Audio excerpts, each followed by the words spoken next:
I said 25 grand. That's what I'm talking about. Yeah! Much better. Okay, now you just won a brand new Chevrolet Corvette. I think she just fainted. Impressive. Feel like a winner on pack and in-app. Monopoly Double Play is back. While supplies last, 1 in 5 chances to win game piece prizes at outset. Chances to win draw prizes depend on number of entries in each draw. Cash prizes payable by e-transfer. See rules in-app. Whether you're a craft beer connoisseur or more of a wine aficionado, there's always something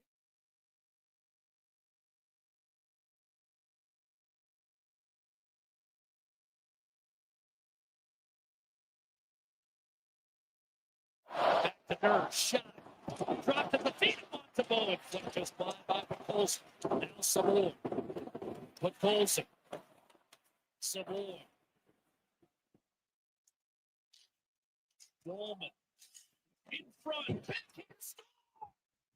Colson. 6-5. Edmonton. Todd Colson's first of the season. Great work by Savoy. Puck possession, making plays in tight spaces.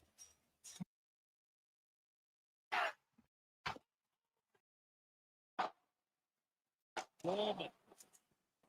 In front.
Second and 10. Going for it. Oh, out in front. Hold in. McCarthy. Touchdown.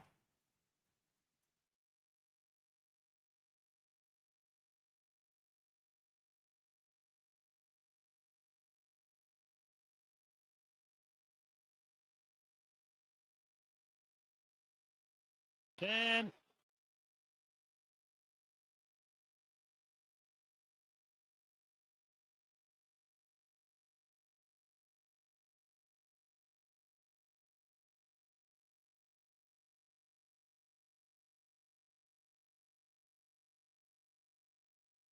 His first one here at Rogers Center. And the 2-1 driven to center field, and he just did it. A rocket to straightaway center, his first home run in front of the hometown fans.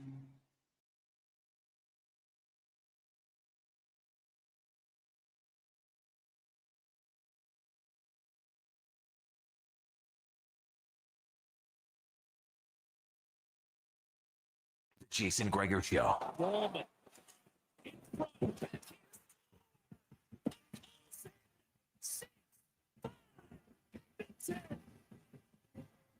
Todd Colson's first of the season. Great work by Savoy. Puck possession, making plays in tight spaces.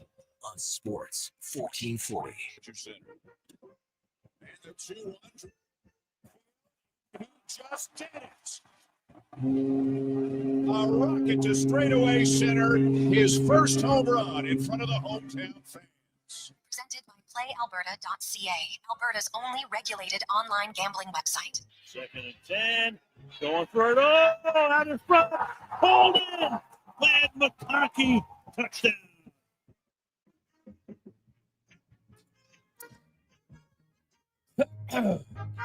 Well, a positive Friday. How are you? And welcome to the Jason Gregor Show. Sports 1440, sports1440.ca, YouTube, Facebook, X, and Instagram, as always, brought to you by playalberta.ca, your one-stop shop. And hey, if you're interested, the World Series begins tonight. And they got a lot of new odds, a lot of new odd boosts, and more. So check it out at playalberta.ca. We'll be talking lots of Jays, lots of Dodgers today. Who isn't excited for the World Series? I'm sure. Don't worry. Don't text it. No, I don't like baseball. That's okay. You don't have to like baseball. But it's not the day to tell everybody you don't like baseball. I don't see the point in it. I think there's lots of sports I don't like. I don't go around announcing, hey, I don't like that sport. Whatever. Don't watch it. No big deal. But a lot of people are going to watch it. Should be good. Last night, I don't know. Well, I'll say this. The Oilers game, it was entertaining. There's a lot of games in the regular season that can be ho-hum, not much happens. Last night, a lot happened. Some good, some bad, some ugly, some frustration, some immaturity. There was a lot going on in that game. And the Edmonton Oilers, their offense, we talked about it beforehand. At some point, they had to wake up. And their offense did wake up. They scored 6 goals, scored 3 5-on-5 goals for the first time all season long. So there is some small positives in the game, but there's lots of areas of their game that was not good. And they knew it. They didn't shy away from it. They were pretty candid about it, to be honest. And we'll see where they go. But Podkolzin scores his first of the season, first since his father passed. We'll hear from some comments from him. David Tomasic got his first NHL goal, assisted by Podkolzin and Philp. I thought that line was actually pretty decent. I thought Adam Henrique, who scored, had himself another solid game. The Oilers' power play came through huge with 2 goals in 58 seconds to tie the game. You're trailing 5-3. Matheson takes a tripping call with about 9 minutes left in the game, and the Oilers scoring the man advantage. Nugent Hopkins, McDavid, Draisaitl goal. Nice goal. Many of you watched it. Now, my understanding is the TSN broadcast didn't show the whole play as to why Josh Anderson got his 2-minute unsportsmanlike on it. When you see the actual video, so he shoots the puck away. Now, lots of guys shoot the puck away after goals. That's not going to get you a penalty. But if you watch the replay, Josh Anderson, after shooting the puck, then stares down the ref, skates towards him, tapping his stick. I have no idea what he said. But if you look in the rule book, you can bark at officials, you can say some profanity. Usually you're not getting a penalty. You do a stick tap like, oh, great call, great job, you're going to get a penalty all day. Name the last time you saw that. People like, oh, it happens all the time. What are you talking about? It never happens. When was the last time you saw an NHL player do the stick tap motion, skating towards the official, not once, not twice. He did 5 taps. It's a blatant showing up the official. You're going to get called every time. It's no different than Bouchard. That's the first game I've seen in a long time where there was 2 penalties called, both coming right after a goal was scored. Anderson's and Bouchard in the first period. Montreal goes up 1-0. Bouchard, blatant slash, no reason to do it, gets called. Now, doesn't happen very often, but it's a penalty. There's no debate to me. That's a penalty to Bouchard. And it's a penalty to Anderson. But here's the kicker. And anybody who's listening to the show, and Oilers fans don't like it when, because I don't blame refs. The refs are going to make a bad call. Here's the thing. Gallagher even admitted the Slafkovsky penalty was not a penalty. I think most would agree. It wasn't a penalty. Gallagher says the officials admitted afterwards they missed a call. Well, what else are you supposed to do? Can't bring it back. Right? That's what happens. Refs are going to miss calls. And I've always said, when the ref says, sorry, man, I missed it, there's not much more you can say. That should usually be all right, well, hey, he missed it. It happens. And here's the thing. On the Slafkovsky penalty, they didn't score. Right? It didn't. So what matters? Yeah, you can be frustrated about it, but they didn't score on it. So it had 0 negative impact in the game. Then Matheson takes a penalty. They score. So if you're still mad about a penalty that happened at that point 12 minutes earlier in the game, you got to control it's a 5-4 game. You got to have control of your emotions. I'm sorry. But here's the ultimate thing, and I'll say, just because the ref gives you a penalty doesn't mean you have to allow the other team to score. The best, look on average. What's the NHL power play averages here? 20%? 21? Like 1 out of every 5 kills on average. Now, the Edmonton Oilers coming into the game weren't even 1 out of every 4. But even let's say, okay, Oilers, they've been pretty good. 1 out of 4. You just gave 2 out of 2 in a span of 58 seconds. How's that the ref's fault? Yeah, they called you a penalty, but you get penalties all the time. I'm sorry. When the Oilers get bad calls against them, anyone who listens to the show, because trust me, I get a lot of hate on it, and that's fine. The refs, they're going to make a bad call. So guess what? Don't compound it by giving up 2 power play goals. Pretty simple. And even then, it's a tie game, and the Oilers for the last 10 minutes, they woke up, because for the first 50 minutes, they were brutal. My goodness, that game, Montreal should have had more than 5 goals. And it wasn't because of great goaltending. It's just, watch how many times they missed a pass, went off the guy's stick. He's wide open, tap in goals.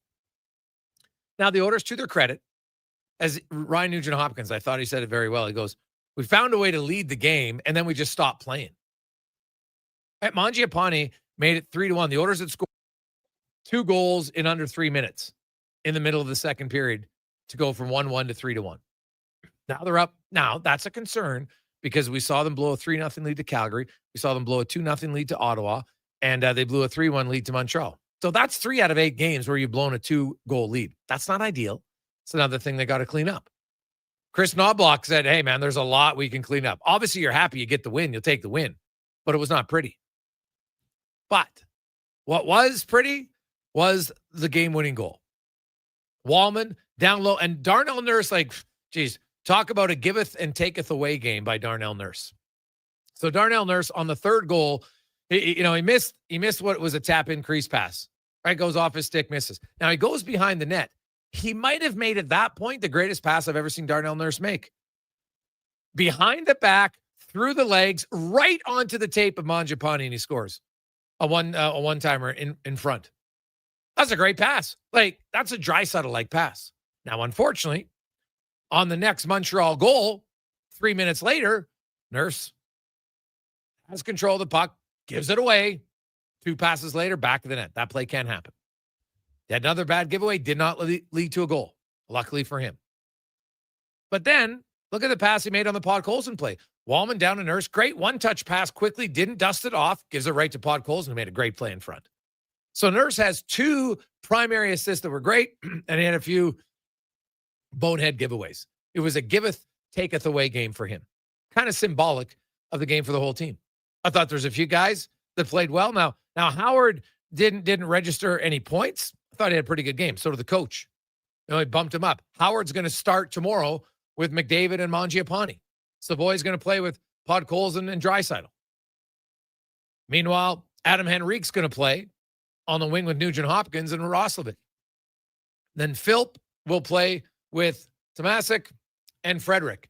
And man, Noah Philp, Trent Frederick, both need to look in the mirror and be like, I need to play physical. Okay, they have to. Noah Philp's not up here to score goals. Hit someone. Trent Frederick, hit someone. He's got to get engaged. Needs to. He knows it. Coach knows it. You play him and Philp together. If I'm Trent Frederick, I go into Seattle and I'm trying to find a fight. See if that can get some energy in my game. Because that's part, when his game's on, he's rambunctious. Hasn't been rambunctious all season. Get in a scrum. Do something. Get mad. Don't just think you're going to score your way out of it. It's not his player. But Noah Philp, twice last night on a forecheck. He's forechecking in. He's got a guy lined up. Slows down, touches him. And I'm like, what is going on? You're trying to make the NHL, son. You're trying to stay in the NHL. You got to play with a little bit more urgency because everybody's different. Howard's not going to run guys through the boards. Never has been. It's not his game. He's got to make plays, skate fast. Same as Savoy. Good. So, Philp, play your game. Frederick, play your game. They got to be better there. It's no question. Leon Draisaitl, he's got to be way better. I know he's got 5 goals in 8 games, which is awesome, but last night, him and McDavid, I love what the coach said after the game. They haven't been as forceful as I would expect. You don't hear him, and then it's bang on. Those guys 5-on-5 together have done a whole lot of nothing this year, which is very odd because usually when those two play together, 5-on-5, no one actually for the last 3 years has scored at a better rate with a line mate than McDavid and Draisaitl 5-on-5. They've been dynamic, but not this year. It hasn't worked for whatever reason.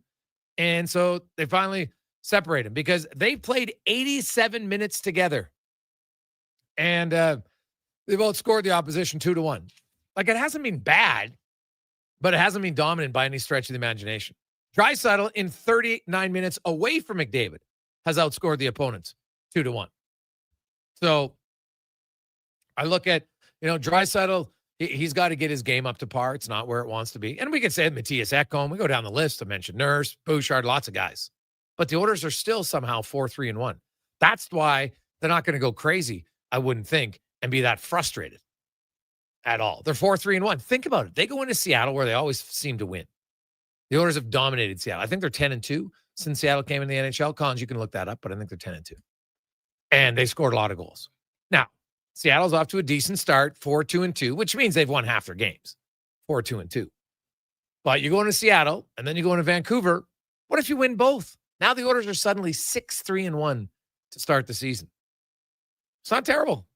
Well, it's not remotely terrible. It's actually pretty good. You're 6-3-1 in every 10-game stretch of the season. You're a 48-win team, minimum. Right? That's a pretty good year.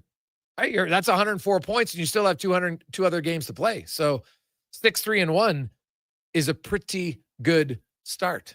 So the Oilers have not played great yet, but they've found ways to win. And last night was an ugly game in a lot of facets. It was entertaining. I love the crowd, the competing chants. It was, go Oilers, go Habs. It was awesome. The building was loud at multiple times in the rink. That's great. I think that adds to the energy in the building for sure. And didn't add to the crispness of the game, but there was a little bit of sloppy play. But I don't mind that. Like, my God, there's 82 games. I'd rather have an entertaining game where both teams are a little sloppy than this, really kind of boring game. Nothing happens. Teams are skating up and down the ice. There's no hits. No thanks. I'd rather take last night. It had 11 goals. Some were pretty, some weren't. That Cole Caulfield first goal was a hell of a goal. It was nice. So Oilers get a win, and now they have a chance to actually get out of the first 10 with a pretty, I guess at worst, they're going to be 4-5-1. That's at worst. They could be 5-4-1. It could be 5-3-2. Heck, I guess they could lose both and be 4-3-3 if they lose both in overtime. Or they can win both and be 6-3-1. So lots of options. The worst case scenario is 4-5-1, which obviously isn't great, but isn't horrific by any stretch of the imagination. So, Cons, anything stand out to you last night? Well, just with what you're talking about, 12-3 versus the Kraken. But before losing the last game against them last season, they had won 9 in a row. So, like you said, yeah, they do play very well when it's up against the Kraken, with the exception of last season's 6-1 loss towards the end of the season. Didn't seem to hinder them that much. But yeah, I mean, like you said, entertainment-wise, that was outstanding. Way better than the football game I was switching back and forth between, which was just a blowout. But yeah, the back and forth. I mean, there's some discouraging things, I guess, the quick goals in repetition against your team, but having the backbone to bounce back and find a way to dig deep and get the job done. I know the Montreal fans won't like it. They never do, and the power plays go against them, but good on the Oilers for seeing the opportunity, capitalizing, and just was honestly Gregor thrilled for Vasily Podkolzin to get that goal at the end of the game, close to the net by the blue paint. And then, all that he's gone through, it was awesome. So for the fans that were there, thoroughly entertained, enjoyable, and maybe not so much for the Habs fans, but that's okay. Greg's, what was Craig Button taking shot after shot on the Oilers last night? Well, it was a Montreal broadcast. I have no idea. I didn't watch it. I was at the rink, so I can't comment on what he said. You must have watched it on, I'm guessing, on the NHL Network, because TSN, when they're doing a Montreal game in Edmonton, it's blocked out in Edmonton. So I can't comment on what he said. He's the broadcast. If you're watching the Montreal broadcast, you got to remember it's a Montreal broadcast. Just like when it's an Edmonton broadcast and they take shots. If they do, usually it's probably going to be at the other team. So I wouldn't stress out too much about it.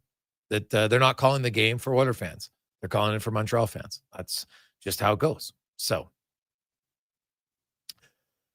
McGregor isn't 4-3-1, the best start in a couple of seasons. Well, last year the Oilers, they started 0-3-1, and then they finished out 4-5-1 is what they finished. So 4-3. To me, what are we going to go 8? Like, I like to go to 10 games. So when we get to 10 games, we'll look at what the record is. They got a chance to if they split, then they're 5-4-1, which is obviously better than the last 2 seasons. But like, that's not, like I said, that's like, hey, I got the most follicles at a bald convention. It's not like a great thing it's not a flex, right? Hey, we're 500. It's not the flex I think they're looking for. They have a standard. They want a good start. I don't think they would view 5-4-1 as a great start. It'd be okay. It's like a 55-point percentage, right? It's just okay. Nothing to write home about. But you win both. Now you're 6-3-1, and you're 6-3-1 despite really haven't played great yet. That could be a good thing. Coming up on the show today, Michael Duarte will join us. We'll talk Dodgers and Jays. Lorianne Munzer will be by with another edition of In the Mind. We got Brett Festerling will join us. What about the Kraken? They've scored some goals early on this season, so we'll get to that. We got Craig Button from TSN, Spec, Low Tide, Cam Tait, and the 2-minute warning. Also, we'll talk a little NFL, big weekend. Connor is still buzzing, as he told us before he came in. That is the least stressed Chargers game he might have ever watched in his life. That game was in control. You know what? There's never kicker missing a field goal or an extra point, which seems to happen. And Cons, if I'm not mistaken, no injuries for your team, which is always a big one. Correct? No major injuries last night? Derwin James, Tar Heap still. There's a few. Yeah. Derwin James got hurt? Yeah, he left the game in a walking boot. Oh, really? I didn't say that. 10 days off, so okay. There's time, Yeah, well, you could leave in a walking boot and just out of precautionary because they don't want you to put weight on it, right? I sure hope so. Yeah. Apparently, it's not as serious as originally thought. So relatively healthy. I think Trey Pipkins played like 2 snaps. Other than that, though, nothing too bad. All right. This just coming down. A.J. Brown out this Sunday for all of you fantasy footballers. Will not play against the Giants, so adjust your roster accordingly. We'll take a quick break. We'll return, and it is Positive Friday. We got baseball playoffs. We're going to get some thoughts on the orders and more. It's the Gregor Show presented by PlayAlberta.ca. Edmonton Elks Spectacular is back, presented by Goodwill. October 24th versus the Calgary Stampeders, featuring pumpkin carving contest and more. Plus, we're collecting donations supporting Edmonton Women's Shelter Win House. Tickets at GoElks.com. I'm Colin Livingston, president of CanTorque. Since 2016, we've been at the forefront of hydraulic torque wrenches in Canada. I'm delighted to share our latest venture, in-house production for quicker turnaround, superior quality, and heightened versatility. Experience excellence at CanTorque.com. This hockey season, before every game, check out the pregame show with Andrew Walker on Sports 1440. It's brought to you by Titan Supply, your only source for rigging, lifting, and hauling products. Visit titansupply.ca.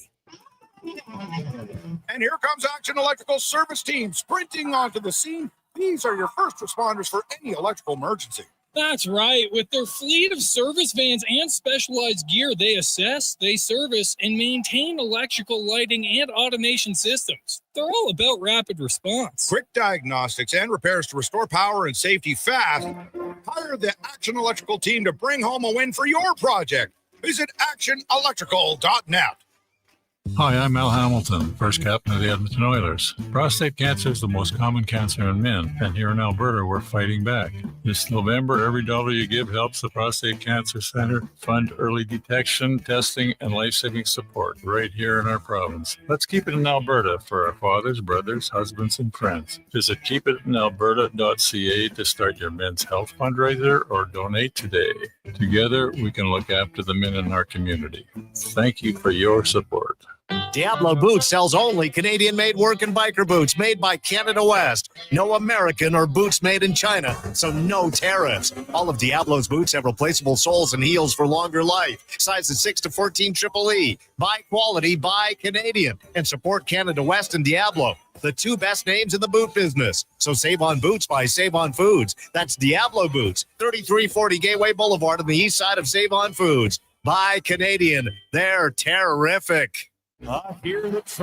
Backed by popular demand, Folsom Prison Revisited. The story of one of the greatest concerts in history returns to the Jubilee Auditorium November 22nd.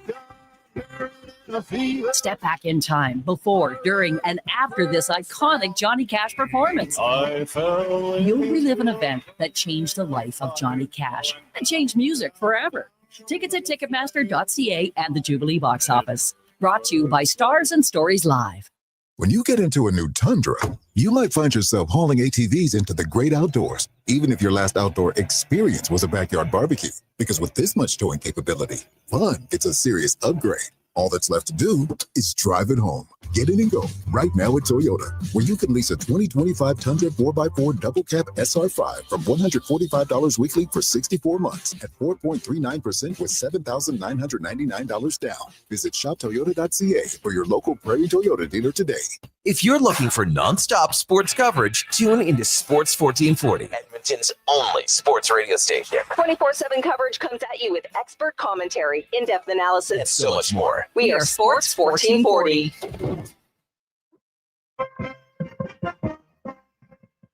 First of this hour brought to you by Northwest Crane, available for all your lifting and equipment needs, specializing in selling and servicing cranes. Get lifting at northwestcrane.com. The Jason Gregor Show, the best of Edmonton sports talk and beyond. This is Sports 1440. Presented by PlayAlberta.ca, Alberta's only regulated online gambling website.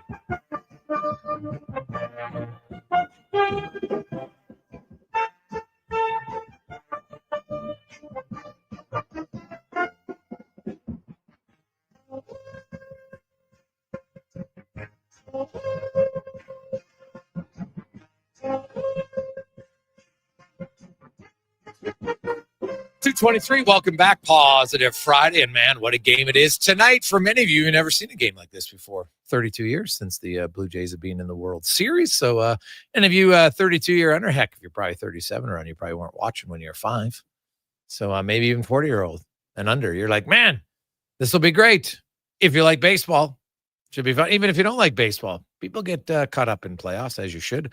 It's a lot of fun. And as the Jays and the Dodgers, game 1 tonight from Toronto, as Schnell versus Savage on the mound. It is the Gregor Show, presented by PlayAlberta.ca. And tonight, you can get the Lotto Max $30 million. Get your tickets, PlayAlberta.ca. As we get to our MLB report, brought to you by Legacy Heating and Cooling, where the rates never change. No overtime charges. That's how you build a legacy at LegacyHeating.ca. As Michael Duarte from NBC Sports in Los Angeles joins us. Michael, how you doing? Guys, I'm good. I am sitting on top of CN Tower. I'm like Drake on the cover of his album Views right now, talking to you, getting ready to talk World Series. I love it. Nice. Was that your first time up the tower? It is my first time at the tower. My second time in Toronto, but first time up at the top of the tower, yeah. Yeah. Well, I've seen lots of people who try to walk over the glass when you look down below. And like I've seen people fall over, They can't do it. Did you do the walk over the glass? How'd you handle it? I just did it. I didn't fall over, but I did see Final Destination last year when it came out around this time. And I don't know if you've seen the beginning of that movie. The opening sequence is in a giant tower with a glass floor like that, and everyone dancing, and the glass crashes and falls apart. So that was going through my head as I was walking across that glass. I'll admit that. So there was no dancing. You were just strolling across it. I was taking a nice stroll, looking down. Yeah, trying to keep my balance and equilibrium right. Yeah. Now let's look at this this matchup. It's a great matchup. Obviously, the Dodgers are the favorite, but they got unreal pitching. They strike out a lot of batters, whereas the Jays, no one strikes out less than the Toronto Blue Jays. When you look at, let's start with Blake Snell, and just like he's been unbelievable for the Dodgers thus far. What has made him so dangerous in the playoffs? He's got a chip on his shoulder, guys. This is a guy who was told back when he pitched with the Tampa Bay Rays in the World Series against the Dodgers in 2020. And obviously he was pulled from that infamous Game 6 by Kevin Cash, his manager. Really upset about that because he was just throwing an absolute gem that game. And he told me his goal this postseason was, to play in the big games. That's why he signed with the Dodgers in the offseason. He wanted to pitch in the playoffs and he wanted to have success. And not just that, but go deep in games. He told me his goal was to still be on the mound when they sang God Bless America in the postseason. He was happy he was able to do that when he threw 8 innings faced the minimum, all 24 in the game one of the NLCS against the Brewers, and he wants to do it again in the World Series on the biggest stage. He wants to go deep. And if he has a chance to throw a complete game, I'm telling you, he's going to tell Dave Roberts he wants to do it. And he's just been absolutely sensational this postseason, only allowed one run, and that was in the wild card game against the Reds. So he's been dominant. And to your guys' point, this matchup is like the immovable object meets the unstoppable force. The team with the most runs in the postseason, the most contact, Vladimir Guerrero with like the best average, one of the best postseasons as far as the hitter's concerned we've ever seen, against arguably the most dominant pitching staff. We call them the four aces here in Los Angeles if you're a poker player, that we've seen in the playoffs. So the Dodgers, they strike out a lot of guys. They shut down a lot of hot offenses, and Toronto is definitely the hottest offense still going. What about Ohtani? Like, he had the amazing 3 home run game, but he's only hitting .220 in the playoffs despite that monster game. What was happening with him at the plate up until that point? Yeah, great question. And it's one that, is $1 million answer we all want to figure out. We have some ideas. I'll give you my speculation and best guess. But up until he had a great wild card against the Reds, and then all of a sudden he struggled in the DS against the Phillies. Now, part of that was the Phillies have some nasty pitching and some left-handers with some low arm angles, and Sanchez and Luzardo. And so he was facing some tough pitching matchups, but it carried over into Milwaukee in the CS. And it wasn't until he got back to Dodger Stadium before he started as a pitcher in Game 4. He decided to take batting practice on the field for the very first time all year. This guy is always hiding during batting practice for the Dodgers. He likes to do his work down in the hitting machine in the cage, and the Dodgers have this very expensive simulated pitching machine that throws velocity. It throws curveballs, sliders, sinkers, and they can even match arm angles from the opponent's pitching that they want to face. And so Ohtani does most of his work down there in that area. And sometimes when you do that, even though it's a little more productive because you're seeing, something similar to what you might see in the game, for someone like Shohei Ohtani, he might have just been too much in his head, if that makes sense, thinking too much, thinking about where the ball is going to go and the movement of the pitches. And when we saw him at the plate during those struggles, it looked like he was a little lost. It looked like he was guessing at pitches and was fooled a lot. Suddenly in that Game 4, after hitting batting practice on the field, he kind of played more free, right? Where you're just reacting to what's being thrown at you rather than trying to think too much. And I think that's what we saw in that Game 4. And if there's any indication, he took batting practice yesterday ahead of Game 1. Maybe it'll carry over for the World Series. When he does struggle, which is rare, are there certain pitches? Are there certain areas where teams have had success pitching him? Yeah, if you pitch him in on his hands, especially from a lefty where it's hard to see the ball for a left-handed hitter out of the hand, and if you throw it inside to him, it's hard for him to turn around quickly. This is a guy that if you throw it on the other side of the plate, low and away from him, if he can reach and get contact at the ball, as he kind of showed when he kind of flailed on that swing when he hit a leadoff triple against the Phillies in Game 4 of the DS series, he can still get to things, and he has the power to go oppo if you throw away from him. So the success with some low arm angles from the left-hand side inside at his hands, he's not able to turn on that ball, and he gets fooled a lot. And sometimes if you throw it high enough, he'll swing at it, and he can't stay away from those pitches. So really, Shohei's at his best when he's very disciplined and not swinging at balls. And when he was struggling, he was swinging at balls all over the place. Okay. Mookie Betts, it is rare to see someone go from being an all-star right fielder to say, hey, you're going to play shortstop now.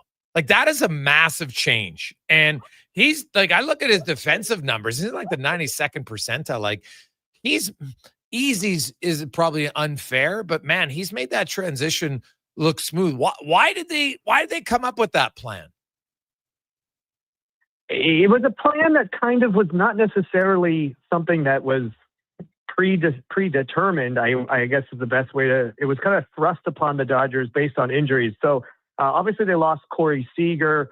He's the last player we know to win 2 World Series MVP with the Dodgers and with the Rangers. Obviously dominant with the Dodgers in the World Series in 2020.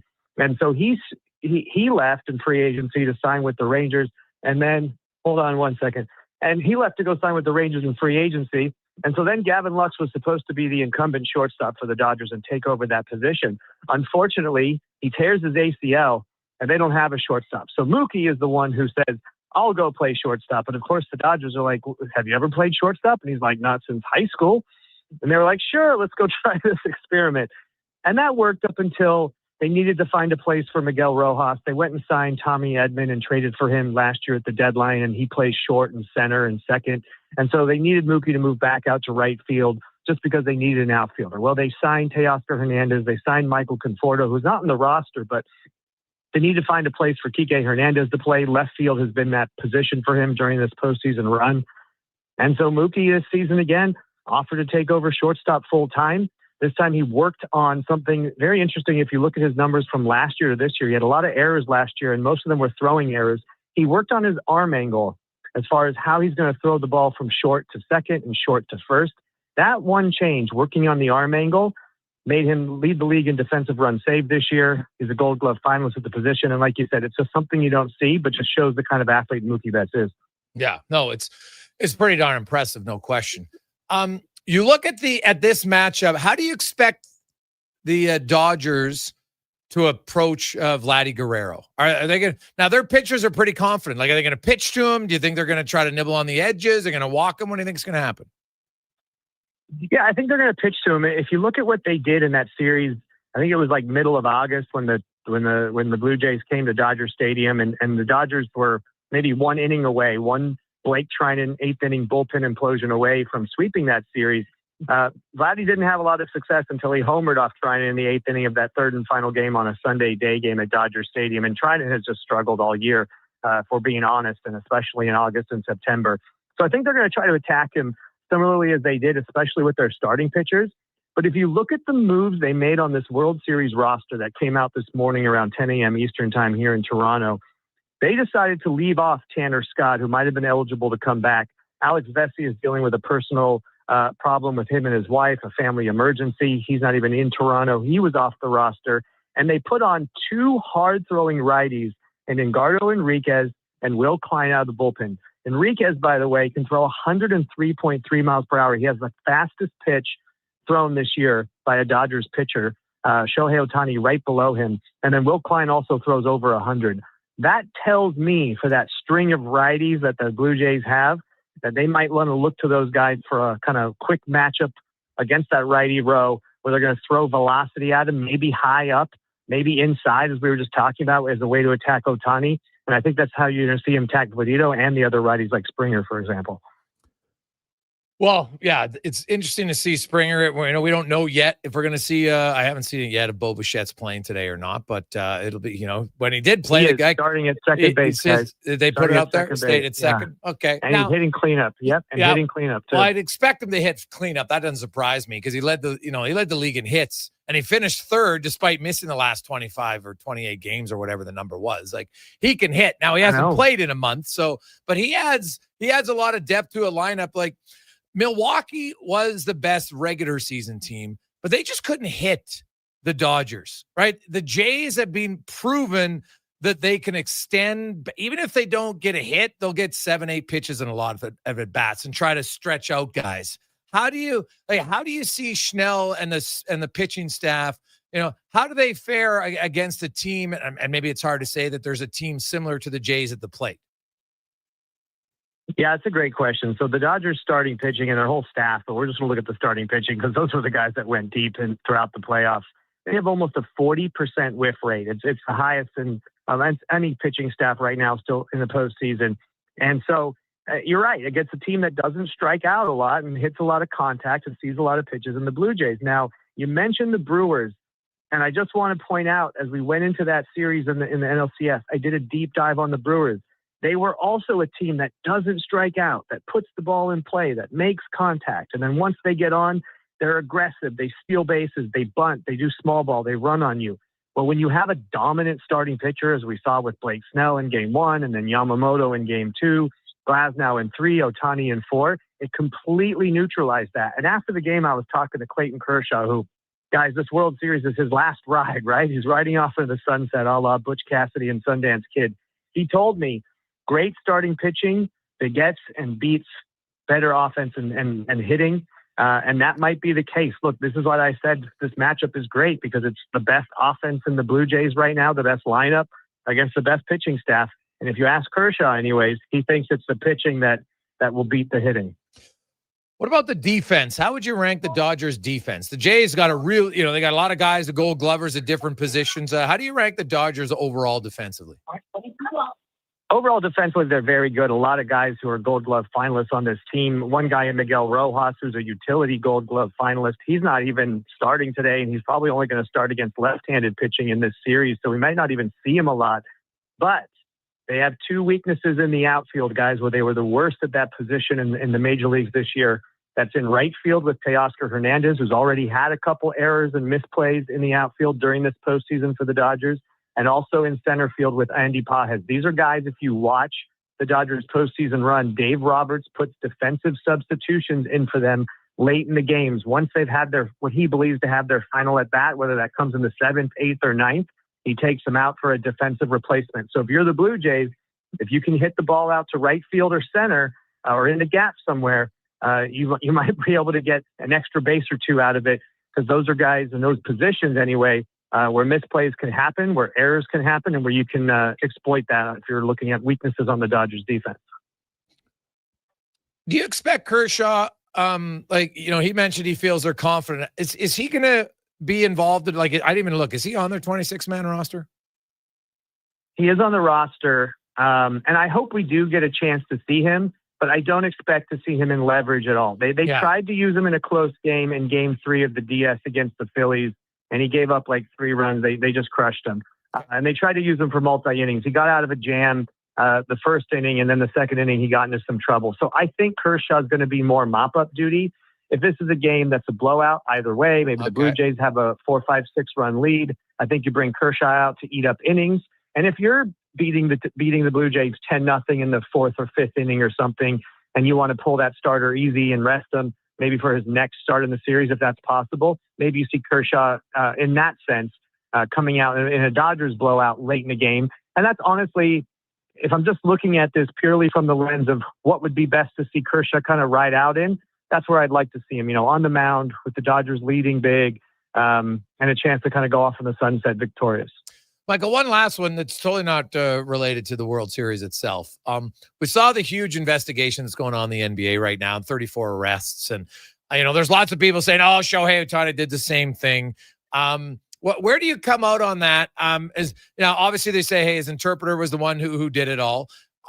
Is that investigation pretty close, or do you think MLB is going to have to, be more leery, like all the teams, based on how in depth this was in the NBA, that MLB might have to do something more in the offseason to ensure that their league doesn't fall into the same category next season as the NBA is right now?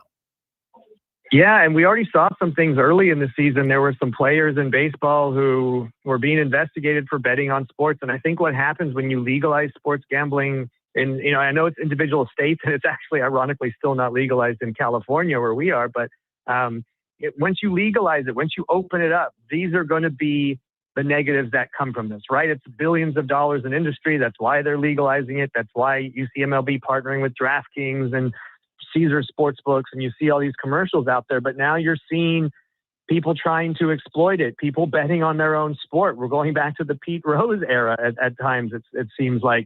And it's not just exclusive to the NBA or exclusive to Major League Baseball. For me, it's across all sports, and that could be anything, even F1 racing, for example, which I know is in the news because they just signed a deal with Apple. So I think this is going to be a problem that's not going to go away anytime soon. As far as the Ohtani investigation, that is closed. We at NBC were able to interview the bookie, Matthew Boyden, who lived out in Newport Beach in a mansion, about what happened and how he was able to kind of lure in Ipe Mizuhara, his interpreter. And it just seems like Ipe was a very bad gambler who had the ultimate line of credit because he was using Shohei Ohtani's money from his Angels days, from his contract and payouts from the Angels, and was able to just use that to get into huge gambling debt. So I think Ohtani's in the clear, and that investigation is closed. But as far as what we're seeing with the NBA, which, guys, it's something like out of the TV show Sopranos, right? Illegal poker games where people are cheating and you're luring NBA players and coaches like Chauncey Billups to come out and, play with these high rollers, and then you're cheating them out of their money. This reminds me of Tony Soprano at his highest. So I don't think we're going to see the end of it anytime soon. I think it's going to be an ongoing problem that all sports are going to be having to deal with. Awesome stuff, man. Enjoy the game and enjoy the series. Appreciate your time. Thanks, guys. And like Drake says, right, I think we're going to see the Dodgers go back to back. See you guys. All right, there's Michael Duarte from NBC in Los Angeles, currently in Toronto. So the Blue Jays lineup has been announced, and not really any surprises when you consider they got a lefty on the mound for the Dodgers. They're going to have George Springer DHing, batting leadoff. Schneider's going to play in left field. Guerrero Jr., first base. Bichette playing second base, hitting cleanup. Kirk, then Varsho, Clement at third. Straws in right field, and Jimenez playing shortstop. Obviously, Trey Yesavage is on the mound tonight for the Toronto Blue Jays, and it should be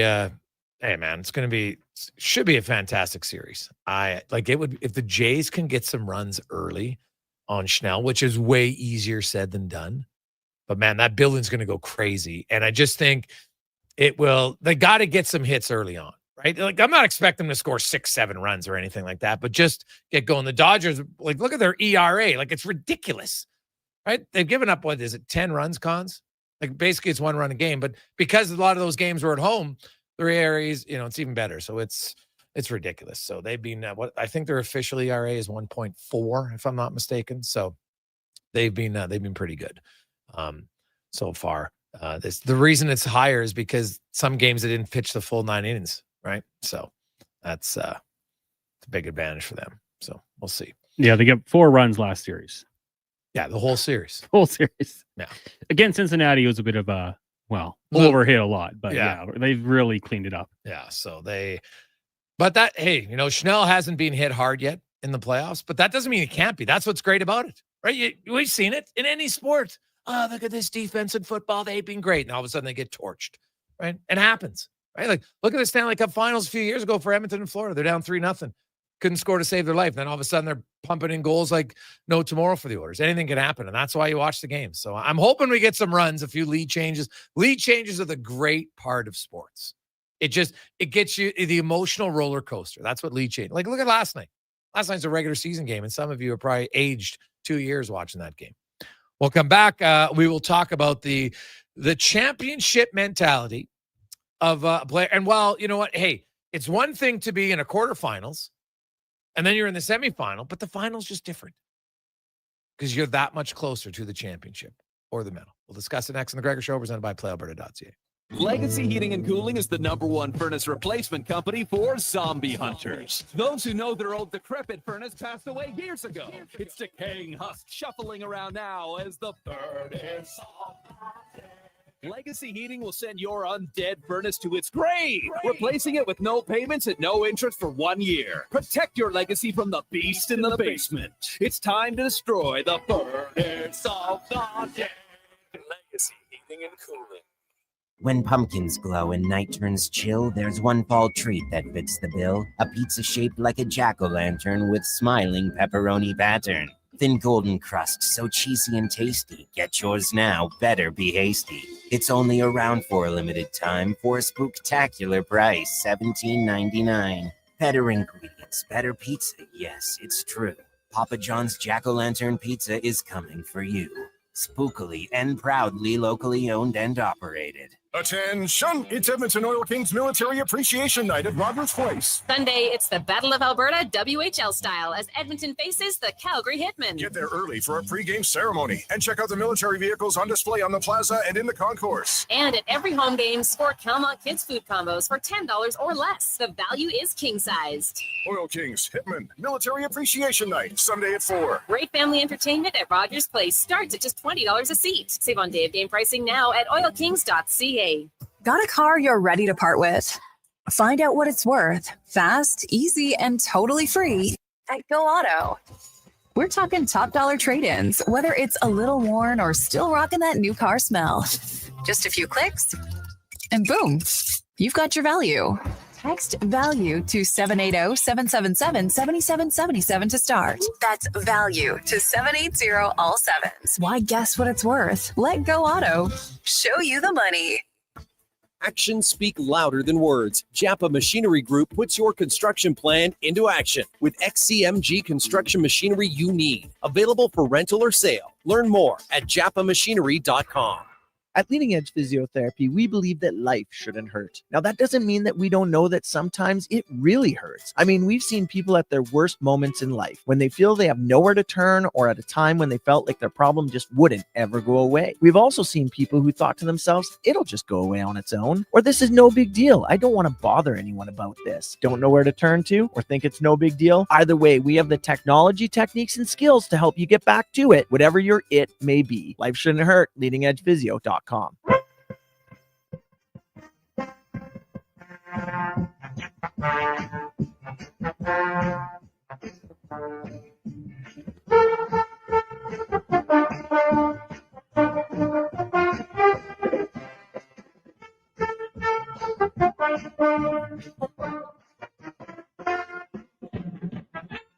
Portions of this hour brought to you by On the Rocks. The Oilers are back in action, and OTR is ready to be your hockey headquarters. $5.75 Molson Canadian, 69-cent wings, and play score and win every game. See more at OnTheRocksYEG.com. Hat tricks, touchdowns, and home runs. Get it all with the Jason Gregor Show on Sports 1440. Presented by PlayAlberta.ca, Alberta's only regulated online gambling website.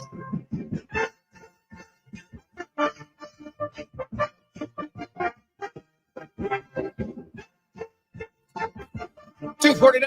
Welcome back. Sports 1440. Sports1440.ca, YouTube, Facebook, X, and Instagram. Thanks for listening and watching. As always, brought to you by PlayAlberta.ca, where you can get in the game. Lots of options. Get in the World Series. You like the Jays? I got better odds. More fun. PlayAlberta.ca. As it's time to go in the mind, brought to you by Action Electrical. 53 years. Great local company. Does tons in the community. And they are looking for second, third, and fourth year electricians. So, if you got the goods and you want to work for a great company, send your resume to careers@actionelectrical.net. As we welcome back to the studio, Olympic gold medalist Lori Ann Munzer, also a mental coach. And Lori Ann, I mentioned before the break, like, yeah, you're in the quarterfinals, you're in a semifinal. The final's just different. Like you've lived it, you know it. It's hard to explain, and we'll always tell, oh, just calm down. Oh, it's just another game. Oh, it's just another race. Easy to say, harder to do. Oh yeah, it's not just another game. It's not just another race. There is an energy that will either tip you over to one side or it's going to elevate you.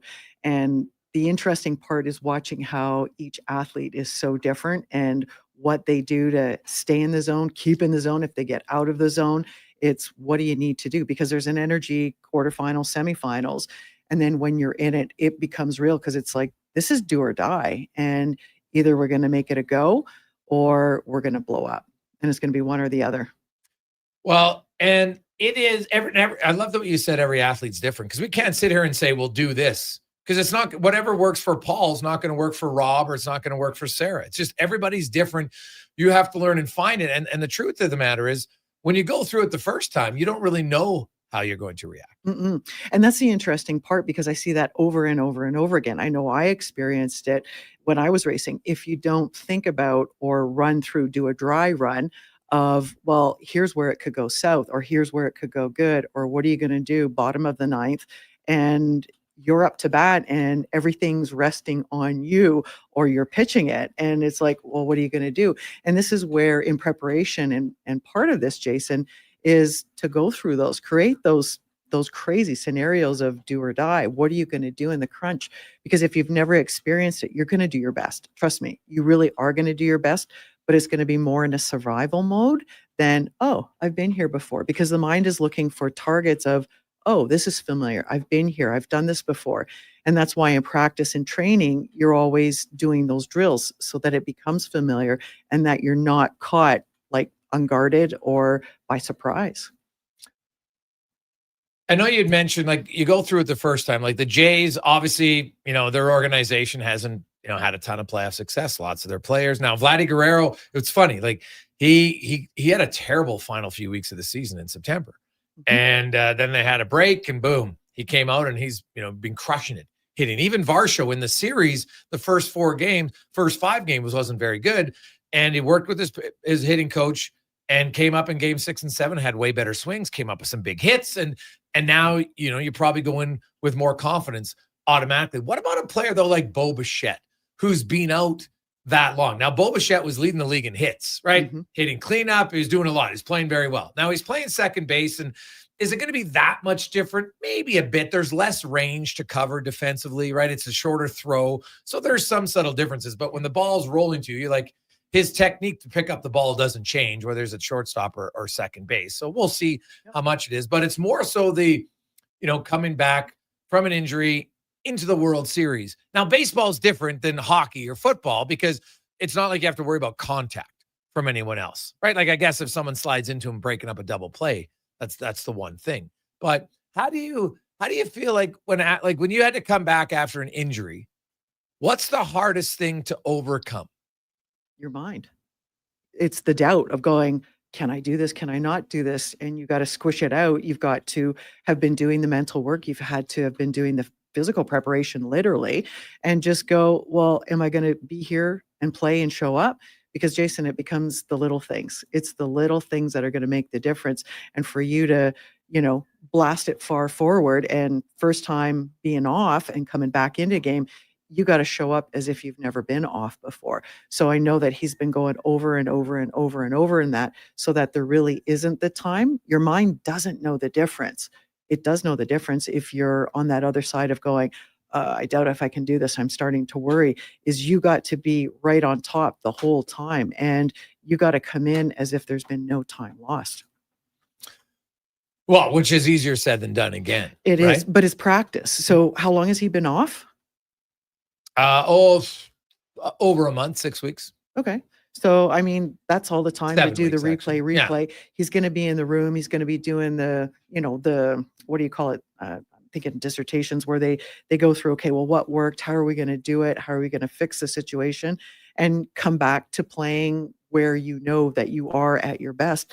And you actually can come back. It takes a lot of guts, it takes a lot of work, and it takes an awful lot of focus. And that's where I see a lot of athletes where they lose the game.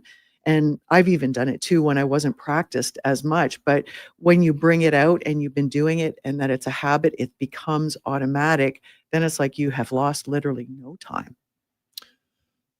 The mental preparation for all the sports is something we talk about a lot. And you can only prepare yourself so many different ways at different times, right? And you've talked a lot about how it becomes repetitious. We got a few texts coming in about, learning when it's repetition, because for some people, they're like even now, some athletes have a sports psychologist, some don't have a sports psychologist. Mm-hmm. So are we still in a stage where we don't really know what works for each individual athlete? I think we do know what it works. The question is, does the athlete work it? Okay. Because you can either work it or not. You can play bluff and go, okay, I'm going to be fine. I get in the situation, in the race, in the game, in the event, and then you crap out and it's just, you choke. So it's that practice. And some athletes are better naturally at it. Some have to really work at it.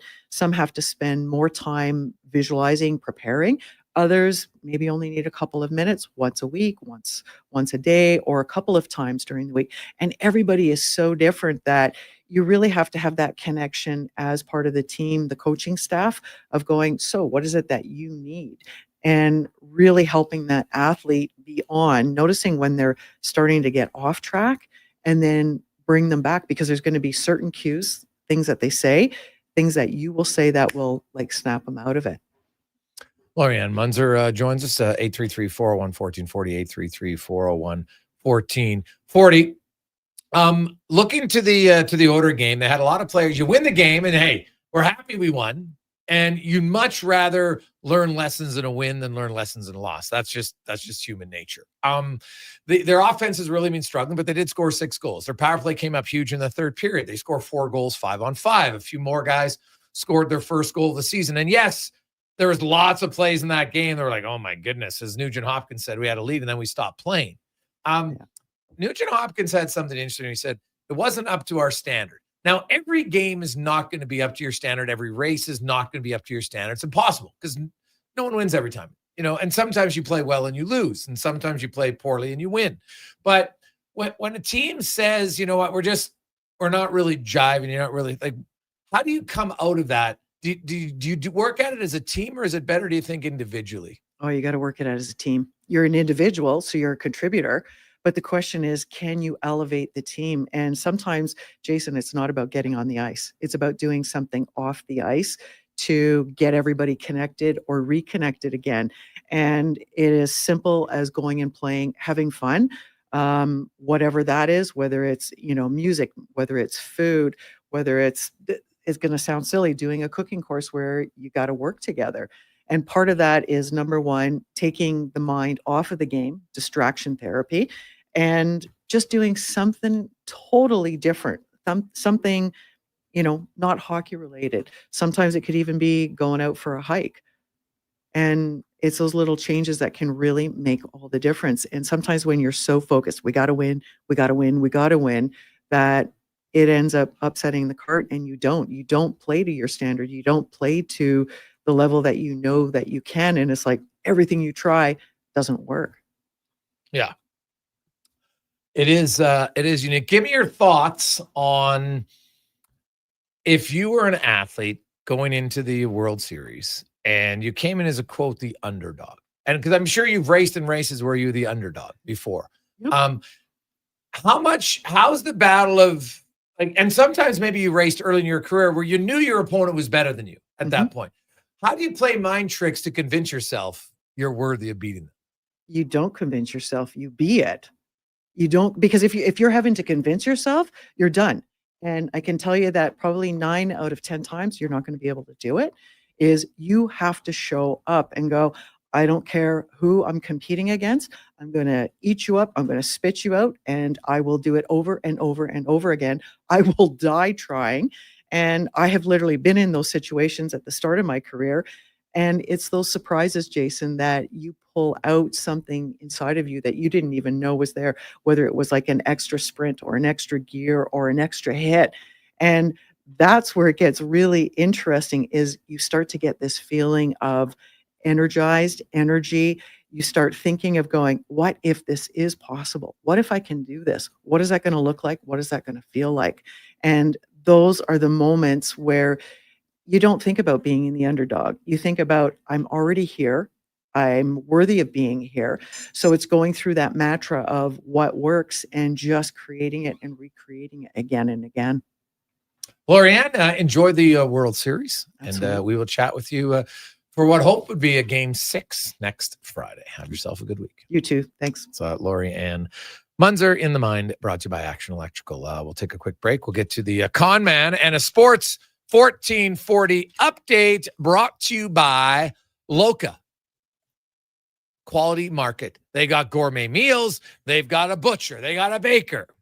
Cafe, deli, rotisserie, pizzeria. Not a candlestick maker, but they got a lot of stuff. Great food that even is in 2 locations, Sherwood Park and Edmonton. Online, loca.ca, and with soon delivery coming. This is a Sports 1440 update. Game 1 of the World Series goes tonight from Toronto as the Jays host the Dodgers. First pitch just after 6. We'll have that for you here on Sports 1440, radio feed only. In the CFL, the Elks season comes to an end as they host the Stamps down at Commonwealth. Kickoff 7:30. You've also got the Ticats and Red Blacks meeting in Hamilton at 5. In the NHL, 4 games on the schedule. Leafs, Sabres, Sharks, Devils, Caps in Columbus, and the Jets host the Flames. In the BCHL, you got the Crusaders hosting Brooks at 7. Spruce Grove in Okotoks tomorrow. 4 games in the AJ, 7 hosting Old and Bonneville in GP.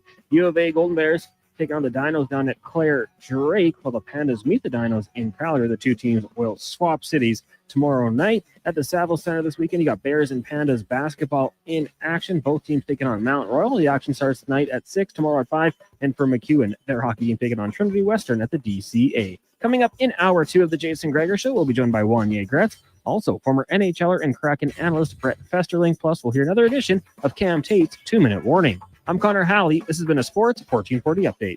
This is Sports 1440, a Stingray radio station broadcasting on Treaty 6 territory. Download the free iHeartRadio app and listen to CKJR wherever you go. You'll see us digging holes. No, we're not looking for buried treasure. You'll see us digging trenches as well. And no, we're not building a fort. We're GS Construction, and you'll see us in neighborhoods throughout the Edmonton area. So what are we doing? GS Construction provides rehabilitation and upgrade services to Edmonton and surrounding communities. Some of our underground utilities have served us for years and are past their useful lives. We replace them, so they're around for years to come. Find out more at gsconstruction.ca. Edmonton Elks Spectacular is back, presented by Goodwill.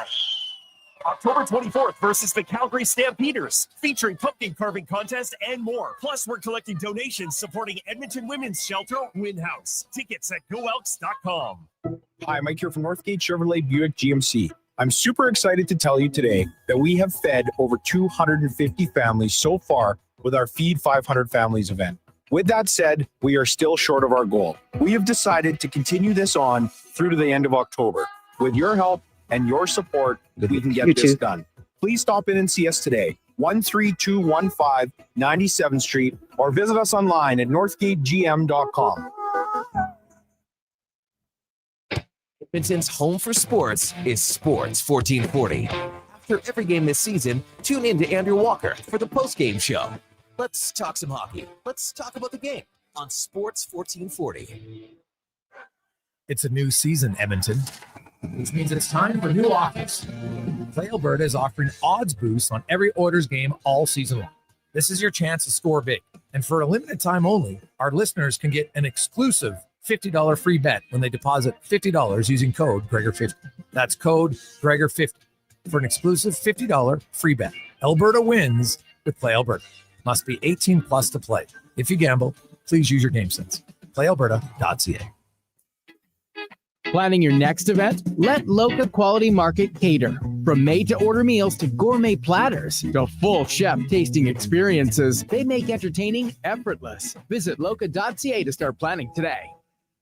Did you know the Brick is proudly Canadian-owned and operated? Positive Started Friday. How are Canada over 50 years ago. Now, our 5,000 team members are proud. 223, welcome. In more than 200 communities across Canada. And we support all Canadians with a growing selection of quality-made Canadian products and manufacturers. Nobody knows more about furnishing Canadian homes at the guaranteed lowest price than us. The Brick, saving you more. Visit thebrick.com and use our store locator to find a Brick store near you.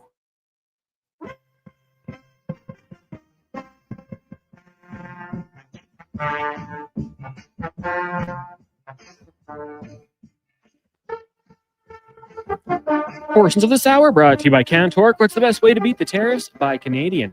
CanTorque's products are not only made in Canada, but right here in Edmonton. Save money, support Canada at CanTorque.com. From puck drop to kickoff, it's the Jason Gregor Show on Sports 1440. Presented by PlayAlberta.ca, Alberta's only regulated online gambling website.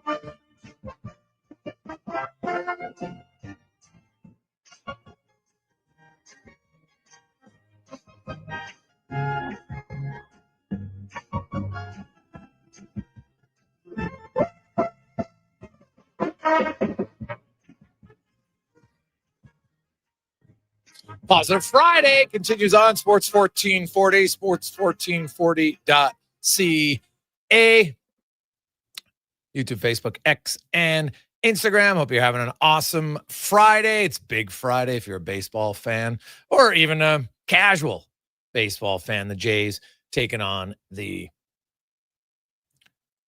LA Dodgers. Also tonight, the final home game for the Edmonton Elks as they wrap up the season, taking on the Calgary Stampeders. We've had a few texts coming in our email inbox, 833-401-1440. And on Trey Ford. Hey, Gregor, why wouldn't the Elks play Trey Ford tonight? From Steve. Well, Steve, I think here's the easiest way I can put it. Actions always speak louder than words, I believe. And so the actions of them not playing Trey Ford tonight tell me two things. One, they don't view him as part of the future. I don't think that I get a sense. I don't think Trey Ford's returning. That would be my, and I haven't talked to anybody about it. But that would be my thought process. Then the other one is, this is something, because I know that the players, the bonuses, and they play a huge factor in football. And if you have a player who gets hurt late in a season, then you know what? You can't release an injured player, and then their bonuses, and then the bonus. Because if you want to release the guy when training camp starts, then your bonus is still against the cap, and that's a big waste of money against your cap. So I'm guessing they don't want to risk injury, because if there's an injury, then you probably can't release him. The fact that they don't want to play him tells me that I don't think Trey Ford's going to be in Edmonton next year. That's what it tells me. I could be wrong, but if I'm reading the tea leaves, why else wouldn't you play him? He's not injured. He's been taking his reps when he gets it in, so he's not injured. That's the only thing I can think of. Cons, where do you come out on it? Well, I think unfortunately for the Trey Ford supporters, I think that's exactly what it means. If you had any thought of, having him back next year and giving him a look, I feel like you'd give him that opportunity to play tonight. And like I said previously, I wanted to see him out there. I want to see what he's learned. Has he made quicker reads? Can he read defenses a little bit quicker, go through his progressions? They're not even giving that opportunity tonight. So, yeah, I think I am with you on that one. Don't want to risk injury. Probably looks like they're moving on from Trey Ford. And, it's hard to say for sure, Gregor, because we've talked about it a lot. When he was out there, the defense wasn't playing good. The defense improved. They got Cody Fajardo out there. I like what he did. As I said before, I would bring him back either way. Even if you were going to give Trey Ford and have an open competition, I would have signed Collaros to another year. But yeah, it doesn't look like it. Looks like next year he'll be playing elsewhere. Yeah. So now, hey, Greg's, if he's playing, why wouldn't they trade him? Well, you always have to have a trading partner, right? And if you trade him, hey, we'll see. Like Ottawa, you have to look at teams and say, okay, which teams would be interested? And then, what's his contract going to be? There's all sorts of factors involved in that. But I would look and say, okay, if I'm going around the league, I wonder Winnipeg, Strevler's not the answer for them moving forward. Collaros is getting older, so maybe they want a younger backup, right? Maybe they want a young guy to come in. So they'd be an option.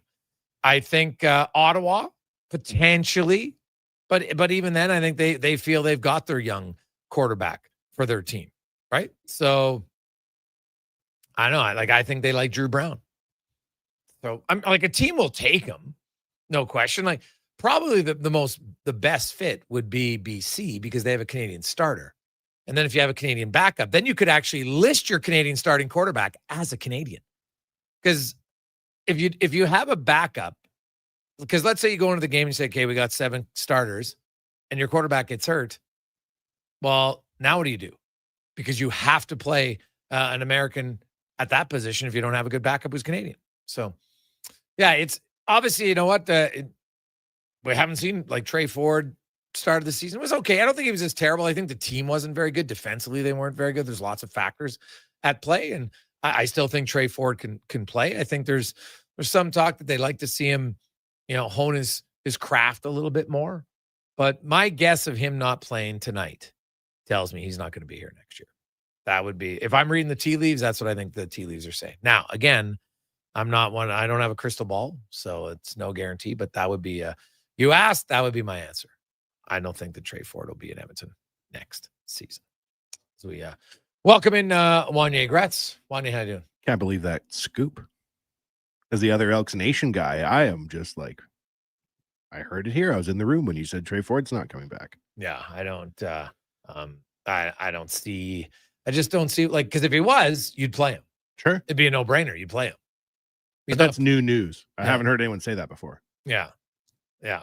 So you following these Blue Jays at all? You look like a Blue Jay. I walked in here. I thought I was at the Blue Jays facility. Everyone in here is, specifically you, are wearing Blue Jays. Well, I got a Jays jersey on. Yeah. Why not? Why not? Yeah. It'll be fun. Pumped? Oh, I enjoy it. I'm just excited. Anytime there's a championship, I watch playoffs in any sport, man. I watch any sport in the playoffs and I get into it. I don't even I don't have to have a team. I like the Jays. I don't love the Jays, right? I've never been that diehard of a fan. If I would have had to pick, I was probably more of an Expos fan I think, like diehard. I like the Jays, right? Like George Bell, Jesse Barfield, Lloyd Moseby, like all of them. Like I remember the Jays, Tony Fernandez, all that stuff, right? Joe Carter. It was great, but it was more fun I would say like I was a casual Jays fan. If you're doing like your tiering of sports championships, the Oilers winning a Stanley Cup, ice hockey gold, that's up in the top tier. Where do the Jays rank? Like as a Canadian, are you excited? Well, I'm always excited to like right now. There's a little bit more like I really don't like the representation of the United States right now. Mm-hmm. Just don't like it. So, the fact that it's their pastime, if a Canadian team can take it, that would be funny to me, right? I would root for it. Do you like them any more than?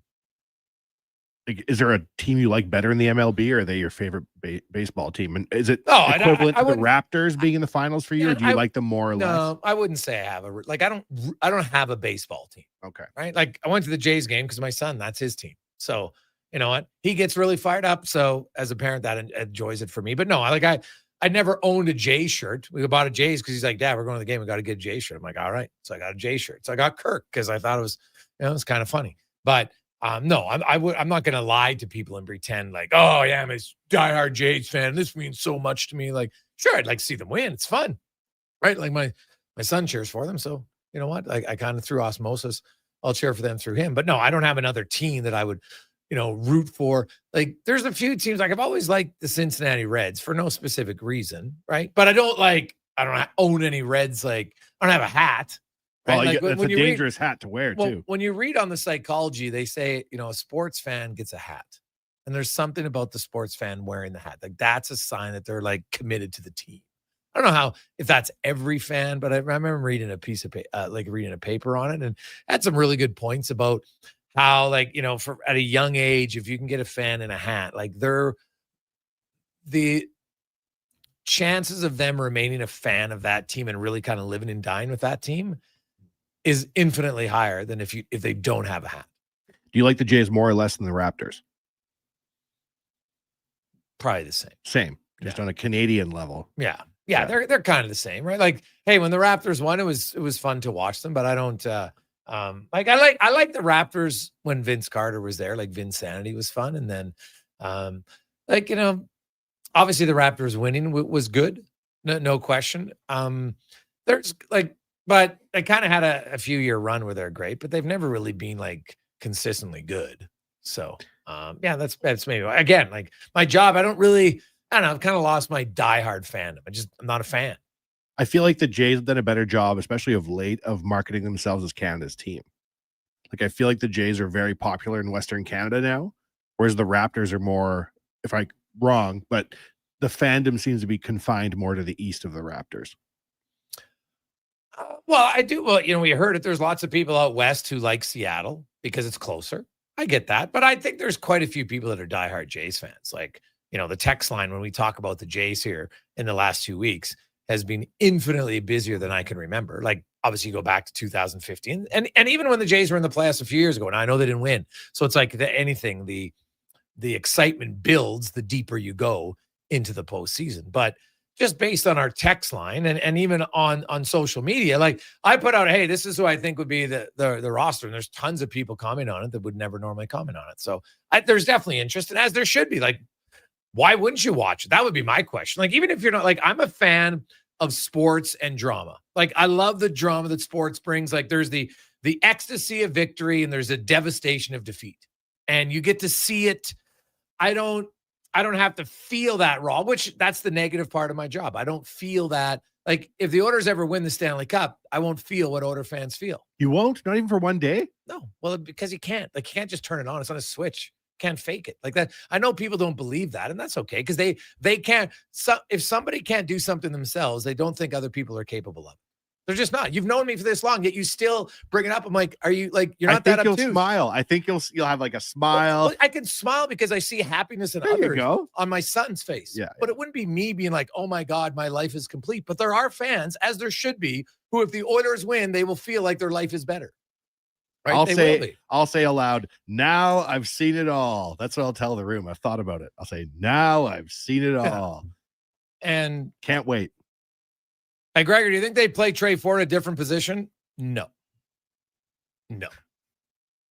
Not in Edmonton. And unless he has a change of heart, he views himself as a quarterback. And I understand why. Like, that's what he's played his whole life. So, and because he didn't have success right away, I know a lot of people think, well, they're done. Have you guys watched the NFL? Let's go through the list of quarterbacks in the NFL right now. How many years of success did Sam Darnold have in New York? Oh, how about none? Right? How much success? And he had some success early on in Cleveland, but how much better? Like, look at the guys. Look at Baker Mayfield. Like, go around the league of guys who they were in an organization. They didn't have great success early on at a really hard position. And then they move on. And now all of a sudden they're like, oh, geez, these guys are they're not superstars. Well, Baker's actually really good this year. But there's other guys like, look at Daniel Jones, right? Heck, I call him, dude, because God, he soiled the sheets in New York. Wasn't very good. But now in Annapolis, he's got a little bit more experience. He's obviously got maybe a better system around him. He's a pretty good quarterback. So I could see, like, if I'm Trey Ford, why would I give up? Like, I don't know. I just don't think an elite level athlete is wired to give up. How old is he? Trey Ford, I think he's 26. Yeah. I think maybe 27 now. So he's young. He'll get another look for the CFL team. There's so few people who can be the QB of a team. Yeah. And like, he's extremely athletic. And so, like, I always say, go back. Anthony Calvillo leads the CFL in passing yards all time. He's one of the greatest quarterbacks ever. Go look at his first 5 years in the league. Nothing to write home about. Threw tons of picks. Wasn't great. And then came to Montreal and it was just like, oh, boom, light came on, had more experience, had more patience, lots of things. Now, Trey Ford's never going to be Calvillo. He's not a pure pocket passer. I get it. But lots of guys became better. We had Warren Moon on the show, who a lot of people think of Warren Moon as like this unbelievable passer. And he's like, man, when I first came into the league, I was more of a runner, right? His own words, not mine. So yeah, like Trey Ford, somebody will give him a chance. But he'll probably have to start as a backup next year. And then he'll be one injury away and he'll see when he comes in. I just don't think it's going to be in Edmonton. I just don't expect it to be. And yeah, that's kind of disappointing because Trey Ford, to me, was an exciting player to watch. Like, Trey Ford could make guys miss that most quarterbacks just can't do. Like, his raw athleticism was pretty good, and his completion percentage was pretty solid, right? His touchdown to interception ratio, pretty solid. And, but for whatever reason, like, I don't know if his work ethic, like, there's something now that he'll have to look at and say, okay, like, what do I got to do better? Because you can always blame it saying it's everybody else's fault. Or at some point you have to look and say, hey, maybe I got to do something different. Not easy, but that's what he has to do. Hey, guys, I started watching baseball last week. I can't stress enough how much I want to take baseball from them. So, see, there you go, right? You get involved, Lance. I understand it. You're just like, man, I've never really been a fan, but there's something about the playoffs that just, I've seen this for fans who aren't football fans. Heck, look in your own household or your neighborhood of people who aren't big hockey fans. But the last 2 years in May and June, they're like, hey, what are we doing for dinner? Where's the watch party? What's happening? I got my hat. I got my T-shirt. I got my pom-poms. They're right into it. Because it's fun to feel part of something. That's what I thought Connor McDavid said it well the other day when he talked about the Jays. He goes, hey, man, I never played baseball, but I have the utmost respect for what they do. But he goes, it just seems like right now they bring people together. And that's what sports ultimately at the end of the day does, right? Like, you watch in other places, fans are chanting, and many of you have hugged strangers. You would never just go hug a random stranger, but, oh, we're cheering for the same team. All right, bro, give me a hug. Like, it's so funny how people will interact with complete strangers where they're like, oh, we cheer for the same team. That's it. And so it brings you together. I like it. Hey, Gregor, why can't the Elks keep Trey? Well, they could, Jordan, but my instincts tell me that if you're keeping Trey Ford and you think he's part of your future, then you're playing him tonight. And it's essentially a meaningless game for the organization, right? Like, they win, awesome. They could give it to Calgary a bit by winning, because then Calgary would lose the potential to have home field advantage in the semifinal, right? So there is something to play for if you want to play the Royalist spoiler. But at the end of the day, for their organizational's personal gain, there's really nothing there. Maybe a little bit more experience, reps for your players, all that stuff. But so the fact they're not playing him tonight, and not even at the backup, but I was told that he's not even coming in as the number 2, that tells me that they're likely moving on in the offseason. That would be my hunch on that one. Quick break. We'll return to the Gregor Show presented by PlayAlberta.ca. Hey, sports fans, we've got a clear choice for you. At Crystal Glass, we provide customers with the perfect glass for any job. From home to auto and even commercial, installation or repairs, we're your team. Call 310-GLASS or visit crystalglass.ca. Crystal Glass. This hockey season, before every game, check out the pregame show with Andrew Walker on Sports 1440. It's brought to you by Titan Supply, your only source for rigging, lifting, and hauling products. Visit titansupply.ca. Monopoly Double Play is back at McDonald's. So let's practice winning. You just won 25 grand. And go. Yes. I said 25 grand. That's what I'm talking about. Yeah. Much better. Okay, now you just won a brand new Chevrolet Corvette. I think she just fainted. Impressive. Feel like a winner on pack and in-app. Monopoly Double Play is back. While supplies last, 1 in 5 chances to win game piece prizes at outset. Chances to win draw prizes depend on number of entries in each draw. Cash prizes payable by e-transfer. See rules in-app.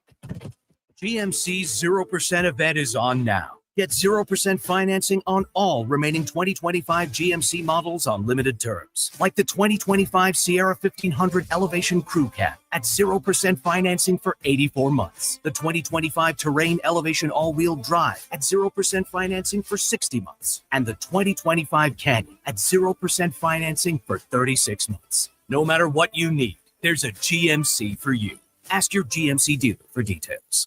When you've just got to get your wings on, bring it on to Game On. Game On is Sherwood Park's new home for game night and good times. Every hump day is Wing Wednesday, and you know you're going to need extra napkins. Get your wings done the way you like with classic or signature sauces, or try them with a dry rub. Just 69 cents each, 25 flavors to choose from. And while you're here for Wing Wednesdays, you can enjoy $4 sleeves of Tilt Lager. So fly the coop and come to Game On. Game On Kitchen, Sports Bar, Arcade, Baseline Road, Sherwood Park. Looking for an all-season vehicle with room for the hockey gear, comfort for the daily commute, and rugged capability for your weekend adventures? That's the all-new 2025 Jeep Compass, and you'll find it during the biggest sale of the year this month at St. Albert Dodge. Now, what can I say? It's a Jeep, it's a 4x4, and it's loaded with standard features like an 8.4-inch touchscreen, keyless entry, and heated front seats, all starting from just $34,900. Head up the trail and see how easy it is to do business at St. Albert Dodge.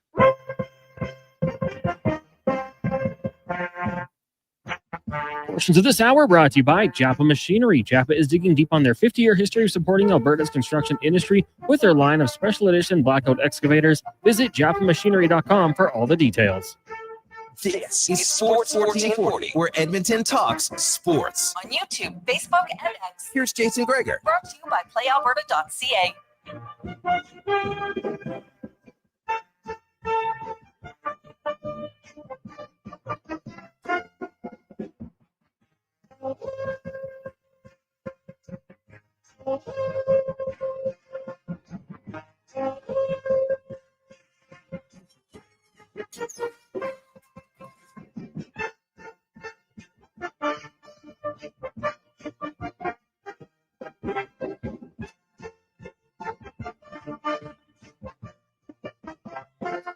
Positive Friday continues on. Jason Gregor, Wanya Gretz, Connor Halley with you. Of course, big night in MLB. The World Series begins. The Dodgers and the Blue Jays in the game. You can listen to it right here on Sports 1440. First pitch will be just after 6 o'clock, 6:08 to be specific. But at the conclusion of our show, we'll go right to the broadcast. So you won't miss a pitch as you drive around. Should be a lot of fun.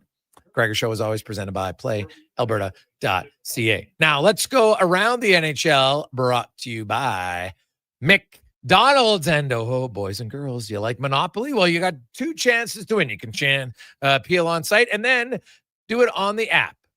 Peel like a winner right now, only at McDonald's. As the Edmonton Oilers will be flying out. They're jetting off. Actually, they're probably all in the air right now.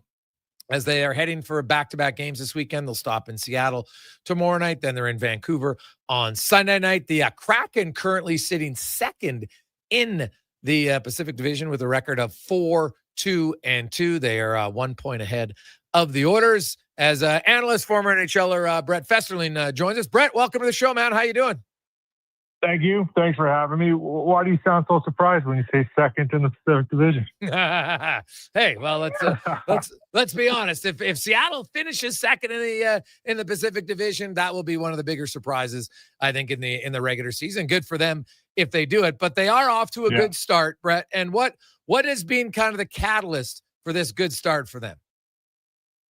Well, I think one sort of health, because we started healthy. Now we're battling that. But the biggest addition, I think, has been Lane Lambert as a coach. He's really got the group playing together. I think last year you saw a team that was trying to create more offense as a group, but they really sacrificed the defensive zone coverage and didn't really have a plan there, I don't think. And this year, Lane Lambert's kind of nailed down somewhat of an identity. We need to be a stingy defensive hockey team, and we need to play with energy and speed.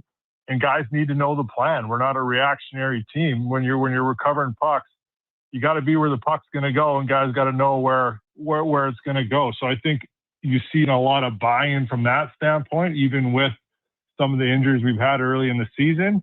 And they seem to be putting it together and getting the results. I think the biggest thing is when you get the results from what the coach is saying, you seem to dig into it a bit more. And when we see games like last night, where they get Winnipeg, 3-0. They look good. They look fast. They played physical, and they played as a group. So that's been a really good start for Seattle. Shane Wright, I thought last year took a real big step, especially in the final 45-50 games, and is off to a good start. 5 points in his first 8 games, playing just under 15 minutes a night. Kind of where do you see Wright and is he a guy who could become like a really strong second line center, or do you think he still has first line center potential?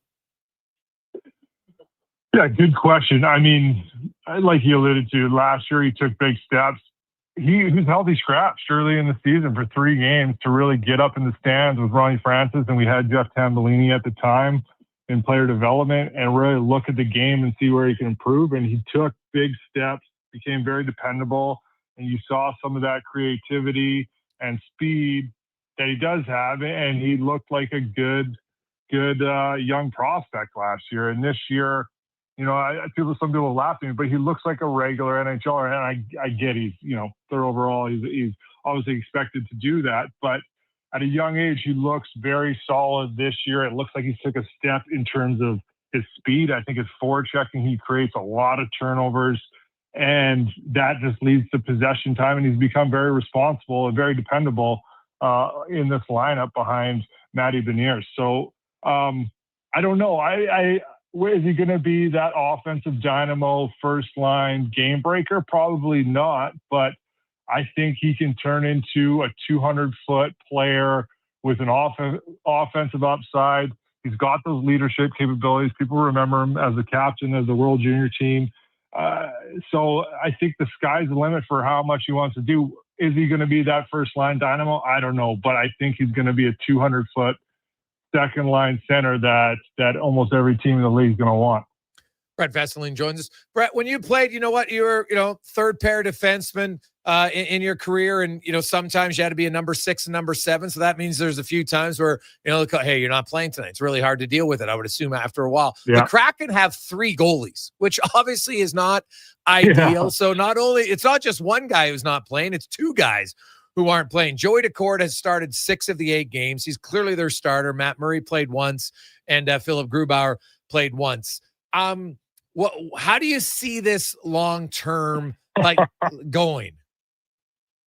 I guess your guess is as good as mine a little bit. Obviously, with the e-bug thing going away next year, more teams are going to have something like this. But in terms of this year, I'm not sure. Like Grubauer, I think will be the first to admit he struggled a bit last year. He didn't have his best stuff. Joey obviously ran away with his confidence and being that starter, and obviously was, in that weird 4 nations talk where what country does he want to pick? So, Joey's ran away with it. Grubauer, I think, needs to elevate his game, and Matt Murray's here as possibly a backup for health with the condensed schedule, but also to give, try to get Grubauer that competition and that fire where they need to compete for a role. And you got to think Matt Murray wants to get back. He's had some injury problems. He had bilateral hip surgery. He's a competitive dude. He's won 2 cups. He wants to prove that he still belongs in this league. There's nothing, scarier to me than a vet fighting for his career. So I don't know where it ends up.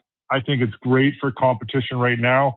I think they're definitely learning how to manage ice time, even in practices and pregame skates. Do you include them? Do you not? Do guys need rest?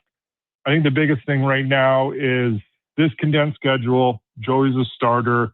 It allows them to be flexible with how they start Joey and give him the proper rest as they see fit here, especially when he's doing, quite a bit of games on road trips or whatever it is. What have they been doing with the backup? Like, do they just rotate the backup guy to sit on the bench, or is it you go 2 on the bench, then I go 2? How does that work? No, they kind of been rotating it. I don't have it in front of me, but most of it's been rotated last game, or I guess 2 games ago in Washington. They didn't dress Joey, so Joey got a full night off. There wasn't a possibility of him coming in and having to do that, because that happened a couple times last year where you thought you were going to get your starter kind of rested, and then there just happened to be, Groovy might have laid an egg, and then he had to get there in the third, and then he's planning to play whether it's the next night or 2 days after that. So, I think it's still a learning process. They're figuring it out and what fits, and we'll see. I think you're going to see more teams do this obviously next year, but maybe they're just trying to get a head start on it. Now, are you expecting Joey Daccord to play tomorrow against the Oilers? Yeah, I would. I would. He got his rest in Washington. Obviously, a big game versus Winnipeg, and then, even if you guys haven't had the start you wanted, you guys are a powerhouse, and everybody knows you're coming to town. So I'm sure we'll have Joey in that. Well, yeah, the Oilers have had quite a bit of success early on against us. Yeah, like you played. Like, some teams are just not great matchups for other teams. And sometimes it doesn't even have to necessarily be the better team that's always, the best matchup. Some teams just have another team's number. And historically, the Oilers have matched up well for the most part against Seattle. You mentioned the injuries. How close are some of these guys to coming back for the Kraken? Well, I'm not sure. Montour is obviously a big one. He's, I love Montour. I recommend anybody watch him that watches the game. The way he skates and pushes the pace. It's pretty incredible. He's over personal reasons. We don't really have a timeline on that, to be honest with you. I don't know there. It was nice to see Marchment back. That's good. Kako and Riker Evans, they'll still be a few weeks. And then McCann, I'm not sure.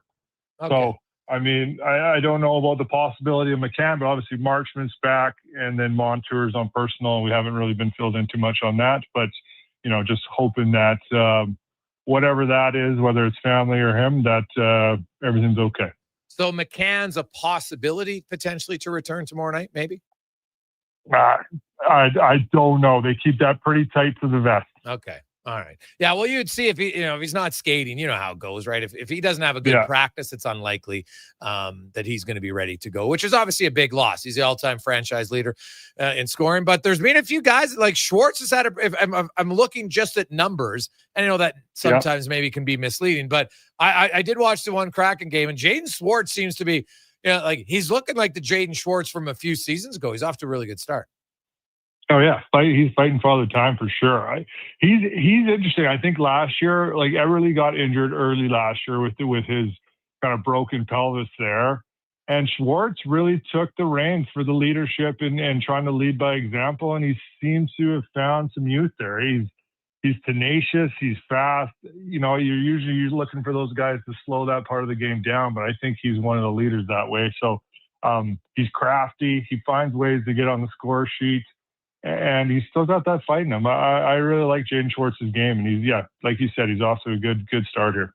Well, and McCann is like, McCann's been out all year long. Like you mentioned McCann, you mentioned Montour. Like that's one of your top 2 defensemen. Kako is supposed to be a young guy that you're excited on. Even Riker Evans, another guy. So you look at kind of how they've been able to handle it. Who do you think offensively has made the biggest step up since McCann missed? I think it's three or 4 games now.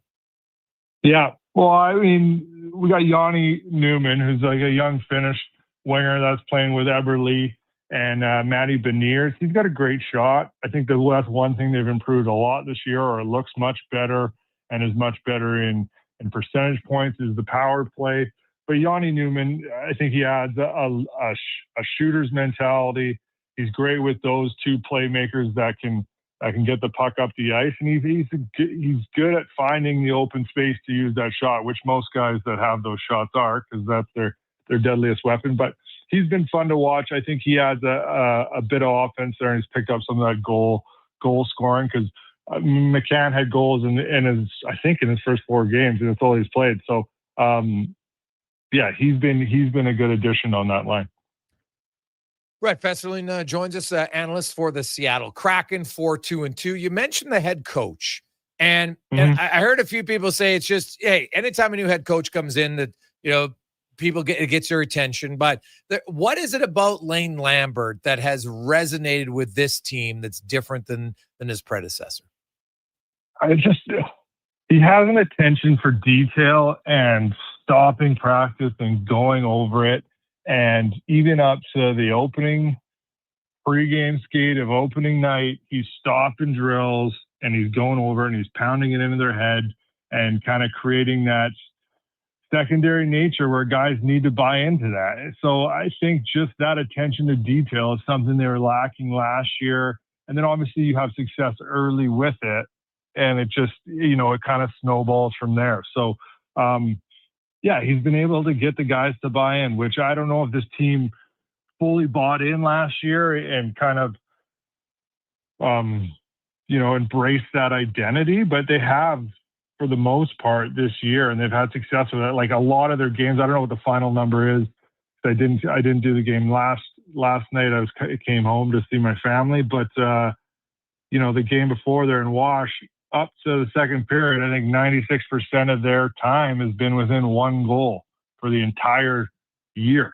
So they're really playing kind of grindy, 1 goal, tense situation games, and they've been finding ways to win where, last year or years past, they've been finding ways to lose or lost that structure because they're trying to cheat and get that extra goal. This year, they seem to be buying into the patience of it and buying into that system and letting your opportunities come and taking advantage of them when they get them. So they've been able to really embrace Lane's message. And I think the early success has kind of helped them, even with injuries, it's helped them all buy in.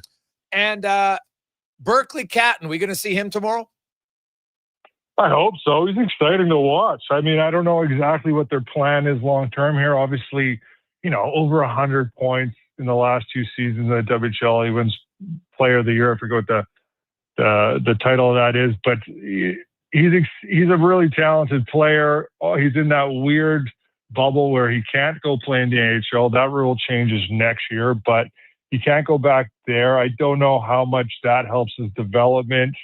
Obviously, you have World Juniors, so it's an odd predicament they're in with him. But with these injuries, he's been able to step into the top line there, or one of them, and I think look pretty comfortable and make some plays. And the more we've seen him play, he's really kind of showed his creativity and his ability to play in tight scenarios and find open guys with speed and create offense. So he only seems to be getting better every day. I hope we see him. It kind of depends on injuries, but I love watching him. So it'd be nice to see him. And obviously for him, it would be it's a cool experience in your kind of first week playing in the NHL to play against Connor McDavid and Leon Draisaitl. Yeah, I would think that would be exciting. Now, quickly for matchups, you look at the forward lines without McCann, and McDavid and Draisaitl are going to be split up tomorrow. Their coach confirmed that after the game last night. He split them up and had them center their own lines. Their offense actually got a boost, which seems odd. They're better away than apart. But Beniers, Chandler Stevenson, Shane Wright, is there one line you'd say, okay, this is the guy that they'd like to get against McDavid, and this is the guy they'd like to get against Draisaitl? I mean, I think you're looking at Stevenson's usually took the top line. I'm guessing he would go with Connor. And then, this whole group's been really kind of by committee. So I don't know. I would probably expect Beniers to go against Draisaitl, but I don't think they have any problem. They need to switch it up to Ryder. use that speed, especially. So I would think it's by committee, to be honest with you, but I expect Stevenson to try Connor early and then probably Beniers to go against Draisaitl. But what do I know? I'm just an analyst. Well, it'll be fun to see it. No one ever gets 100% matchup, but yeah, Stevenson on McDavid does make a lot of sense, and we'll see maybe the other guys split it up. Brett, thanks for this, man. Enjoy the game tomorrow night. Yeah, thanks for having me. Brett Festerling, analyst for the Seattle Kraken. Quick break. We'll come back. We have the 2-minute warning with Cam Tait. Also, we got Craig Button coming up in the 4 o'clock hour, Spec LT and more on a World Series edition of the Gregor Show presented by PlayAlberta.ca. And we've got a lot of people texting, hey, Gregor, I missed it on the Elks. What'd you say about Trey Ford? Well, he's not playing tonight. And that leads me to believe that I think they're going to part ways in the offseason at some point. That's just a hunch. If he was part of the future, you'd play him. You're not playing him. I think that kind of tells you they don't think he's part of the future. Maybe I'm wrong, but that's what I think it's telling me. We'll return to the Gregor Show presented by PlayAlberta.ca. Wow, get ready for a silly hockey fans. Your partner in power just skated onto the ice. EWEL.ca, the new e-commerce website for electrical wholesalers Edmonton, is ready for the power play 24/7, 365. UL skates to where the puck will be in 5 years. Now that's forward thinking. Killer selection, slamming products from the best brands, and legendary service. Don't sit on the bench. Get your account today at EWEL.ca and win that project. Plug into your partner in power. Get an EWEL.ca account today. Scott McGilvery here, HGTV host and renovation expert. The one upgrade I know homeowners will love: better, fresher Culligan water straight from the tap. Culligan's AquaCentral reverse osmosis filtration system takes your water to the next level. With up to 7 stages of filtration and 14 filter options, they're certified to reduce over 90 contaminants. Your tap water is about to get a major upgrade. Safer water that tastes great. Get started with a free in-home water test at Culligan.com. Culligan, water you love. When you have lifting and material handling needs, Northwest Crane delivers. Western Canada's Sani dealer, backed by the industry's toughest one. 3 years, 3,000 hours, no compromises. They service all crane makes and models with skilled technicians and deep industry expertise. Alberta owned with locations in Leduc and Grand Prairie and fully equipped service trucks. Northwest Crane keeps your operation lifting. For more information on sales or service, visit northwestcrane.com or call today. Edmonton's home for sports is Sports 1440. After every game this season, tune in to Andrew Walker for the post-game show. Let's talk some hockey. Let's talk about the game on Sports 1440. Get ready, Edmonton. Glow Christmas Festival returns to light up the Edmonton Expo Center from December 4th to 31st with dazzling activities for the entire family. Wander the glowing trails, meet Santa in his sleigh, and shop from over 30 local artisans and vendors with handcrafted gifts and holiday treasures, perfect for everyone on your list. Get your tickets and learn more about what's on this season by visiting the calendar of events at edmontonexpocenter.com today. Mr. Rooter meets a ghost. 1 plunge, 2, and 3. A toilet clogged with a ghost? Man, I love plumbing. You're free now. I will never find peace. The clog is fixed, yes, but I have never trusted the sump pump. No problemo. I can fix that. Now go to the light, you little scamp. Thank you, Mr. Rooter.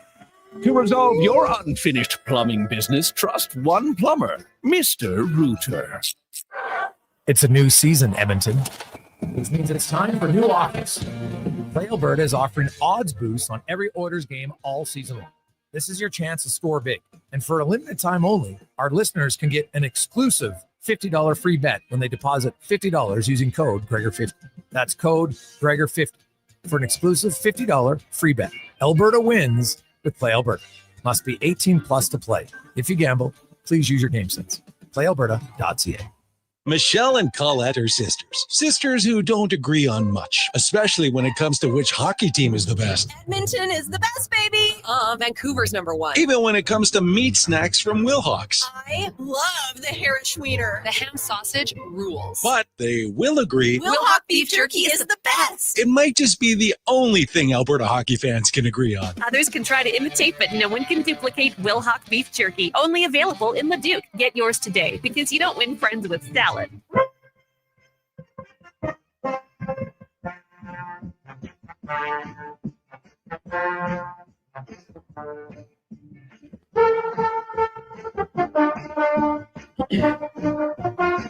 Portions of this hour brought to you by Papa John's. Enjoy a taste of Hawaii with Papa John's Aloha Trio, the classic Hawaiian, Super Hawaiian, or Hawaiian barbecue chicken pizzas for only $19.99 each at papajohns.ca or on the Papa John's app.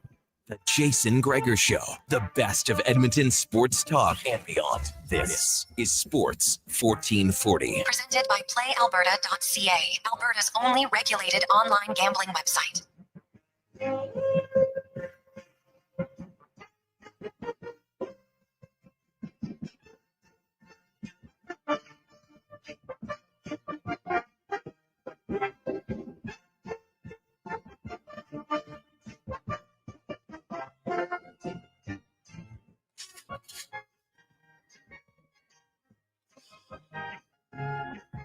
$3:48. Welcome back. Positive Friday. Gregor, Alan, Wanye. Thank you for listening. Thanks for watching. YouTube, Facebook, X, and Instagram. Listening at sports1440.ca as well as Sports 1440. We're coming up tonight after our show. We'll get right to the World Series. You can listen to the action tonight here on Sports 1440 starting at 6 o'clock. First pitch will be around 6:08. What they're saying. So there you have it. Hey, Gregor, what you're not saying is a bad organization don't develop or respect their QBs. The Browns played Mayfield hurt and roasted him. The Elks tried to make Ford a pocket passer. I can't believe he wasn't starting tonight. Jeremy, I don't think they actually tried to make Ford a pocket passer. I don't recall seeing that at all. Look at his pass attempts. He never had a high amount of pass attempts in any of his games. So I don't think they tried to make him a pocket passer at all. I think Ford wanted to become more of a passer because you have to be. You can't just be a runner. But if you look at the pass attempts for Trey Ford game by game, it doesn't scream of them saying, hey, stick in the pocket and only pass the ball, right? It just doesn't do that. So I don't know. I think Trey Ford wants to become more of a pocket, more of a passer, as he should, right? You'd want him to be able to pass the ball. But let's go through his game log this year. And you know what? He had 27, 36, 29, 17, 12. And then the end of the 12 game, he got taken out. So, you know, like 27 pass attempts isn't crazy, right? One game over 30. It's not, you know, that's not a massive amount. Then we go back to last season. And he had 15, 22, 17, 29, 20. So never over 30. So, yeah, I can't really agree that they tried to force him to be a pocket passer. Do you, Cons? No, but I mean, I think it would be very beneficial for him to improve in the pocket. Like, obviously, when you have that athletic ability, yeah, like it's great to have that. And if nothing's there, take the ball down and run. And we've seen him make some explosive plays that I think he's the only quarterback in the league that can make, buying time, finding guys downfield. But to say they, you know, I guess tried to make him a pocket passer, I don't know about that. I wish they could have utilized his ability a little more, you know, rolling him out, things of that sort, and give him the option, take the ball down and run with it if needed. But man, if they were trying to improve the pocket passing, that's only a good thing that would benefit him, because I think that's been a real, common trait among some of the greatest quarterbacks to ever play in the CFL. Yeah. Now, let's get to the 2-minute warning. Brought to you by Legacy Heating and Cooling, home of the no payments, no interest for 1 year on your furnace or AC. If you're like, man, it was too hot all summer, want to get plan ahead, you can do it. LegacyHeating.ca. Cam Tait, of course, a longtime journalist in town. Cam, born with cerebral palsy, is in a wheelchair, hasn't let his disability stop him from being a fantastic writer. He's always wanted to be in radio, but due to his disability, couldn't until now. Through the wonders of technology, Cam's words come to life in the 2-minute warning. And on Fridays, he asks me to read his words. Here is Tater's words with my voice. I've been waiting all week long for John Schneider, the Blue Jays skipper, to call me, text me, email me, smoke signal me, anything, because friends, could have been Toronto's secret weapon in the World Series. But alas, the phone sits silent, as quiet as the Rogers Center in October. Now, if you'll indulge me, let's rewind the film reel to 1973. Jubilee Baseball Diamond, 160th Street and 92nd Avenue, West End, Edmonton, where the grass was greener, the hot dogs cheaper, and the innocence still intact. I was the mascot for a little league outfit called Village Esso, managed by one Brian Wilkes, a retired radio executive whose voice could smooth the static off any AM dial. Brian had a hunch the other team was stealing our signals, a scandal of espionage fit for a spy novel. So he hatched a plan both cunning and comical. He parked my wheelchair beside him on the bench, leaned over and said, "Cam, they'll be watching me, but you give the real signals." And so began one of the great covert operations in the annals of amateur baseball. Brian went through his decoy motions, brushing his cap, scratching his elbow, pretending to fix a squeaky rear wheel on my chair. Then in a whisper, softer than a secret, he'd murmur, "Send him." I tugged my right ear. A runner took off like a prairie hare on payday, safe at second, every single time. Then came the bunts. Oh, those beautiful bunts. Brian would lean in, fiddle with the broken wheel, and whisper, "Bunt." I'd rub the tip of my cap, and sure enough, down came the perfect tap, rolling up the chalk line like a Sunday stroll. We won the game. We won the championship. And I may say we won the art of baseball mischief. So John Schneider, if you're listening, the secret's out. I got signals. I got strategy. I got years of subtle sabotage ready to deploy. Call me, coach. Game one's just the beginning. Cam Tait, 2-minute warning, Monday, Friday, Sports 14. I will. Oh, hey, sign stealing now. It's a pretty big deal. Right. So Tater was basically, what I'm learning is he was the Astros of 1973. Except, no, I'm kidding. He wasn't stealing signs. He was giving the signs so the other team couldn't steal him. He was like the anti-Astro. So now I wish I might have to get a follow-up from Tater to know, like, how subtle was he at tipping the brim of his cap, tugging on his ear. So we'll see. But I do know that there's always, like, football I still think is the worst. And, like, football believes wholeheartedly that there's always someone watching practice. And they're watching, and they know what we're going to do. So I know coaches at junior levels, high school. And, hey, I understand it, right? Like, if you look at what Belichick and them did, where they're sending people into the crowd, right, to videoing it. So, sure, it's going to happen every now and then. Do I think it happens at the rate that football coaches believe it's happening at all levels? Probably not. But because I know when the Huskies, Mike McLean, when the Huskies would practice, and they'd practice at Kinsman Fieldhouse, right below the high-level bridge. So now anybody who's walked on the high-level bridge, like, you're pretty far away. Now, I guess if you have binoculars, but McLean was walked there. I'd practice. It was late in the year one year, and I was back in 04, 05, and I'd been doing play-by-play for the team for a few years. So I'm down there watching a practice. And all of a sudden, he comes sprinting over, and he's talking to one of the assistant guys, and he's pointing up, and there's somebody on the bridge. And he swears that this guy is watching their practice. So he sends him up there. By the time he gets up there, of course, the person's gone. Oh, God, he was adamant, man. They're adamant all the time. Someone's watching. Someone's watching from the high level. They're stealing. They know what we're doing. You think you're paranoid until they roll out that drone conspiracy for the Canadian soccer team, was it? Yeah, well, that was, stupid is. But right then, there. like, all of a sudden, you're like, they're not watching. Then they are watching. But like, the greatest part of that was, like, they tried to fly a drone in a no drone fly zone. Like, if you're going to cheat, like, I don't recommend anybody doing it, but, like, to get caught like that, it's the epitome of, like, there's a rare breed, very rare, of, like, good thieves who don't get caught. But there's a reason a lot of thieves get caught, because they're not overly bright. It's just how it is. When NHL coaches are talking to each other on the bench and covering their mouths on camera, do you think anyone's watching? I don't know. They do it now in baseball, right? Like, the pitcher's talking, he's got his glove over his mouth all the time. Like, I don't know. You'd have to, like, hey, I remember when they had the lip reader. Like, I've talked to Jed Roberts, who is, and he's deaf. And of course, Jed, I've sat beside him, like, hey, what are they saying? Right. And he's like, yeah. And sometimes he's pretty close, but he even says, he goes, like, the farther away you get, man, like, it'd be pretty difficult to know for sure on what they're saying. You can maybe guess a guesstimate based on, like, if you're playing a sport, on what they're trying to do. But yeah, I don't know. Like, it's funny. You do see it a lot in baseball now. Like, every mound visit, they're covering their mouth every time. I feel like even Oilers on the ice cover their mouths when they're talking to each other sometimes. No, but my bigger question is, why do some guys wear a mouth guard? That's my big question. Like, what Leon Draisaitl's mouth guard is rarely in it. Like, it's in his mouth, but it's never covering his teeth. Is it insurance? No, you don't have to wear one. Some guys don't wear one.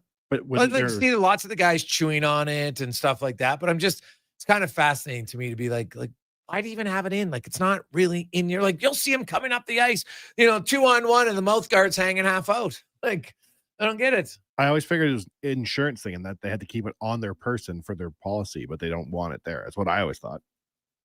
Well, what do you mean insurance? Insurance? Well, you're saying you're not going to get face insurance because you're not wearing a mouth guard? Well, if you're like have your face insured for a ton of money because you're earning $12 million a year, they may mandate. Well, I don't think they have face insurance. I think they just have like, a lot of teams, some of the players don't have it because the team has to insure the contract themselves due to injury, right? Because if that was the case, then wouldn't they just say you got to wear a full face shield? Strikes me it's always really good players that are dangling their mouth guards. Well, yeah, Patrick Kane, Draisaitl, McDavid, Matthew Tkachuk. But there's lots you don't see, like, because some of them, I don't even think they wear a mouth guard. Like, honestly, I'd probably like to go around the Oilers room and because I've never even thought of it till right now. How many of them are wearing mouth guards? Only the high value guys. I don't know. Not about that. We'll see. 833-401-1440, 833-401-1440. Hey, Gregor, do you know if Frederick's dealing with an injury? He's been less than inspiring from Jurassic Bark. He is not. He's just in a funk. And like I mentioned earlier off the top, to me, he's got to physical his way out of his funk. He's not a guy who's going to goal score his way out of his funk. And like I look at him and Noah Philp. I watched Noah Philp last night, who's played pretty well. But Noah Philp, there's a very specific role if you want it. Finish your checks. For a young guy who's not established in the league, like Frederick's got an 8-year contract. He's going to get a longer runway. That's just a fact. Now, is the coach happy with how he's playing right now? Of course not. The coach wants more out of him. That's a fact. I know it for a fact. And he needs to do more. Like, look at his minutes last night. When guys got elevated, he didn't. And as a coach, that's really because coaches aren't going to yell and scream, hey, right? They're not going to do that. They're not going to go Josh Anderson on the referee, right? They're not going to do that. You might do it once. You can't do it all the time. So the last option at times is, guess what? You're not going. Your ice time gets reduced. That's just how it's going to be. And so, yeah, Frederick's got to find a way to get himself involved in games more, physically, emotionally. That's what he has to do. He's got to get more engaged. Yeah, sure, you want him to score points. I understand that. But you can contribute in the game because very few guys score points every game. So you have to find a way to contribute elsewhere. And I think that he can improve in that regard. No question. 4 o'clock, we'll take a Sports 1440 update. We got Craig Button coming back. We'll hear from some of the Oilers and more. But first, let's get to the con man and a Sports 1440 update brought to you by Fountain Tire. Winter is around the corner, even if we don't want to know. But it's around the corner. And they got 15% off winter tires. Great selection, great prices. FountainTire.com. This is a Sports 1440 update. Game 1 of the World Series going tonight out in Toronto. The Jays hosting the Los Angeles Dodgers. First pitch just after 6. We'll have it right here on our radio feed only after the Jason Gregor Show. In the CFL, the Elks season comes to an end tonight down at Commonwealth Stamps in town. Kickoff 7:30. You've also got the Ticats and the Red Blacks meeting in Hamilton at 5. In the NHL, 4 games on the schedule. Leafs, Sabres, Sharks, Devils, Caps, Blue Jackets, and the Jets host the Flames. In the BCHL, you got the Crusaders hosting Brooks at 7. Spruce Grove in Okotoks tomorrow. In the AJ, 4 games, including Devon hosting Old and Bonneville in Grand Prairie. In U of A action, Golden Bears hockey taking on the Dinos down at Clare Drake, while the Pandas meet the Dinos in Calgary. They'll swap cities for Saturday night's action. And at the Saville Center this weekend, you got Bears and Pandas basketball with Mount Royal in town. The action starting at 6 tonight, tomorrow at 5. Per McEwen, their men's hockey team taking on Trinity Western tonight at the DCA. Coming up in hour 3 of the Jason Gregor Show, we'll ask 5 questions and be joined by former NHL general manager, current TSN analyst, Craig Button. I'm Connor Halley. This has been a Sports 1440 update. Sports 1440, Stingray Radio Station. CKJR broadcasts from West Edmonton Mall and Wetaskiwin. Download the free Stingray music app and listen wherever you go. You've got a go-to coffee spot, a trusted barber, even a lucky game day jersey. But when it's about looking your absolute best, there's only one name you need. Mr. Dirk, family run since 1939. We're experts in crafting impeccable tailor-made suits and offering a wide variety of everyday styles. Pair that with personalized one-on-one fittings and the convenience of on-site tailoring. Mr. Dirk elevates your style game. Visit our Edmonton store or explore MrDirk.com. Score big on style with Mr. Dirk. The job isn't done until the last load is hauled, and having a semi-trailer out of commission is not an option. Whether replacing or adding to your convoy, Edmonton Trailer has a huge inventory of new and used semi-trailers, trusted by the gravel, logging, oil field, fluids, and freight industries. Find a trailer right for you online or at one of their 3 locations.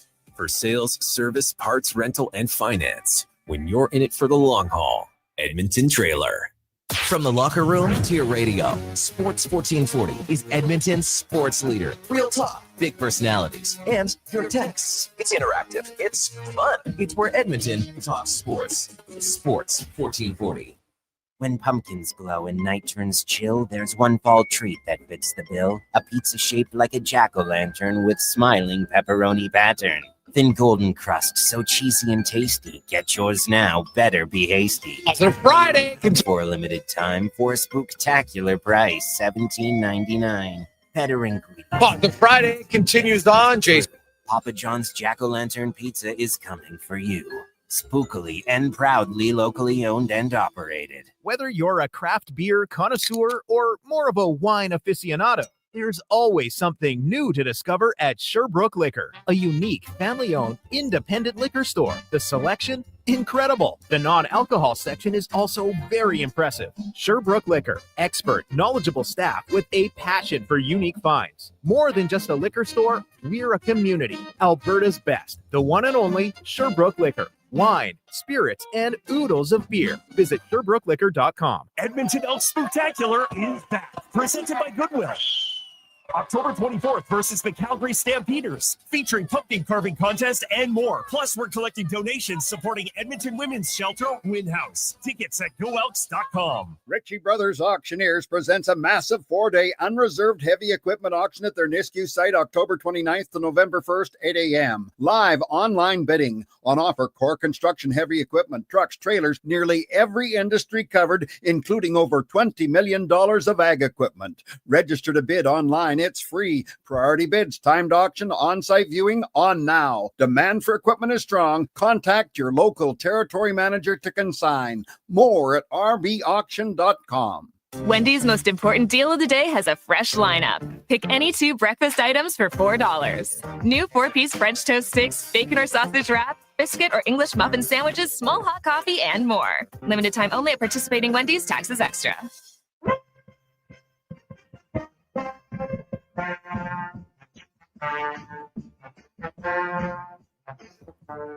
Portions of this hour brought to you by Leading Edge Physio, from weekend warriors to professional athletes, kids playing soccer to grandparents in the garden, rotator cuff tears and tendonitis to post-surgical knees and hips. We fix your body. Life shouldn't hurt. LeadingEdgePhysio.com. The Jason Gregor Show, the best of Edmonton sports talk and beyond. This is Sports 1440. Presented by PlayAlberta.ca. Alberta's I've been only waiting regulated all online week long gambling website. for John Schneider, the Blue Jays skipper.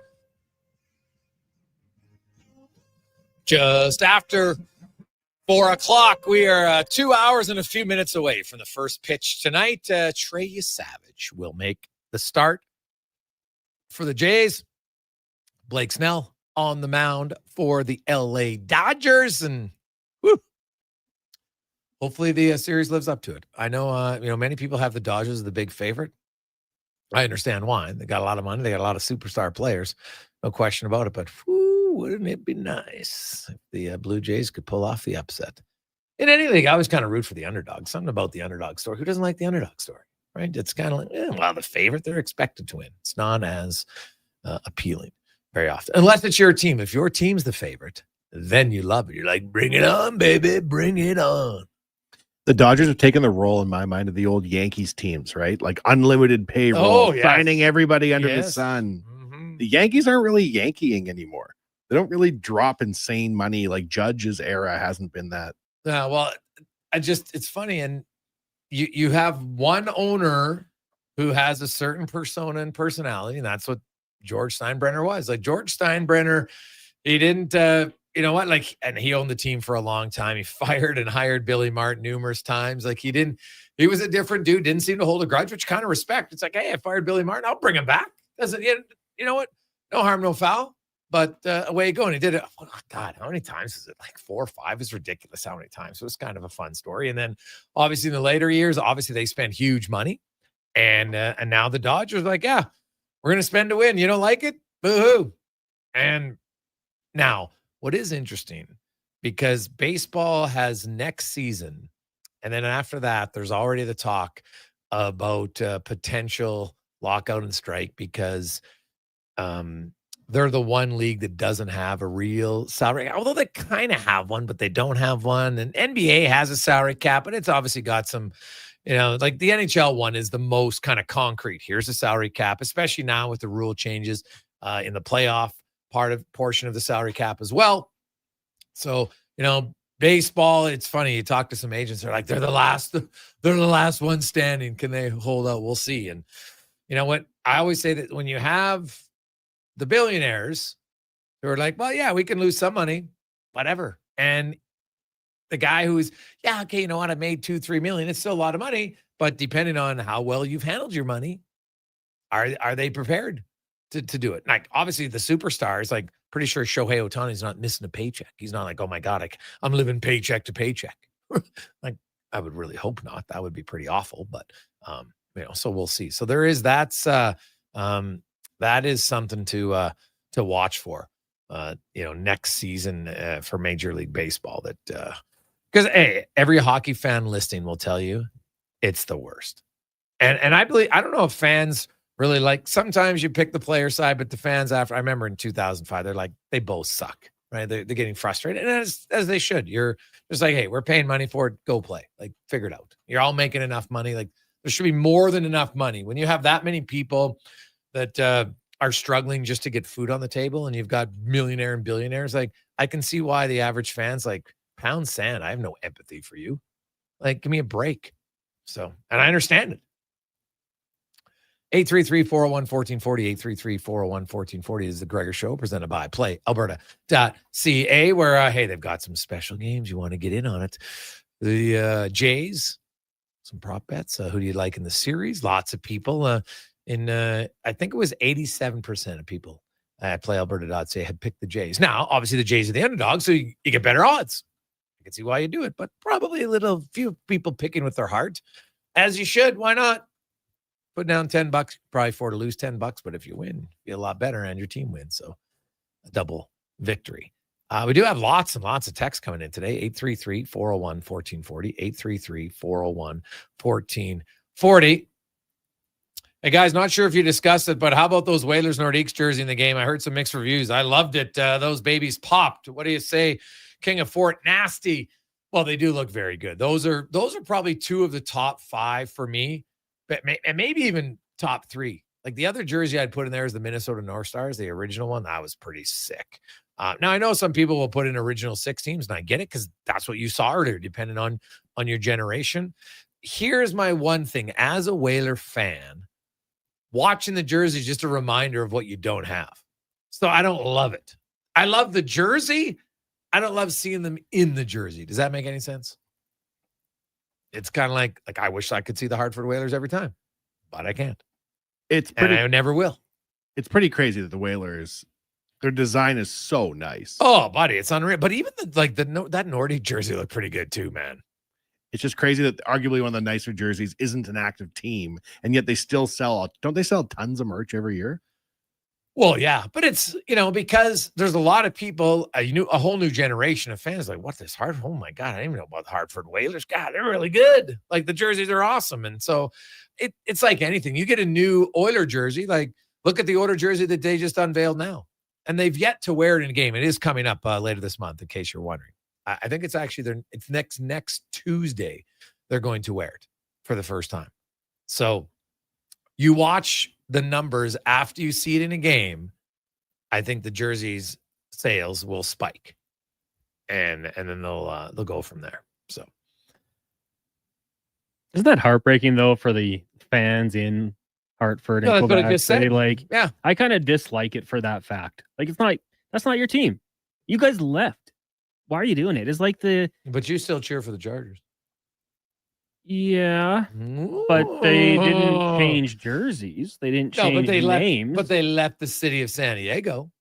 Yeah, but they're not like changing colors and then in 5 years going back to those retros to make money. You know, Right. But but isn't it still like, doesn't it? Now I know you're a Chargers fan who doesn't reside there. Yeah. Right. So, but like you talk to Charger fans who live in San Diego, and now they see their team, but it's not playing with that. Must crush them. I would think so. Yeah. I think a lot of fans stuck with it because like they were Rivers or Gates fans, but some fans absolutely hate them. Hate the Spanos family. I wore a San Diego Charger shirt in Vegas once, and I was like, lots of Southern California people talk to me about that. But I just think it's like, you're wearing it. You took their team, and you're doing it. It is a great look, but you're just cashing in. It's like when the Tennessee Titans wear Houston Oilers uniforms, and they do it against the Houston Texans. It's like salt in the wound. It's like you find out your wife, or you got divorced and your wife has a new husband. You watch him wearing your clothes around town and you're like, hey, that's my outfit. He's like, nope, I'm there now. If you're the fan of the You Oilers. left your outfit at your girlfriend's place? Like wearing your pants? Wife in this fictional scenario. Yeah, that'd be a tough one. Oof. That'd be really tough. Hey, guys, Savoy and Howard are really impressive. Skill level, compete really high with both of them. It's going to be interesting to see how they're doing in under 25 games or so from Painter. You know what? You heard the head coach talk about he's really liked Isaac Howard and how he's starting to figure out the game. And I thought the coach, I said at the start of the year, I know a lot of people are upset. Why is he doing it? Why is he doing it? Because it's hard. And what if you play them in the top line, they don't have success? Then you have to demote them. And now you're probably, deflating their confidence a bit. This way, it's like, hey, man, you're playing 10, 11 minutes. You're figuring things out. There's not a lot of pressure on you. Everybody's focusing on the big guns as they should be. And now you're starting to feel a little bit more comfortable. Oh, okay. I can put you up there. And even if Isaac Howard doesn't light it up right away, I don't think anybody's going to say, wow, what a failure. But it's more so he goes into the game tomorrow night, and it looks like Howard's going to play on a line with McDavid and Mangiapane, and Savoy will stay with Podkolzin and Draisaitl. And so now you got a few more games. Obviously, Zach Hyman getting closer to returning. We're not 100% sure if he will be returning next Saturday. That's when he's eligible, and the Chicago Blackhawks come to town on the 1st of November. But Savoy and Howard, even though they don't have big numbers, they've been around the puck. Like, they're playing quick because the Oilers at times look sluggish overall. Like, Leon Draisaitl's got 5 goals, but I think Leon would be the first one to tell you he's not loving where his game's at. He even admitted it. He goes, man, I'm just not feeling it yet. So, and that's a good thing for the Oilers, is that a lot of their best players aren't feeling it, yet they're still 4-3-1. But you're right, Painter. I think Howard, Savoy, they've gotten a little bit better. They don't look overwhelmed at all. They look pretty comfortable. You're making plays, which is nice. And now when you get other guys back, we'll see where it goes. And then, there's some other guys in the meantime who I think got to get going a little bit more in their game. You'd like to see more from Frederick. I'd like to see more from Draisaitl. I'd like to see more physicality from Phil. He's got 2 goals in 9 games. We'll take that. And he actually even played 9 games. He's got 2 goals in 6 games. Take it all day long. Right? Well, they've only played 8 games, Gregor. They can't play 9, you idiot. So, but yeah, he's got 2 in 6 or 5 games, whatever he's played, which is fine. But he's not going to be here to be a goal scorer. I think he's got to recognize, like, I got to come out there and I got to grind it up with some guys. Like, deliver a hit. The guy can skate. He's 6'2". He's big body. Like, I'd like to see him use it a little bit more. So, hey, Gregor, if Ford doesn't come back, is Cody Fajardo back? I don't think he has the arm to go deep from Trevor. Well, Trevor, that is a great question. I believe Cody Fajardo is coming back next year. But if they're moving on from Trey Ford, then they're going to have to look at, what's the other option here? And, you got to do a good job in scouting, bringing in a quarterback, because we've seen it. Other guys get an opportunity and all of a sudden, boom, it pops for them. So, yeah, that's the key. I think Cody Fajardo can be a good quarterback for you. Can he be a great, he's not Nathan Rourke, and that's okay. There's not a lot of guys who are Nathan Rourke, but that's a valid question to see kind of where he's at. But having a veteran who just makes plays, like, does Trevor Harris have that much stronger of an arm? Maybe certain throws, yes, potentially. But, I think for Fajardo, his completion percentage is very good. I'd like him to be, he's got to throw more touchdowns, number one. And I think they've got to throw a little bit more passing attempts at times with him and not be afraid to throw up into a tight window is probably how I would view that. Let's take a break. Craig Button will join us. Oh, it's going to be fiery with Butts. Did Montreal get screwed over? We'll debate it next on The Gregor Show, presented by PlayAlberta.ca. When pumpkins glow and night turns chill, there's one fall treat that fits the bill. A pizza shaped like a jack-o'-lantern with smiling pepperoni pattern. Thin golden crust, so cheesy and tasty. Get yours now, better be hasty. It's only around for a limited time for a spooktacular price, $17.99. Better ingredients, better pizza, yes, it's true. Papa John's Jack-o'-lantern Pizza is coming for you. Spookily and proudly locally owned and operated. Bring in the new year with a Canadian country legend. December 31st, in concert at the Silent Ice Center in Nisku. Brett Kissel, she jazz me crazy. Multiple CCMA and Juno Award winner, platinum-selling recording artist, and top 10 hitmaker. Celebrate the new year in Alberta, country style. Bring your friends, your cowboy boots, and your party spirit for a night full of hits, celebration, and unforgettable memories. I've been The waiting. countdown to 2026 starts with Brett Kissel live on stage. Get your tickets now I've at been waiting. SilentIceCenter.com/events. I'm tired of waking up tired. Waking up tired. Yeah, waking up tired. Are you tired of waking up tired? Come visit our sleep experts at the Brick Mattress Store. Get Canada's guaranteed lowest prices on all things sleep. Plus, try your new mattress for 6 months. If you don't love it, we'll find one you do. Some conditions apply. Stop waking up tired. Get the right mattress, guaranteed. Only at the Brick Mattress Store. Hi, Mike here from Northgate Chevrolet Buick GMC. I'm super excited to tell you today that we have fed over 250 families so far with our Feed 500 Families event. With that said, we are still short of our goal. We have decided to continue this on through to the end of October. With your help and your support, we can get this done. Please stop in and see us today, 13215 97th Street, or visit us online at northgategm.com. It's a new season, Edmonton, which means it's time for new offers. Play Alberta is offering odds boosts on every Oilers game all season long. This is your chance to score big. And for a limited time only, our listeners can get an exclusive $50 free bet when they deposit $50 using code Gregor50. That's code Gregor50 for an exclusive $50 free bet. Alberta wins with Play Alberta. Must be 18 plus to play. If you gamble, please use your game sense. PlayAlberta.ca. Monopoly Double Play is back at McDonald's. So let's practice winning. You just won 25 grand and go. Yes! I said 25 grand. That's what I'm talking about. Yeah! Much better. Okay, now you just won a brand new Chevrolet Corvette. I think she just fainted. Impressive. Feel like a winner on pack and in-app. Monopoly Double Play is back. While supplies last, 1 in 5 chances to win game piece prizes at outset. Chances to win draw prizes depend on number of entries in each draw. Cash prizes payable by e-transfer. See rules in-app. Looking at the Alberta weather forecast, wild, unpredictable, brutally tough. When the weather turns tough, Titan Supply doesn't back down. Titan Supply has been protecting workers from conditions like this for 50 years. We stand tall with you against the elements with the industry's best rigging, hauling, and lifting products to get you home safe. Tire chains, wire rope, round slings, chain slings, and a whole lot more. Titan Supply in Edmonton, Grand Prairie, Red Deer, and Calgary. Online at titansupply.ca. Lift, dig, haul.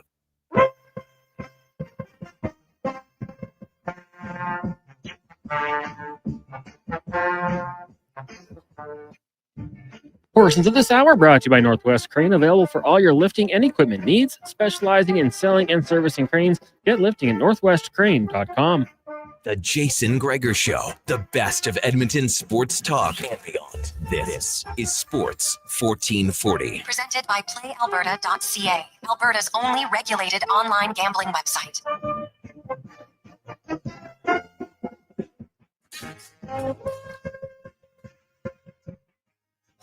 It's 4:20 on a positive Friday. Welcome back to the show. Gregor Show, presented by our title sponsor, PlayAlberta.ca, where you can get in the game. Lotto Max tonight. $30 million up for grabs in the lottery. Good luck. Just remember, if you win, you host a party, you invite us. If we win, we invite you. It's a fair deal. It's a fair deal. God, imagine the party to have if you want a 30 mil. Woo! Gosh. Be a good one. Well, I don't know if I'd just waste the amount of champagne they just pour on people, though. I would say that. I wouldn't do that. But I would have I would have a fun there'd be some good fun party games, I can tell you that. Do you think it's that fun to really like chug champagne like they do in sporting victories and like spray it around? Oh, I would think it probably is, yeah. Really? Well, you're in such a euphoric state. Is that because of the champagne though, or because of what you just did? Of course, because you won. Yeah. Yeah, they're excited beforehand. That just adds to it, man. Like you spilled beer on yourself in an order game. What the hell are you talking about? And you're like, this is awesome. I'm soaked in beer. Like, why are you even asking that question? Well, you're talking about winning $30 million and like spraying champagne. No, I said I wouldn't do it. Oh, yeah, I wouldn't do that. Right. Yes, that's what I said. I wouldn't do it. No. Yeah, I'm like Meatloaf, but I would not do that. Okay. There we go. Now, let's get to our big guest of the day, brought to you by Silent Rides Charter Company. Charlie, you win $30 million, you're going to be having a lot of silent rides. Everybody gets home safe. Book your ride today at silentrides.ca. Former NHL GM and scout, ace analyst for TSN. Craig Button joins us. Butts, how you doing? I am really good. I got to tell you, Wanye, I've drank champagne out of the Stanley Cup a few times. I'll tell you what, it tastes good. And you don't put crummy champagne in there. You put booze in there. That's where you get it good. And, you know, after you've won and you're celebrating, there's no better taste. Cool. Now, Craig, I was at the game last night, so I didn't see your broadcast, and then people were saying, Craig Button's he's losing his mind, which, of course, you know, I don't believe everything I read. What was your take on the Edmonton-Montreal game last night? Well, I mean, I don't know. I wasn't losing my mind. I was very critical of the officiating last night. I don't look at it. I support the officials. I've said it all along. I support the Department of Player Safety. I don't go with blind support. There's times when I don't agree with them. There's times they don't agree with me. I think that Rank and Schlenker are very good officials. They had a bad night last night. And, you know, when you start to look at the officiating and, hey, listen, forget about what I said. The Montreal Canadiens were losing their minds. And I think they had every right to. I watched the Anderson replay. And the minute you do the stick tap right up to an official, I was like, that's a penalty all day long. Now, the Slavkovsky call I thought was terrible. That's not a penalty. And you know me, I don't want hits from behind, but I didn't think that was a penalty at all in that game. I can't recall a game where there's been two penalties right after a goal, one on Edmonton and Bouchard and then one on Anderson. But I'll say I thought both were warranted after the calls. Right? I think if Anderson just barks and yells and screams, I don't think it gets a penalty. But the minute he does that, oh, look at you, congratulations, tap, I think you're getting teed up every time doing that. I did criticize that one. Yeah. I criticized Darnell Nurse cross-checking Lane Hudson from behind that led to the first Edmonton goal. Draisaitl takes out somebody in the corner, interference. It should have been called. The Slavkovsky's penalty terrible. And, you know, like you start to look at it, and so frustration builds. I'm not condoning what Josh Anderson did, and I know frustration gets into the game, and players have to control it. But at that point in the time, the referees had built that frustration because of the fact. Listen, goalies have bad games. Evan Bouchard is a really good player. He had a bad game last week. So what am I going to say? Oh, Evan Bouchard didn't have a bad game. The officials are better than that. The standard is higher than that in the NHL. They didn't meet the standard last night, and those guys had a bad night. Nothing wrong with that. You don't have to agree with me, and I'm not saying you, Jason, or you, Wanye. I'm just saying that that's the reality of how I saw it. And I thought that game, and Josh Anderson's got to be better than that. I totally agree, but frustration by that point had grown. Yeah, well, they kind of lost their marbles, no question. You know, Edmonton, even their Edmonton players after the game were like, hey, we didn't play very well. Like somehow we had a lead and then we quit playing. And then their power play did score twice. And the last 10 minutes, Edmonton actually woke up. But prior to that, Montreal was all over it. I know you do a lot of Hab games, Craig. Cole Caulfield, I've always thought was quick. He looked really fast to me last night. And it was the one where he streamed down the left wing, and Darnell Nurse, who's a very good skater in a straight line, he didn't make up any ground. And normally he makes up ground on guys. And I was like, God, this Caulfield guy isn't just quick, like in a short distance. Like he can really move. Is he faster overall this year than you've seen in the past? Yes, I would say yes, Jason. and I think your observations are ones that I see. And then a play like Darnell Nurse wasn't even just like, you know, how fast he was. Because he also, once Darnell reached, he brought the puck right in between that stick and snapped a good shot. And Darnell, a lot of times with that reach, can disrupt the player. Cole Caulfield not only had the speed, but he had the presence of mind to understand when Darnell reached, he had a chance to get that puck back into a shooting position. And certainly Cole is quicker and faster. I mean, he's 24. He's going to be 25 here early in the new year. And I think players can get faster. Players can get quicker. And I think you definitely see that with Cole Caulfield. The Habs overall, Craig, you know, they're off to a good start. What do you make of the goaltending situation going on right now in Montreal? Well, I mean, it's real simple. I think, again, I'll go back to this. Sam Montembeault has shown he can be a really good goaltender. He has not had a good start to the season. And Jakub Dobiš has had a great start to the season. I guess you look at it glass half full, glass half empty, however you want to look at it.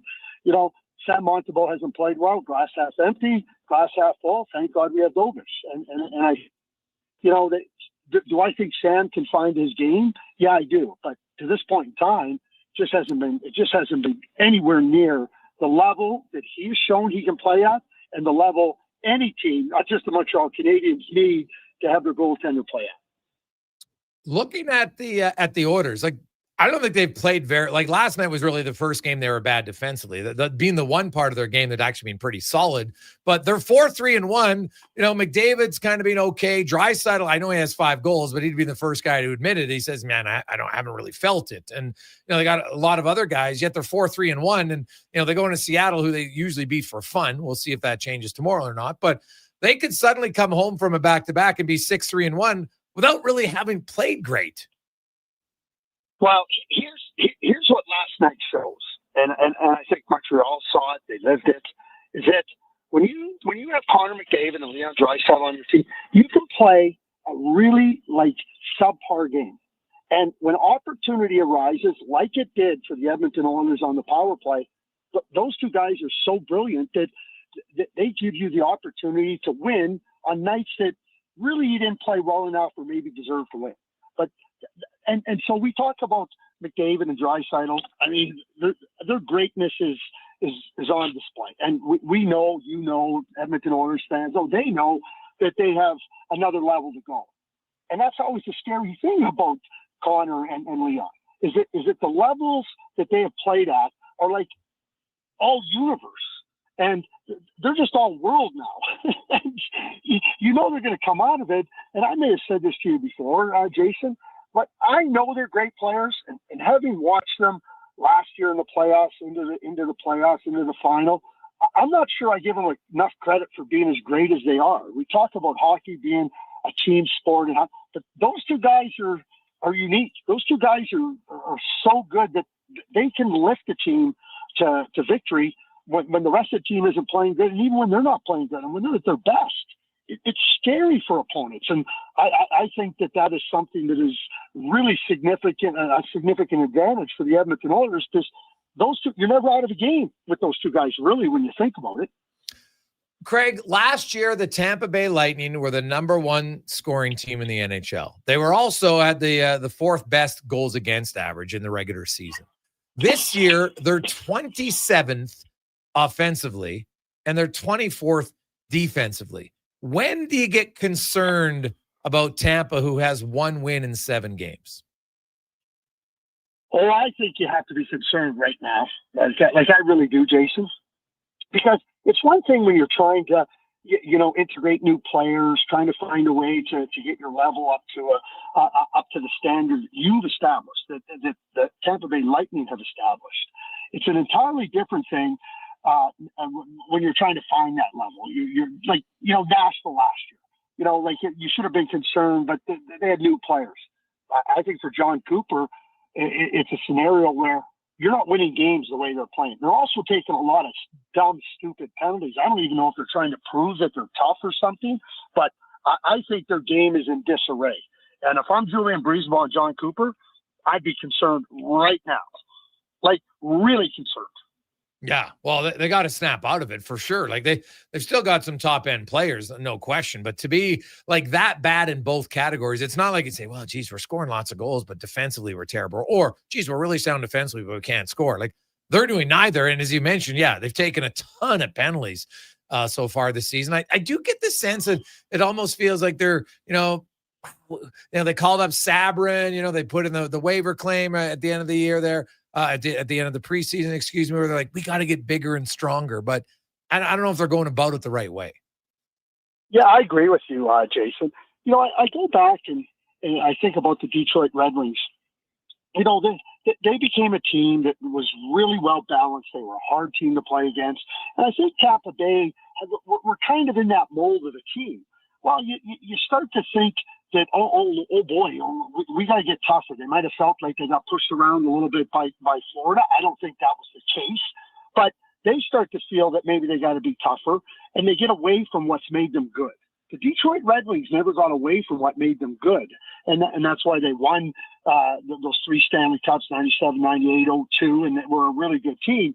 And teams tried to play, but they just said, that's okay. You're not pushing us away. You might be a little bit harder hitting than us. You might be a little bit more rough, but we're good. And I think that's what Tampa Bay has to get back to. They have to get back to knowing that they're a good team and just saying, this is our DNA and we're going to play to our DNA. I think they've gotten really away from what's made them so good for really a decade. Yeah, no. And it's kind of, I know some people like, oh, John Cooper, it's wearing off. I'm not necessarily sure I buy that, but in the NHL, Craig, like it wouldn't shock me how quickly teams, I know that they're obviously being the exception there, but like if this went along, like I wouldn't be shocked, honestly, if they did something like that. Not saying it's the right decision, but we've seen it before that the coach usually is the first guy to take that gets blamed. No question. Al McNeil, the late Al McNeil, he told me this many years ago. He goes, the coach's job is to maximize the ability of the team to play to their potential. And he says, if you do that and you're still falling short, you got a player personnel problem. He says, if you've got a team that's not playing to its capabilities, that's a coaching issue. There is no way anybody can tell you or me or anybody else that they have a player personnel issue. So, and I'm never hesitant to say it. It's a coach's job to find solutions.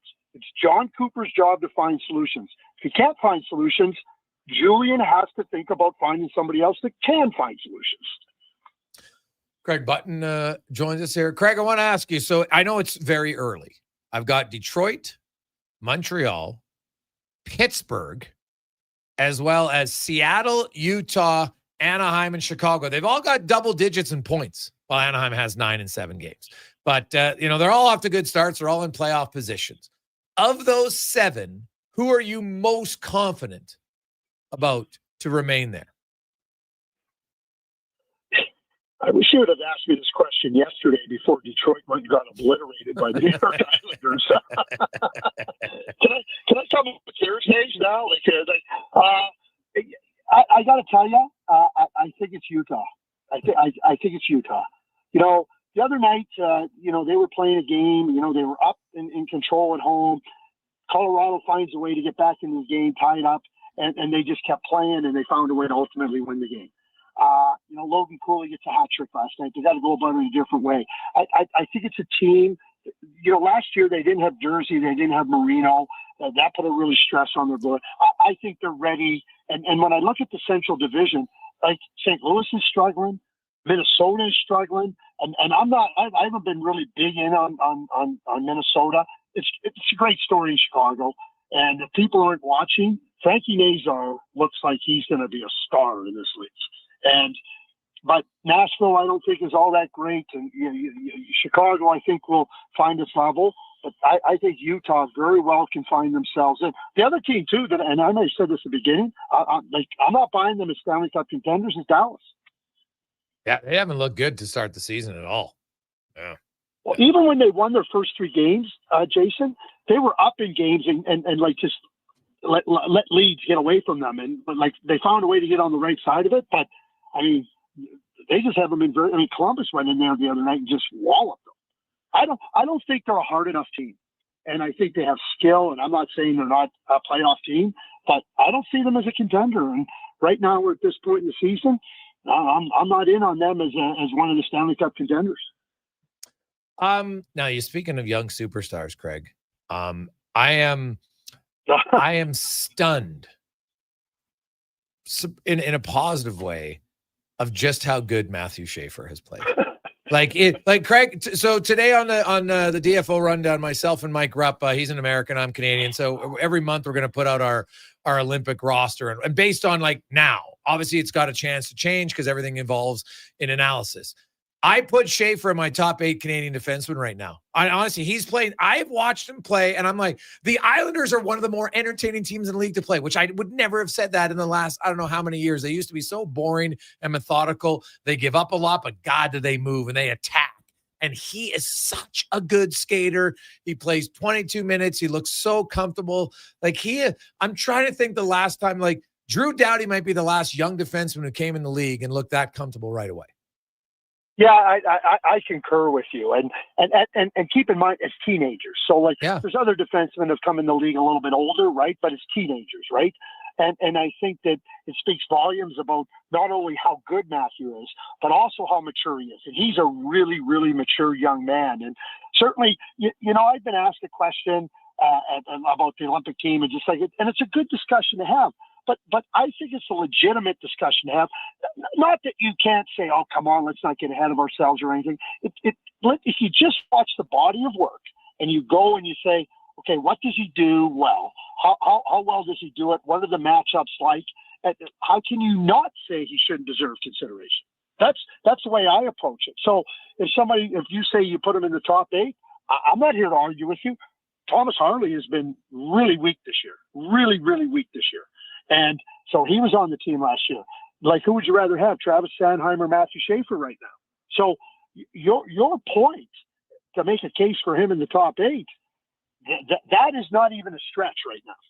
Yeah, I know. Like it was and I looked 2010, Drew Doughty made the Canadian Olympic team on home soil with all the pressure when Canada had flamed out 4 years earlier in 2006, and he played great. And I'm like, man, Matthew Schaefer, if he continues to go down here, I'm not saying he'll play all the time, but to make the top 8 for Canadian defensemen, if this continues in 2 months, and that's why, hey, we open the rights to change it each month, but today, right now, based on right now today's play, there's not 8 other better Canadian defensemen in my eyes. Yeah, I don't know if you read the article the other day. They talked to Wayne and Wayne Gretzky and Steve Yzerman about selecting the team and what they try to do. And, they both said the same thing. They said there's certain players that you're trying to find you're giving them kind of a little bit of a courtesy because you know what they've done in the past. But with a number of other players, you're looking at what they can do right now. And so players like Sidney Crosby could go goalless for the next 40 games. He's on the team. Yeah. Connor McDavid, McKinnon, right? And I think that's what they were saying. But they also, because they were part of the selection process, I think that hearing them talk about how you have to evaluate what players can do right now, I think it's really important in this conversation when it comes to Matthew Schaefer. And so there's history there. You talk about Doughty. There's history from Wayne and Steve when selecting a team. And Matthew Schaefer just keeps impressing. Oh, does he ever? Like you scouted him, Craig. Lots. Did you think he was going to be this good right away? No, not at all.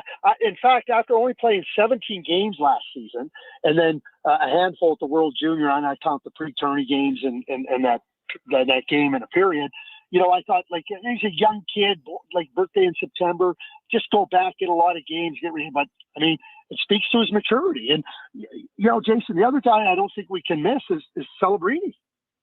An 18 and a 19-year-old, and the both of them are just like they're dominant in their games. Yeah, well, Celebrini had it's crazy. He's had 2 5-point nights. I think he's someone who will he'll be in the conversation as well. It's going to be fun. We did both Team USA and Team Canada, and I one last one before I let you go, Craig. How much grief should Chris Drury be getting for having such lackluster skill in his bottom 6 in New York? Sure, there's not lackluster skill in his top 6 too. Touche. Yeah, I mean, I think the team. I think Mike Sullivan's a hell of a coach. He's going to coach the Olympic team, right? I mean, that team in the and you talk about being wrong. I thought Mike coming in there, and I give Mike so much credit because I think so highly of him as a coach. And that he's going to come in. They're going to be way better, and they're better defensively, and they haven't been able to score. But that team, as constructed, like they don't scare anybody. They're not going to threaten anybody, and I don't see them as a playoff team. And they got one of the best goaltenders on the planet. Oh, God, Shesterkin's been unreal, and they look brutal right now. So we'll see. Awesome stuff, Craig. Who are you picking in the World Series? You know what? Why not just stick with the Jays? The Jays have had a magical season, and they just keep showing that they can find ways to win. I know how good the Dodgers are, but what the Jays have done and where they're at with home field advantage, they're not going to lose 2 games at home in this series. So I think that they have a chance to win it, so I'm going with the Jays. Going with the Jays. All right, Craig. We look forward to it, buddy. Will be fun. We'll talk to you next Friday. We will. Thank you, Jason. Have a great weekend. It's Craig Button from TSN. Quick break. We'll come back. We got 5 questions and more. It's the Gregor Show presented by PlayAlberta.ca, your one-stop shop for games, casino, live betting, lotteries, and more. PlayAlberta.ca. Whoa, who turned off all the lights? Experience the new charcoal menu at Booster Juice. Charcoal menu? Introducing the Eclipse Smoothie, Blackout Booster Mixer, and Midnight Booster Ball. Where's that voice coming from? Dark and delicious, made with activated charcoal. Can we please turn the lights back on? Sorry, I'm just excited about the new charcoal menu. Wow, that is good. Right? Available now, only at Booster Juice. You've got a go-to coffee spot, a trusted barber, even a lucky game day jersey. But when it's about looking your absolute best, there's only one name you need. Mr. Dirk. Family run since 1939. We're experts in crafting impeccable tailor-made suits and offering a wide variety of everyday styles. Pair that with personalized one-on-one fittings and the convenience of on-site tailoring. Mr. Dirk elevates your style game. Visit our Edmonton store or explore MrDirk.com. Score big on style with Mr. Dirk. I'm Gene Principe for Legacy Heating and Cooling. If you need a furnace this Halloween, it'd be a grave mistake not to call Legacy. Call Legacy. Need repair? Revampire your furnace. Just call Legacy. Legacy has a skeleton of furnaces in stock. Call Legacy. Call Legacy. Plus, no interest and no prints of payments for 1 year when you buy with Legacy Heating and Cooling. Hot coffee, hotter takes, and the sports stories that matter. Check out Kevin Carrion weekday mornings from 7 to 11 on Edmonton's sports leader, Sports 1440. Be part of the conversation. 833-401-1440. Wondering what you can afford? Let Go Auto do the math with our free car loan calculator. No pressure, no awkward convos, just quick answers on your budget and payments. Bad credit? No credit? We got you. Text CHECK to 780-777-7777. That's CHECK to 780-all-7. Find out what you qualify for and start shopping with confidence. Go Auto. Drive what you love with payments that make sense. Top quality flooring, locally owned, and Canadian products from Beaulieu. Yeah, that's CFI. CFI what? No, CFI. Custom Floors, Inc. From free estimate to professional installation, contact Custom Floors Inc. at customfloorsinc.ca. Carve out for a cause at the Jason Gregor Pizza Pig Out, presented by GS Construction. Thursday, November 6th at the Canadian Ice House. Indulge in unlimited pizza from amazing local pizzerias while you help raise some dough for kids' sport. Then vote for your favorite slice to help crown the People's Choice Award winners. Tickets to join Edmonton's biggest and best adult pizza party are just $30. Head to jasongregorpizzapigout.com for more details and to buy tickets. I'm Rick Showers from Noble RV, and I know a lot about how RVs work. I post videos on Facebook every week showing the weak points and how failures can occur. But even I don't winterize my own RV. What are you saying, Rick? You don't think you could do it? Oh, sure, Bob, I could do it, but I couldn't do it at a professional level. When you expect your RV to survive the harsh northern Alberta winter, this is no place for hobbyists. And I don't service used RVs all day, every day. Instead, I hired people smarter than me to do that sort of work. That's the team that winterizes my trailer, the same team that'll winterize yours. Your RV service team works 12 months of the year repairing and maintaining used RVs. That's right, Bob. If you want your RV working right in the spring, the real work happens now, in the fall. Our winterization packages start at just $99, and that includes a full report in writing. No surprises, just the great outdoors waiting for you when the last of the snow melts. And that's Snowball. NobleRV.ca. Portions of this hour brought to you by CanTorque. What's the best way to beat the tariffs? By Canadian. CanTorque's products are not only made in Canada, but right here in Edmonton. Save money, support Canada at CanTorque.com. The Jason Gregor Show, the best of Edmonton sports talk and beyond. This is Sports 1440. Presented by PlayAlberta.ca, Alberta's only regulated online gambling website.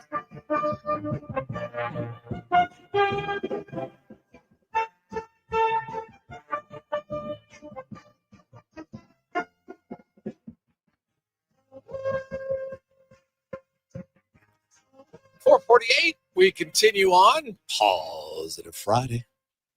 Man, what a weekend for sports. World Series. If you're an Elks fan, you got their final game. They can play spoiler against Calgary tonight. No Trey Ford. Don't expect Ford to play, which we had a lot of texts coming in there earlier. What do you think that means? Well, I think it means they're going to move on from him. Why else? If you thought he was part of your organization, why wouldn't you play him tonight? So if he's not part of the future, that's why they're not playing him.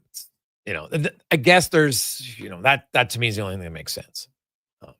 We'll see what happens, but that would be my guess on Trey Ford. But the Elks, you can't say they have nothing to play for. There's personal pride. There's some players, you can always, improve your statistics. Some guys are playing for a job. For sure. They're not all locks to make the team next year. So it's an opportunity to open the coach's eyes. And you play a Calgary team who's got everything to play for.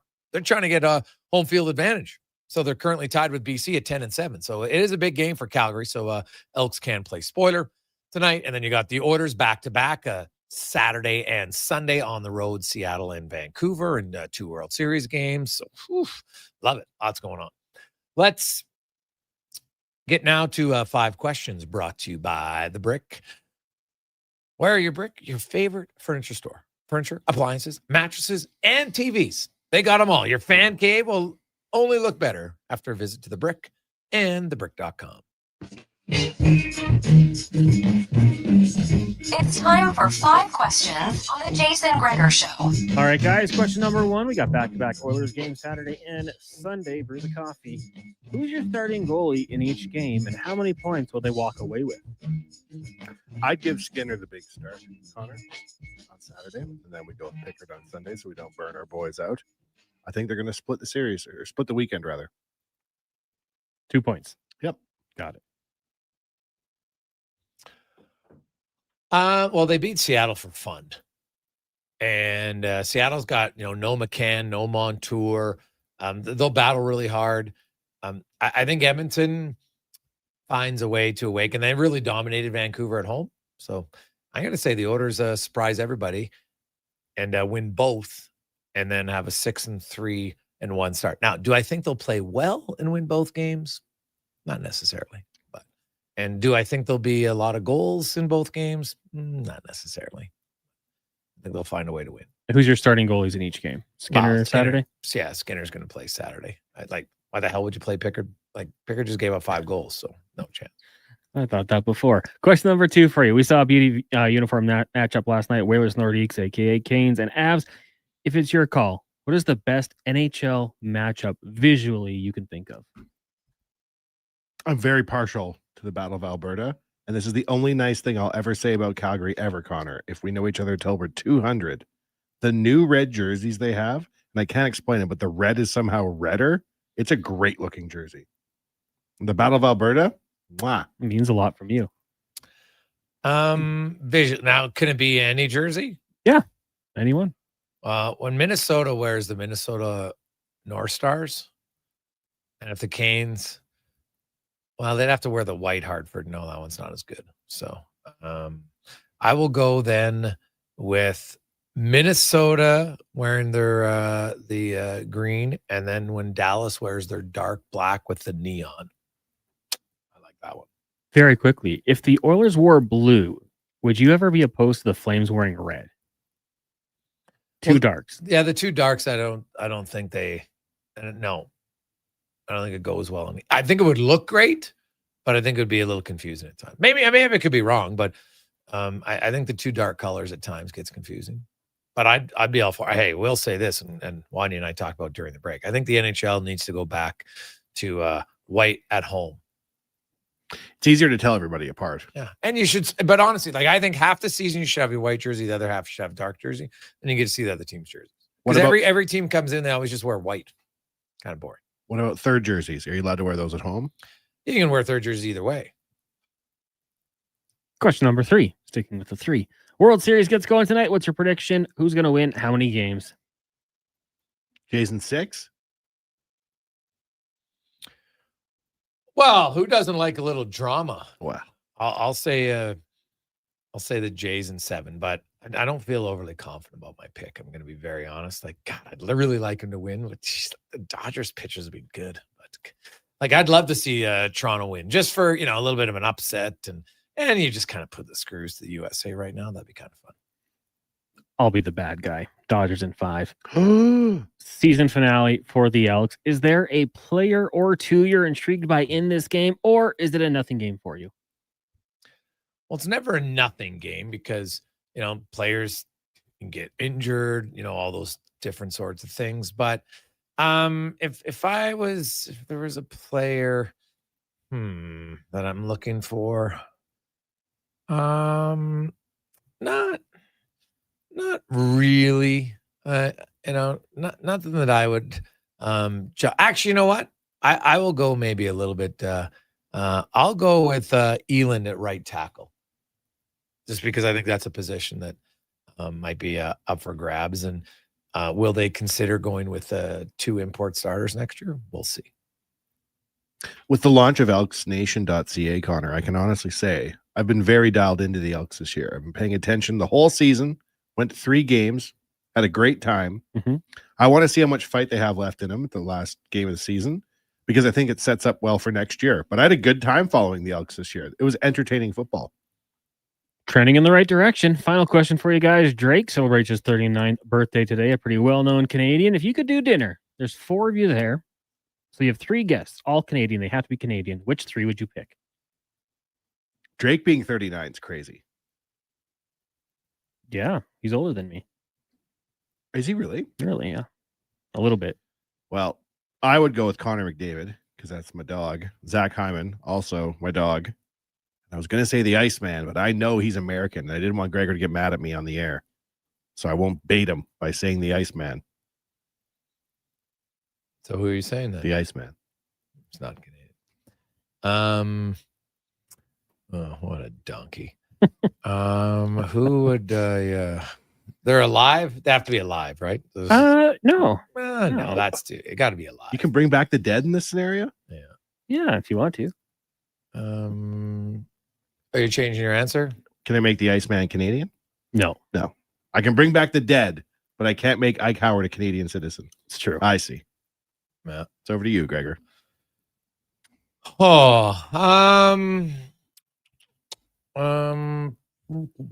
would I want to have dinner with?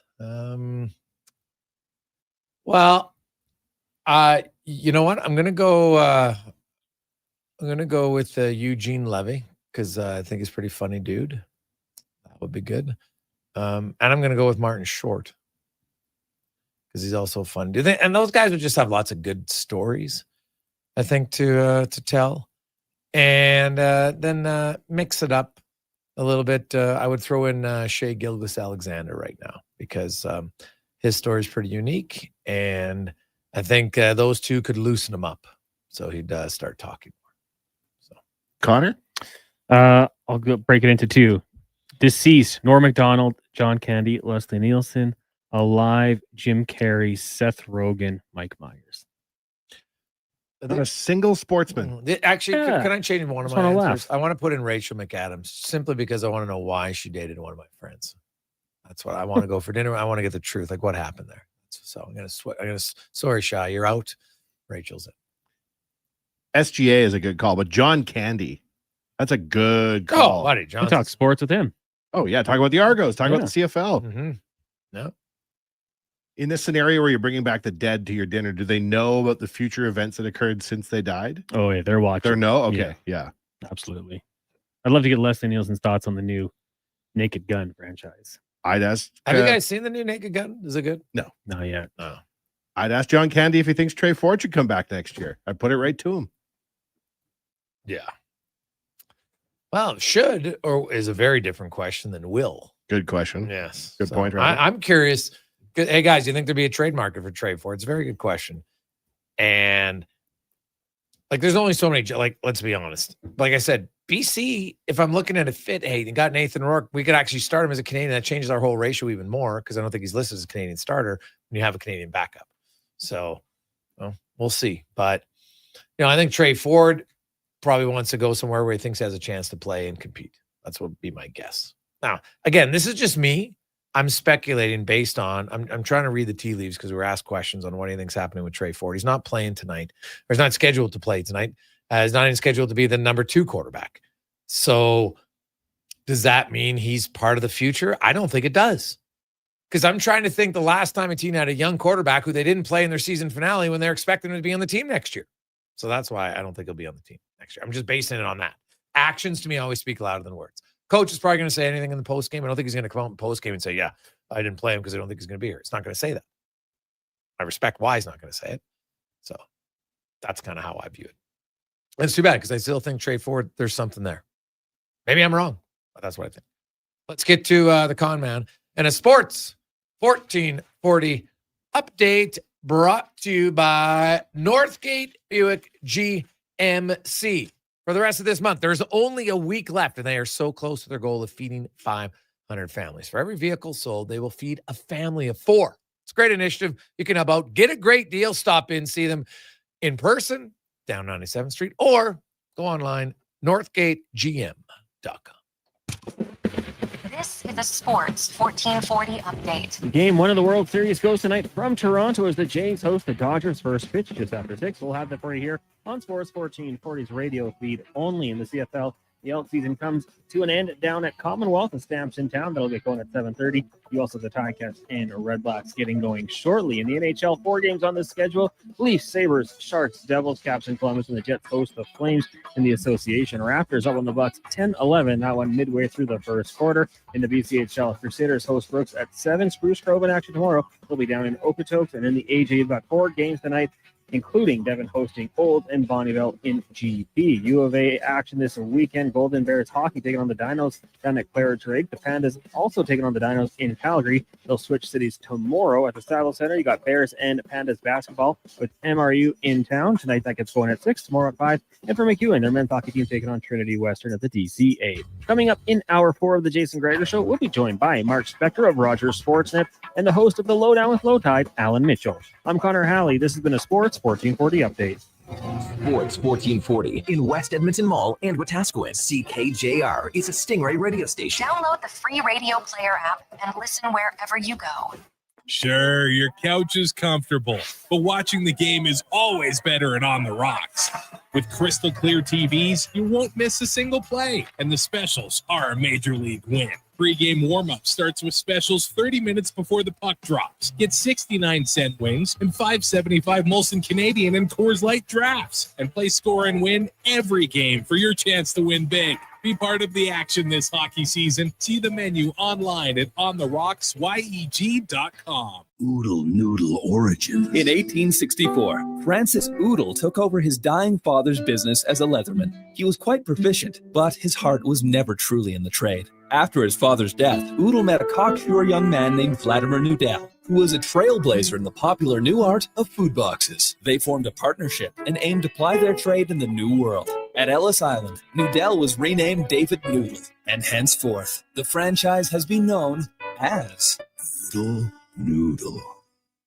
Did you know The Brick is proudly Canadian-owned and operated? We started right here in Canada over 50 years ago. Now, our 5,000 team members are proud to be your neighbor in more than 200 communities across Canada. And we support all Canadians with a growing selection of quality-made Canadian products and manufacturers. Nobody knows more about furnishing Canadian homes at the guaranteed lowest price than us. The Brick, saving you more. Visit thebrick.com and use our store locator to find a brick store near you.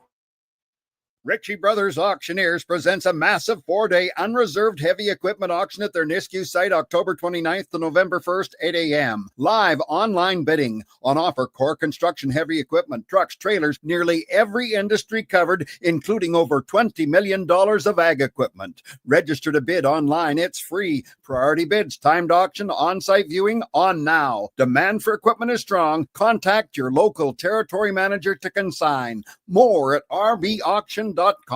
Hey there, this is your wake-up call. It's time to change to your winter tires. Unless you want to be sliding and swerving around icy roads like you're some kind of dummy, head to Big Toy Shop and get it done right for a great price. We won't lie to you, inflate your bill, or waste your time. Time to change your tires. Big Toy Shop, 8315 Argyle Road. 780-298-2797.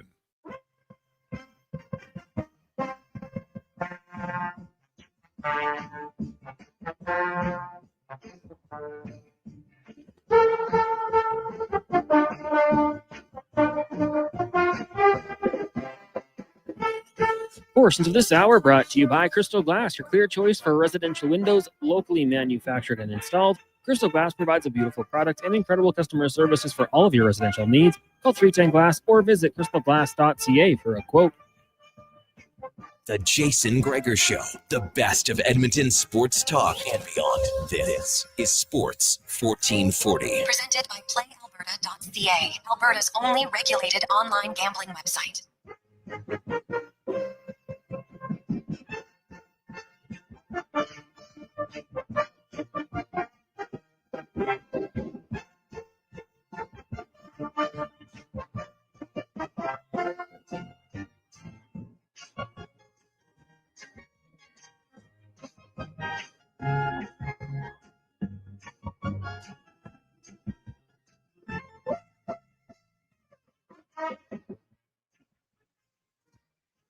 Just after 5 o'clock. Welcome back, Gregor. Connor Halley, one Gretz with you. Final hour of the week, final hour of the show. Right after our show, you can listen to the Jays games right here on Sports 1440 Game 1 as they take on the L.A.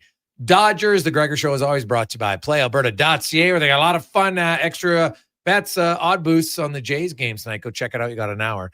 PlayAlberta.ca. Got a big one with capital letters. Please help. Gregor, I know you're a farm boy. What's the best way to repel mice? Well, I need to know more information. Is it in your house? We got to get details on this one. Yes, so I think anybody out there who lived on a farm, maybe even in Edmonton. I remember one of my houses in Edmonton that we rented. We had a little bit of a mice infestation at one point. And A is the key to find out.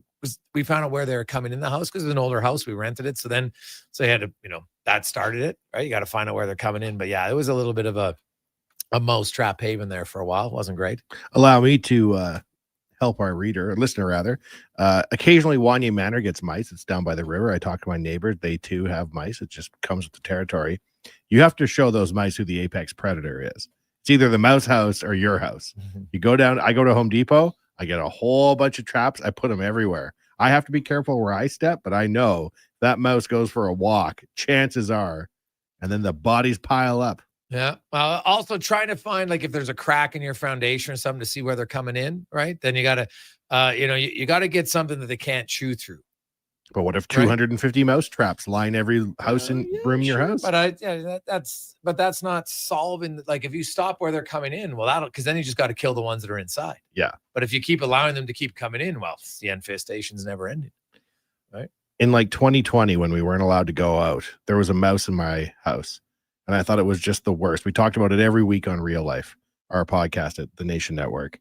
And one night I was sitting there watching TV, Gregor, and I looked over and the mouse was sitting on its hind legs, like Stuart Little, watching TV with me.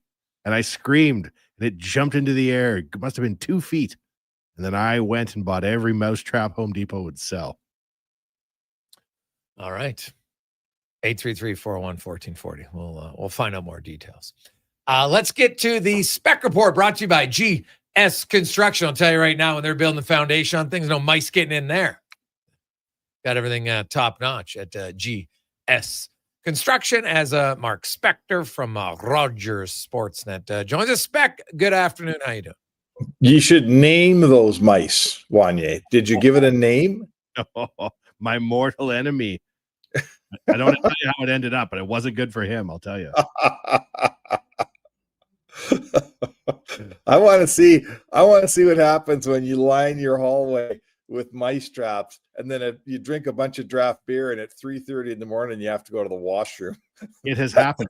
I put the sticky ones out, and I've stepped in one before, and it was better than a mouse sitting up on your couch with you, I'll tell you. It was too much to handle. Ah, dear me. Spec, the order of players after the game last night were pretty honest. Hey, you know what? We didn't play great, but hey, we got to win. They played great for 10 minutes. The final 10 minutes, their power play woke up, scored 2 goals in 58 seconds. Josh Anderson lost his marbles and gave him a chance, and they took care of it. And then, then Podkolzin scored 5-on-5 in the game. I look at Edmonton, obviously still lots of areas to clean up for Knobloch, but I want to start with what gave you faith to think, that maybe they're starting to slowly trend in the right direction? Well, the power plays. I think it starts for me with the power play. Like, that power play is the offensive engine of this team. Yeah, they can, when push comes to shove, they could win games without it. But during the long regular season, that power play basically gives them, I would say to you, roughly speaking, a goal in 2 out of every 3 games. And that's where it kind of gets going. All the boys start feeling good when they score. They get a lot of touches. Something goes in. Now maybe I'm going out to try to get another. So for me, Jason, that's the best the power plays looked all season. So if you ask me to pick one place yesterday that makes me think they took a stride, that's where it is. All right. Well, it came up with 2 huge power play goals. No question about that. And within under a minute. And the one guy, Ryan Nugent-Hopkins, has been the Oilers' best skater for sure through this season. Got 5 goals in 8 games, which ties his best start for goals through an 8-game stretch. He's actually had 11 points twice in his first 8 games. So it's not the most points he's had with 9. But, that was a pretty nifty goal on the backhand, going upstairs. He's actually scored some really nice goals this year. Yeah, 2 almost identical backhands to the same spot past Montembeault. You don't see that very often within a 5-minute span of each other. But yeah, Nugent, you know what? Nugent-Hopkins he's starting out well, and that's good. He's another weapon. I mean, 2 years ago, he had 100 points. I don't think anyone sees him as a 100-point player, but 5 goals already. I mean, if Ryan Nugent-Hopkins can score you 25 goals, that's a weapon that you didn't think you had. And he's a veteran guy, good player, does so many things. He's scheduled, Jason, to play his 1,000th game if he doesn't miss any New Year's Eve against Boston. Yeah. So it's 1,000 games in an Oilers jersey. All due respect to Adam Henrique, who was the first guy to do it. I think it'll be pretty meaningful here in Edmonton when Ryan Nugent-Hopkins passes that number, don't you think? Yeah. Oh, no, he's going to beat it for sure. And, he has a chance to beat Kevin Lowe's all-time record if he plays in 79 games this season for most games played by an Edmonton Oiler in the uniform. It's an eventuality. It is 100%. Now, Ike Howard getting some love from his coach. He got promoted to play with McDavid and Mangiapane, Savoy's with Podkolzin and Draisaitl, and the coach is going to stick with him. But the thing that was interesting to me was hey, McDavid and Draisaitl together weren't as forceful as expected. Right? That's, the coach basically saying, hey, these guys haven't been good enough together. I got to split them up because it's not helping us with them be together because they really haven't done much 5-on-5 when they played together this year. No, it's, we keep proving the same point to ourselves every season with this team. The Oilers are better when McDavid and Draisaitl are on separate lines. It's just a fact. We don't need to study this anymore. It's like, is the earth round? They figured that out several centuries ago. You know, we can stop studying if the earth is round, and we can stop trying to guess when are the Oilers better. They're better when they're on separate lines. The coach knows it. I'm not sure McDavid and Draisaitl completely believe it, but I'm here to tell you that's how it is. So, it's a question of finding. I know with Hyman out, that's one of your wingers and all those things, but they're just better. So the coach is I think he'll maintain that framework and keep throwing wingers up with these guys till he can find some chemistry. I mean, on yesterday's show, we were talking about how, oh boy, here comes Matt Savoy on the wing with these guys. And now today we're talking about, oh boy, tomorrow it's going to be Ike Howard playing with McDavid. And Savoy is still with the big boys. They're just on their separate lines. I guess, but like the blender's spinning here. And I'll tell you right now, they played 10 decent minutes out of 60 last night. It's going to keep spinning. Oh, well, yeah. If they keep doing that, no question about it. They're going to need, they got to get going. I don't think there's any doubt in my mind. A little bit more consistency. Like last night, probably the best example of Darnell Nurse made 2 great passes that led to goals. Made one terrible defensive play that led to right after the Anderson goal, and then we had another brutal giveaway that wasn't scored on. It's kind of symbolic for a lot of guys last night. Giveth and taketh away. Oh, for sure. And, Bouchard had another absolutely awful hockey game last night. I mean, we keep coming back to him, but we come back to him because he's he's supposed to be one of their best players. And I'm not sure he's had a good game yet this year. So, Nurse has been pretty good this year. Last night here and there. But yes, your best guys have to be your best guys. So that means Nurse has to be a solid defender. Bouchard's got to move a puck reliably to the right team. Draisaitl and McDavid have to produce points. Trent Frederick's got to. You're supposed to notice him physically. I've yet to notice him physically. Yeah, everybody has a role. Everyone has the things that they do well. Guys like Podkolzin, he's been a rare exception. Like he's checking, he's stealing pucks, he's grinding, he's providing pucks to other guys. He's been pretty good. But when one of your only consistent players is a third liner, I guess that tells you how your team's going. Yeah. Well, you look at Podkolzin, he's also got 4 points in 8 games, right? Like it's a 40-point player. You'd be doing cartwheels if he finishes the season 40-point player. That's ideally what they would like. No question about it. But you look at, you mentioned Frederick, and I agree.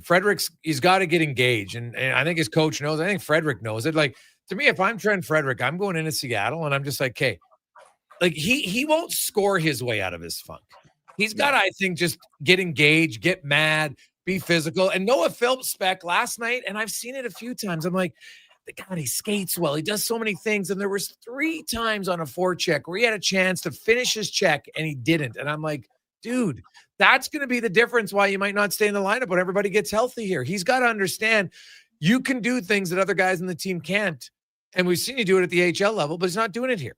And I know he's got 2 goals, and that's great. Scored fine, but he's not here to score goals. It'd be nice if he did, and I'm sure if he keeps scoring 2 goals every 5 games or 6 games, he'll stay for sure. But you got to do those other things if he wants to get more than 10 minutes a night.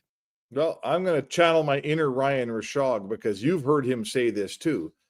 I don't think there's an expectation from the coaching staff that you're supposed to go out there and hit. I don't think anyone's saying to Frederick or Phil, finish your check. We finish our checks around here. Right? That's not what happens on this team. We've watched it now for long enough. So you and me can say it. I don't think that Philp and Frederick are listening to our show right now. But if the coach isn't saying it, right? Well, maybe they are. Yeah. I doubt it. Yeah, if the coach isn't saying it, Jay, then it's not a priority. And I agree. God, certain, I don't look at McDavid and say, finish your check. I sure as hell look at Frederick and say, finish your check. I mean, absolutely. Fredericks, we got 7 years of this guy, and I'm starting to wonder if what we saw last year, he wasn't that effective, and we all said, oh, he's got a bad ankle. Well, he's healthy now, and he's a ghost. So let's go, son, right? We got 7 years of this guy. You're playing your first 8 games as a healthy Oiler, and you're a ghost, and he's not supposed to be a ghost. Yeah. I don't like, hey, I've seen guys have bad years and come back the next year and be better. I don't think Trent Frederick is going to be a ghost for the next 7 seasons, but he has been for the first 8 games. Not. So, right? Like it's talk to the guys in Boston, right? They were very underwhelmed with Trent Frederick, and we all kind of hoped that coming here he'd establish himself as find me a role, like just give me something you do. It's the old Craig McTavish line, Jay. Do something and get good at it, right? Establish what you do. And in terms of his time as an Oiler, don't ask me what Trent Frederick does yet. I'm waiting to find out. Yeah, he hasn't been very consistent at all. Alec Regula, maybe the coach didn't want to confirm if he was available in the weekend or not. But if he is it a no-brainer for you that he comes in for Emberson? I think so. Yeah, I think so. I mean, Emberson's carried. He hasn't killed the team. Him and Kulak's had a really good season, I think. And I don't think Emberson's hurt anybody. I don't think he's played his way off the team, but there's certainly only one guy that's coming out for Regula, right? There's no one else coming out for Regula here. So, yeah, if Regula's ready to play and they want to play him, it's between him and Emberson. And once both guys are healthy, I'm going to say to you that probably Stetcher is, they got to do something with Stetcher, right? Now, you mentioned Bouchard. What about Ekholm? Ekholm's numbers are not overly shiny, right? Listen, I'm not telling you he's perfect, but don't talk to me about his numbers when he's playing next to Bouchard every shift, Jason. Are you telling me we're talking about Ekholm's numbers when the guy he's playing with is giving up pucks left, right, and center again? We're not talking about Ekholm's numbers here. Are we really doing that? Oh, yeah, I am. Ekholm's been on the ice for a lot of goals against, more than Bouchard. God, are you kidding me? Like, you go, it's like putting a donkey in the Derby and wondering why he didn't win, place, or show. Are you kidding me? I'm not talking about Ekholm's game here. Not when he's playing with a guy that's playing as poorly as Bouchard's playing. Sorry.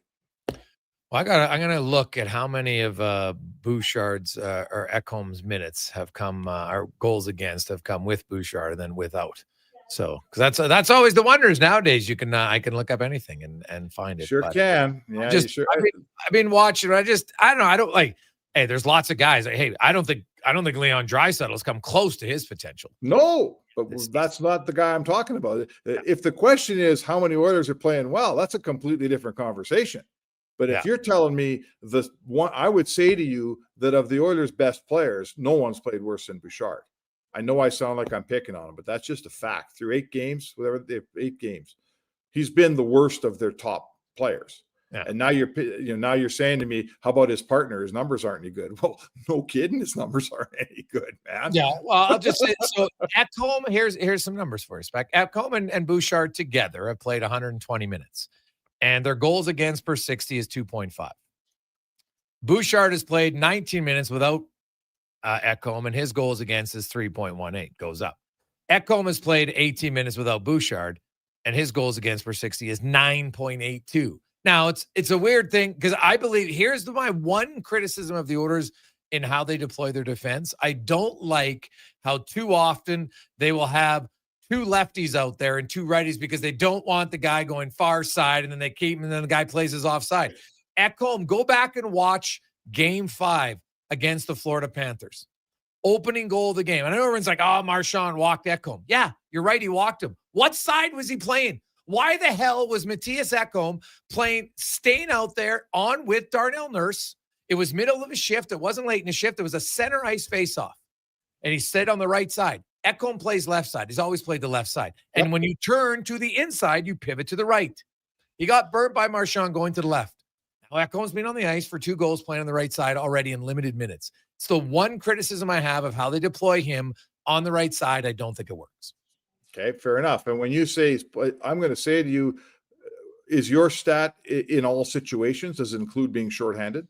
No, this is just 5-on-5, dude. Okay. I don't. PK. Obviously, the times he plays the most minutes without Bouchard is when they're killing penalties. No. I would never do that. That would be misleading. I'm only doing 5-on-5. Okay. Anyway, listen, those are the stats. I'm just saying to you that, Yeah. Well, I've made my point. I'm not going to beat up on the guy. Yeah, I just think that the overall defensively, like the Oilers, you're right.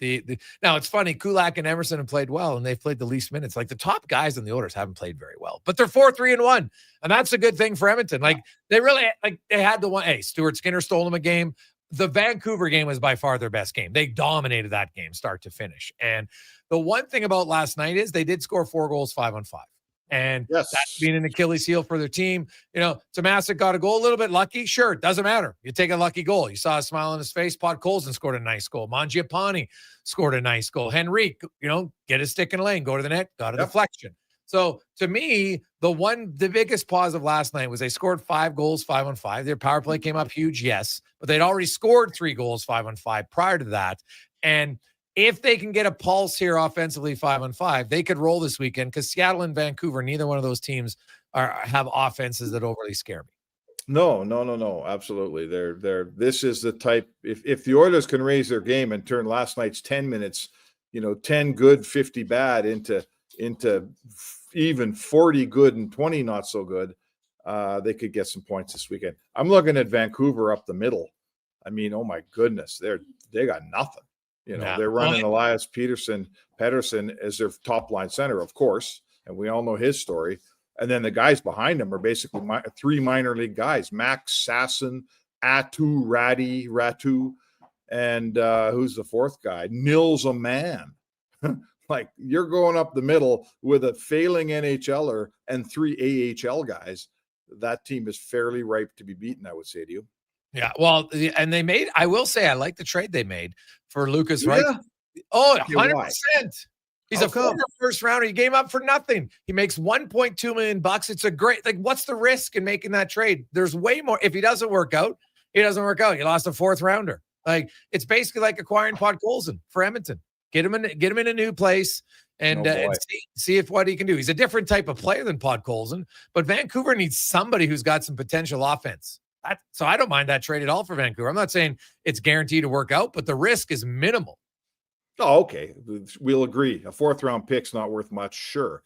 Didn't they just grab a 1st round guy from the New York Rangers and think they were going to rehab him? Kravtsov. He's in the minors.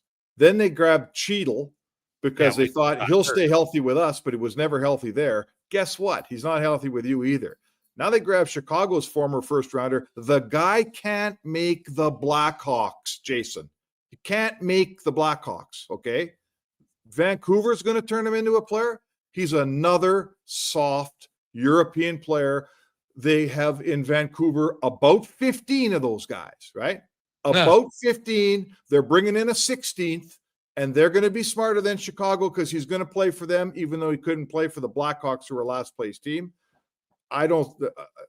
Get me past getting them for a 4th round pick. And I'm asking you, how on earth is that going to help the Vancouver Canucks? Well, I think in Vancouver at this stage, in Chicago. Chicago's got a boatload of young guys. They're not all going to play.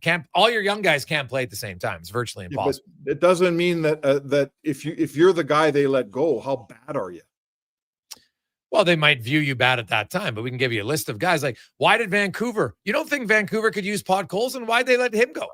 Listen, Podkolzin's a different player. He leaves there as a first round pick who disappointed, comes to Edmonton as a 3rd line guy. I know he plays with Draisaitl. I watch it too, but he's basically a depth forward who plays physically. No points are required, and he's having a nice career, nice rejuvenation. Sure. But everyone in Vancouver is talking about Reichel like he's going to come in and be a skill guy, right? I don't know. I just look at Vancouver's lineup. They got 10 Lucas Reichels in it already. Yeah, well, but to me, he's a former 1st rounder who hasn't lived up to it.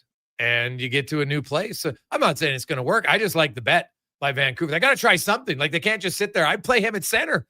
He probably has more skill. He could be their 2nd line center spec, and he can play with some skill. I'm not saying, but look at who they have. You listed off the guys they have. It's not like he's got to beat out Leon Draisaitl or Nugent Hopkins or Adam Henrique for their 2nd line center spot. No, they got nothing down the middle. I mean, they got nothing. So yeah, sure, he can walk in and try his best, and maybe that's, when you look at the matchup on Sunday night, the Oilers go down the middle. Let's say they go McDavid, Draisaitl, Nugent Hopkins, and Henrique, and then the Vancouver Canucks are going to go Pettersson, Sasson, Ratu.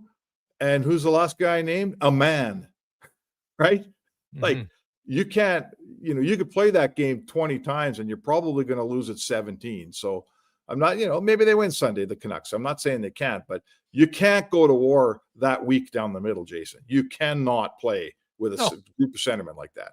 Yeah, and I think that's whether Reichel can be their center iceman or not depends. Is it a high probability? Of course not. But for a team that definitely needs something, I'd rather do that than people were saying go overpay, and try to get Zacha, right? I'm like, is Pavel Zacha really going to be that good for you, and what you might have to give up to get him? So I hear you, buddy. They're in trouble because the reason they're in trouble is they traded for guys thinking, hey, if we get rid of Miller, it's going to help our $11.6 million centerman, and it's not helping. No, they're too small, too soft, not enough. They don't have enough. I'm not a fan of Vancouver's lineup. I'm not a fan of their GM. I don't know what Alvin has got tunnel vision for Swedish guys. I mean, half that team's Swedish. I love Swedes. Every team should have a few guys. You can't have a whole team. You can't have a whole team of Czechs. You can't have a whole team of, even probably maybe Canadians. I don't know. But certainly you got to mix it around, right? Certain cultures pump out certain hockey players. And in the National Hockey League, if you've got all Swedes, then you're coming to war like Leksand or Timrå. And those teams wouldn't win in our league. So they got to figure it out in Vancouver, man. I don't know what's going on there. Spec, what is your prediction for the World Series? I'm picking the Jays. I don't care what they say.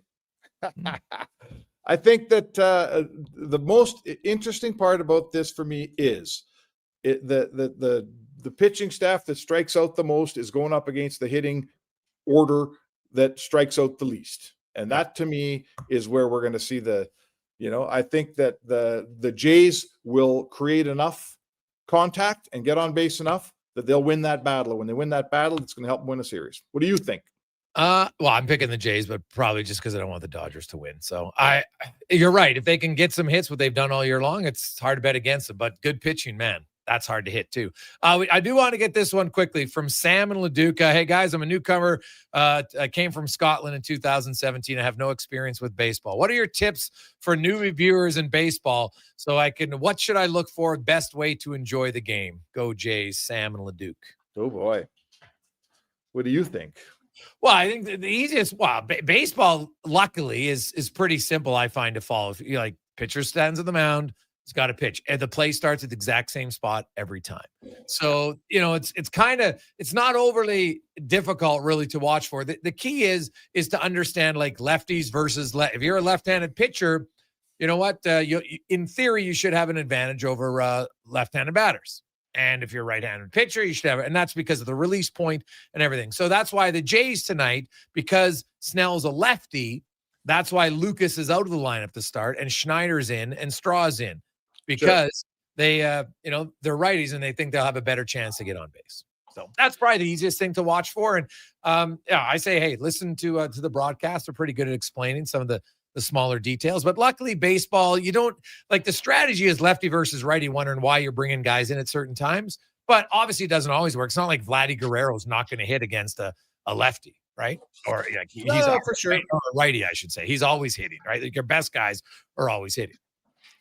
I'd say that if I was instructing a newcomer on how to enjoy baseball, I would say the one great thing about baseball is it leaves you plenty of time to eat and drink while the game's going on. The game announces itself. That's what baseball does. It's not like hockey, where when you look down and you look up, they scored a goal and you missed it. In baseball, it goes crack, and you turn your head and you go, oh, now I'll watch the action, right? Baseball announces itself. So in the meantime, make sure you got plenty of beer, a couple hot dogs, maybe some peanuts, and fill your face and have some fun. Oh, that's good. Beck, enjoy the game. We will chat with you on Monday. All right. Thanks, Jay. Spec Report brought to you by GS Construction. We'll come back. LT will join us next. It's Gregor Show presented by PlayAlberta.ca. Whoa, who turned off all the lights? Experience the new charcoal menu at Booster Juice. Charcoal menu? Introducing the Eclipse Smoothie, Blackout Booster Mixer, and Midnight Booster Ball. Where's that voice coming from? Dark and delicious, made with activated charcoal. Can we please turn the lights back on? Sorry, I'm just excited about the new charcoal menu. Wow, that is good. Right? Available now, only at Booster Juice. Legacy Heating and Cooling is the #1 furnace replacement company for zombie hunters. Those who know their old decrepit furnace passed away years ago. Its decaying husk shuffling around now as the burn is Legacy Heating will send your undead furnace to its grave, replacing it with no payments and no interest for 1 year. Protect your legacy from the beast in the basement. It's time to destroy the furnace of the dead. Legacy Heating and Cooling. Bringing every project to life requires the right team. By joining the Japa Machinery Group service or sales teams, you can be part of setting a new industry standard. Celebrating a legacy of excellence with Japa. Learn more at japamachinery.com. Think your credit's not good enough for a new ride? Think again. Go Auto's car loan calculator is here to help. No commitments, no credit hits, just real answers. You tell us a few things, and we'll show you what you can afford. Text credit to 780-777-7777. That's credit to 780 all sevens. Go Auto. We do the math, so you can do the driving. Get the lowdown with Low Tide. Weekdays from noon to 2 on Sports 1440. He's seen it all and then some. From stats to stories, he breaks it down like no one else. Proud to be Edmonton sports leader. Sports 1440. It's a new season, Edmonton, which means it's time for new offers. Play Alberta is offering odds boosts on every Oilers game all season long. This is your chance to score big. And for a limited time only, our listeners can get an exclusive $50 free bet when they deposit $50 using code Gregor50. That's code Gregor50 for an exclusive $50 free bet. Alberta wins with Play Alberta. Must be 18 plus to play. If you gamble, please use your game sense. PlayAlberta.ca. Are you looking for safe and professional transportation solutions for your group events and sports teams? Look no further than Silent Rides, Alberta's premier charter bus company. Whether your group is big or small, Silent Rides has you covered. We offer state-of-the-art motor coaches, first-class service, and affordable rates. Get your quote today. For more information and to request a quote, contact sales at 877-748-0991 or visit silentrides.ca. Is your company drowning in paperwork and administrative tasks? Do you need more data to make better decisions? Nectar.io is your company's all-in-one solution for fleet and materials management, safety, time cards, and GIS-based project management. Now is the time to capture and transform field, site, and shop data into boardroom-level business intelligence, all with one login. Visit Nectar.io to book a demo today. Nectar.io, your business made better. Tait sauce. Buddy, quit rolling up to the bar and looking like it's grade 9 grad and you're wearing your dad's old work suit. Do yourself a favor and call Game Day Suits. Game Day Suits is Alberta-based and makes fully customizable, made-to-order suits. Perfect for hockey teams, wedding parties, or even the office crew. Book your free consultation at GameDaySuits.ca. I'm rocking one right now. I look deadly. You know they can't see you, right? Okay, Mr. Announcer, you want to go, tough guy? Game Day Suits!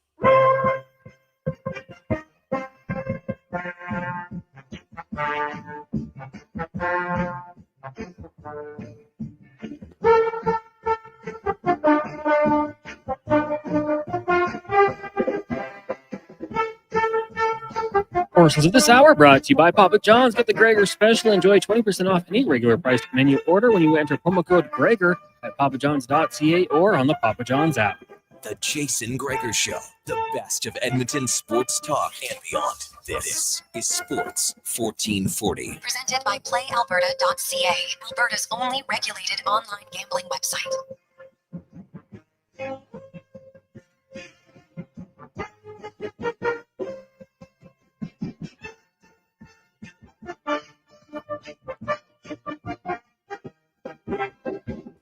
We roll through Positive Friday. People are fired up in the text line, 833-401-1440, 833-401-1440 in our E-Well inbox, your partner in power since 1976. For all your electrical needs, EWEL.ca. Gregor Podkolzin scored in the third line, right where he should be. Well, Podkolzin plays, no, it wasn't Podkolzin when he scored, wasn't he, with Draisaitl? I have to look that up. Last night from Nurse and Wallman, by the way, but wasn't he with Draisaitl on that goal? I'm gonna double check. Maybe they had changed because they played together for the last 10 minutes, right? And he scored with Draisaitl, Savoy. Yeah, second line. There you go. At the top of the hour, remember, you can listen to the Jays playoff games right here. Sports 1440. Should be good. Let's get to the oil report brought to you by Go Auto. If you like selection and you like choice, you name the vehicle, you name the brand. They got over 29 brands, over 15,000 vehicles to choose from. GoAuto.ca. As Al Mitchell, host of the Lowdown, joins us. LT, how you doing? I'm good. It's beautiful out here. I mean, I know it's late October, but it is a gorgeous fall, late afternoon, early evening. Very nice. Are you going for a walk to prepare yourself for the game? I'm all prepared for the game. I have to say, I thought, some things in the lineup were a little bit weird. Bichette being at second base, but I've come to grips with that. It's fine. They probably think that he'll be able to handle that. They probably like him in his shortstop play. That's fine. That's way better. They're batting him clean up, which I assume means that they're really comfortable with his at bats. Often when a player, we saw it with Santander, when a player comes back from a long layoff, their bat is a little slow.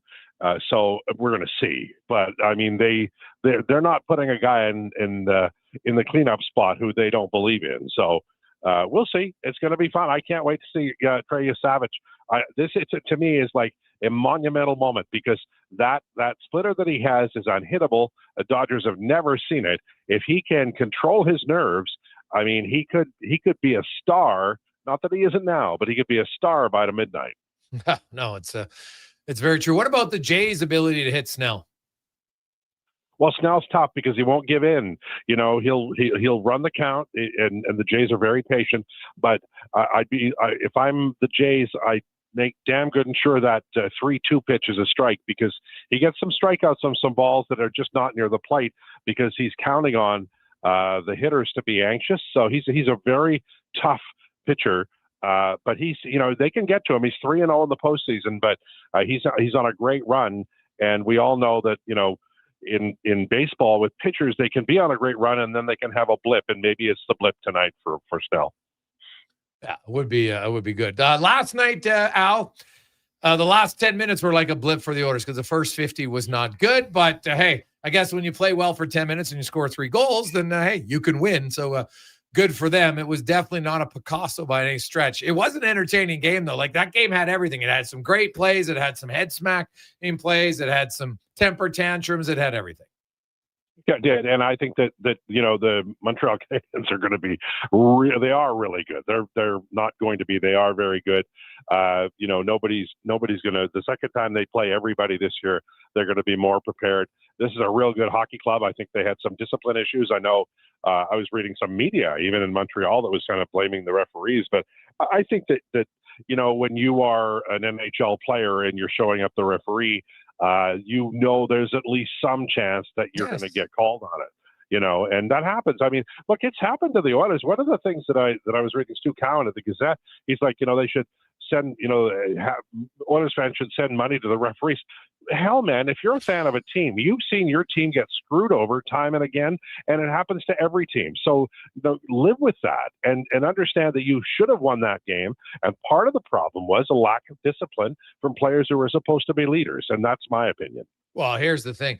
I don't recall the Montreal fans being like, you know what? That Chicago Blackhawks team, they really got screwed over when they had 10 power plays against them, right? Early in the season when Montreal won 3-2, right? And Chicago had 3 power. Like this, the worst defense one team had more. It was 5-1 in power plays. Power plays aren't meant to be Bob got 2, so you get 3. It's not a participation ribbon. Some nights, guess what? You'll have more than others. And some nights your team will have more, and other nights the other team will have more. That's how it's supposed to be. Like, I didn't like the Slavkovsky penalty at all. I didn't think that was a penalty. No debate. Right. And guess what? Anderson, that is a penalty that, it's a terrible call. What do you mean it's a terrible call? He shot the puck, which is fine, but then he does the stick tap. And I asked people, please show me the last time an NHL player act like a petulant child, skating towards the referee, slamming his stick. And who knows what he said? None of us know what he said at that point, but I'm pretty sure it wasn't like, hey, buddy, great call. I love it. And if it was totally done sarcastically. Like once you start the little tappy tap, tap, tap, tap, you're getting teed up. Like it's an easy call, I thought. Yeah, I agree. And I also, there's a magic word you can't say that may have been said. So you look at that play and like, I think that if you're media, the story you write or the thing you talk about is this is a young team that needs to mature. And this is an example, they're on the road. You're in a game where you think you've won. I mean, you've just absolutely, derailed the opposition in a very short period. Now you got to play a real strong third period. And I think they were undisciplined. They lacked maturity and they let the Oilers back. And look, Oilers are a hell of a team. Like this is a team you shouldn't do it against, but they were 2-1 the previous night in Calgary, I think the final score. They are good. They are capable of playing disciplined hockey, but they let this one go. It has nothing to do with the referees. You're right. 7 stick taps. That's like, you're basically saying, send me to the box, I think. Oh, totally. LT, we were fantasizing at Oilers Nation HQ today, and we were talking about, can you imagine a cup finals of the Oilers playing the Habs with the guaranteed bullet in the no Canadian Cup winner? Would that be more exciting for you than a Leafs final with the Oilers, or would the Habs be the most exciting? Well, for me, historically, the Habs would be the most exciting, but it's been so many years since we could dream of that because the Habs, no disrespect, once Carey Price was unable to play at Carey Price levels, they haven't really been a factor. Now they are. So, I mean, when we talk about the in my lifetime, the Yankees of hockey would be the Montreal Canadiens, and the best team, post expansion has been the Edmonton Oilers. 5 Stanley Cups, been there 8 times. I mean, I know Calgary will be yelling, but when you've got 5 Stanley Cups and been there 8 times or 9 times, then maybe you can, have the same brag. So to me, it would be great. Also, it's Eastern Canada versus Western Canada. Toronto is a universal hatred, so everybody gets behind them. Montreal has a massive fan base, as do the Oilers. It would be wild. Yeah, Montreal, I think they got a ways to go in the building of their team. Man, there's some guys I really like. They got a lot of players I really like on their team, and I think their management, understands what they need. They need a little bit more size, especially on the back end and up front. But, man, they are quick, and they're entertaining to watch. It was a thrilling game to watch. I thought the season's brand new, but that's got to be one of the top 10 games of the season if I'm betting. Yeah, they dummied the Oilers early. The Oilers were not fast. No. Darnell Nurse was not passing very well. Bouchard, was lost in the supermarket. There was a lot that was happening, and the Oilers looked like the team that wasn't prepared. Now, look, I get it. I understand it's game 8. They've had a long, 2 seasons with a lot of hockey, and maybe they're not 100%. Maybe they just flew back, lots of reasons. But I will give the Oilers credit. Ordinarily, I'd be ripping them, but I will give them credit because there was a sliver of hope. There was a little light, and they took full advantage of it. And you've got to give credit to a team for doing it because they came from a long way back. They played so bad, and then they played very well. Yes, very true.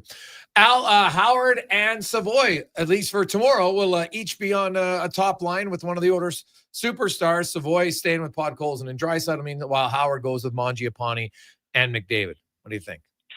Well, I've been so impressed with Howard. I mean, I know he's not getting a lot of ice time. I didn't like him in the rookie games. I think the worst he played was the rookie games, and he's incrementally getting better. I don't know if he's going to Bakersfield or not, but I will say this, that he does make mistakes, but he also makes really astute plays, and he can pass. Yeah. And we saw it with his goal. He can shoot. I'm really warming up to the idea of Ike Howard become by spring, by March, April, being a part of this team and a real one. And Savoy, I just really like his overall game. I know he got the assist on the face-off win in overtime the other night, and he made a great play. Didn't get an assist. He got a great play on the Podkolzin goal right at the blue line. He saved it, then he got it over to safety for the left defenseman. He does a lot of really smart things. I like both of these guys. I have no idea if they're going to stay on the skill lines because, you've got Roslovic, you saw Tomasic just scored a goal. There's a lot going on. It's fluid. Hyman coming back. But I'll say this, that they are making their case in the NHL, and good on both of them because it's a damn tough league to break into. LT is the imaginary president of the Iceman fan club. We accept your praise. Thank you. Somebody said to me in the summer when they traded for him, they said, "Oh, I don't like arrogant players." I said, Glenn Anderson was the most arrogant player I've ever seen in my life. And if he wasn't, his line mate, Mark Messier, was. So if you don't like arrogant players, then you don't like the heart and the soul of the glory Oilers of the 1980s, because they had swagger, baby. He's very popular with his teammates. It's worth noting on the Eastern Seaboard trip there, they came to watch him play. Like, arrogant might not be, he's definitely got a lot of personality, our Iceman, but I don't know if he's necessarily arrogant per se. He's confident, and you need that. The league will beat you down, man. It'll beat you down, and he is confident, and I love that about him. And whoever didn't take away from him when he was a kid, good on them, because you need that. And he's very confident, and it's helping him right now. LT, World Series, you're taking the Jays? No, I got the Dodgers. Sorry, I got the Dodgers. I think that the Jays win game 1, but I think it's the Dodgers. Yeah. So Jays win 1, Dodgers in what? 5. Oh, okay. Yeah. LT, we'll talk with you on Monday. Have a great weekend. All right, boys. Have a great one. There you go. That's Al Mitchell, a.k.a. Low Tide Jason Gregor, Wanya Gretz. We'll come back, wrap things up on a busy Friday in the Gregor Show, presented by PlayAlberta.ca. Noodle, noodle, noodle, noodle, noodle, noodle, noodle, noodle, noodle, nudes. Noodle, noodle, noodle, noodle, noodle, noodle, noodle, noodle, noodle, noodle, noodle,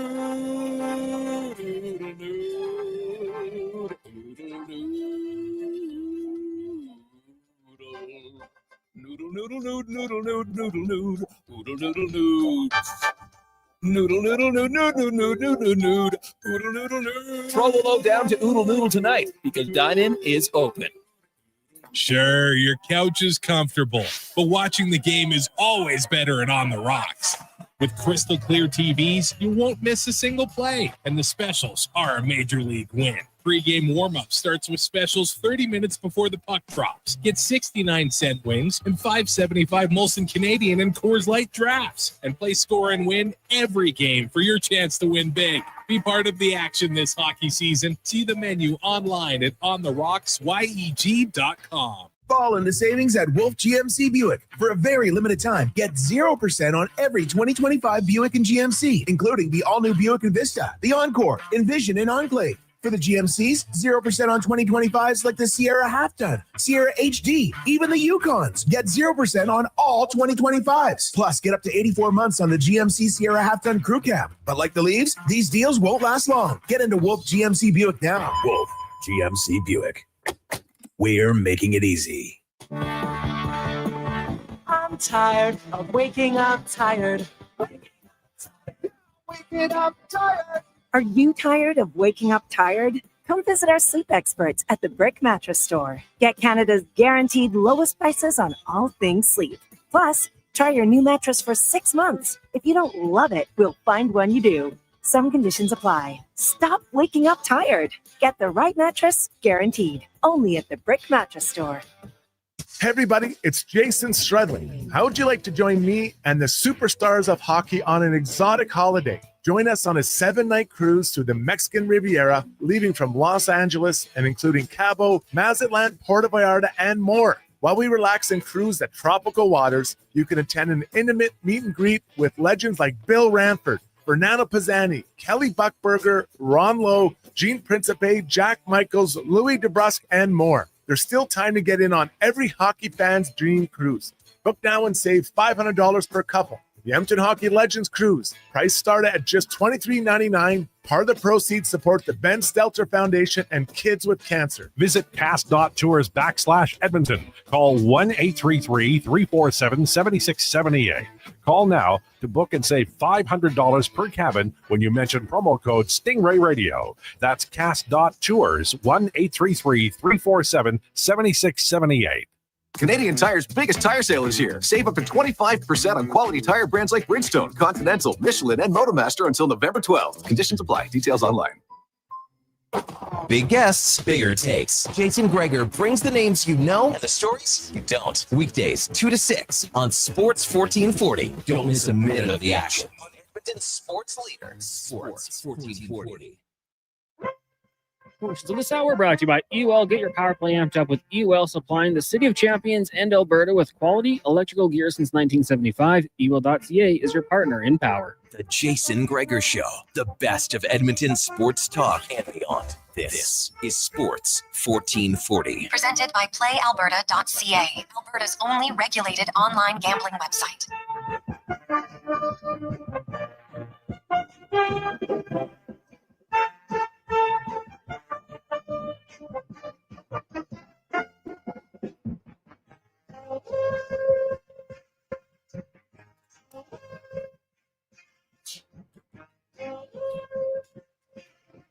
Rolling through, busy week finishes. Man, it's going to be a busy week in sports. So much going on. I love it. The NFL, CFL, we'll know the playoff matchups by maybe as early as tonight. We'll see what goes on. Probably won't know officially till tomorrow. Of course, Elks' final game of the season tonight.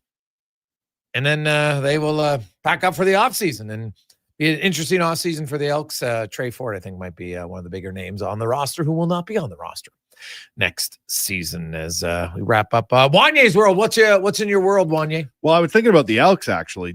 We've been paying attention as we were talking earlier because of Elks Nation. How do you give the Elks for report card grade for this season, knowing it takes a few years to bring a franchise off league bottom, actually. Right? What would I give them? I'd probably give them a C+, I think, maybe a B-. Like they developed some young players. Like I look at their linebacking core, they had some key injuries, and the guys that stepped in played really well. The guys you can look and say, hey, I think they're there. Probably a C+ because the D lineman free agents, that didn't work out at all. They spent a lot of money. Yeah, didn't work out. Injuries part of it, yes, but even when they were healthy, they didn't do much.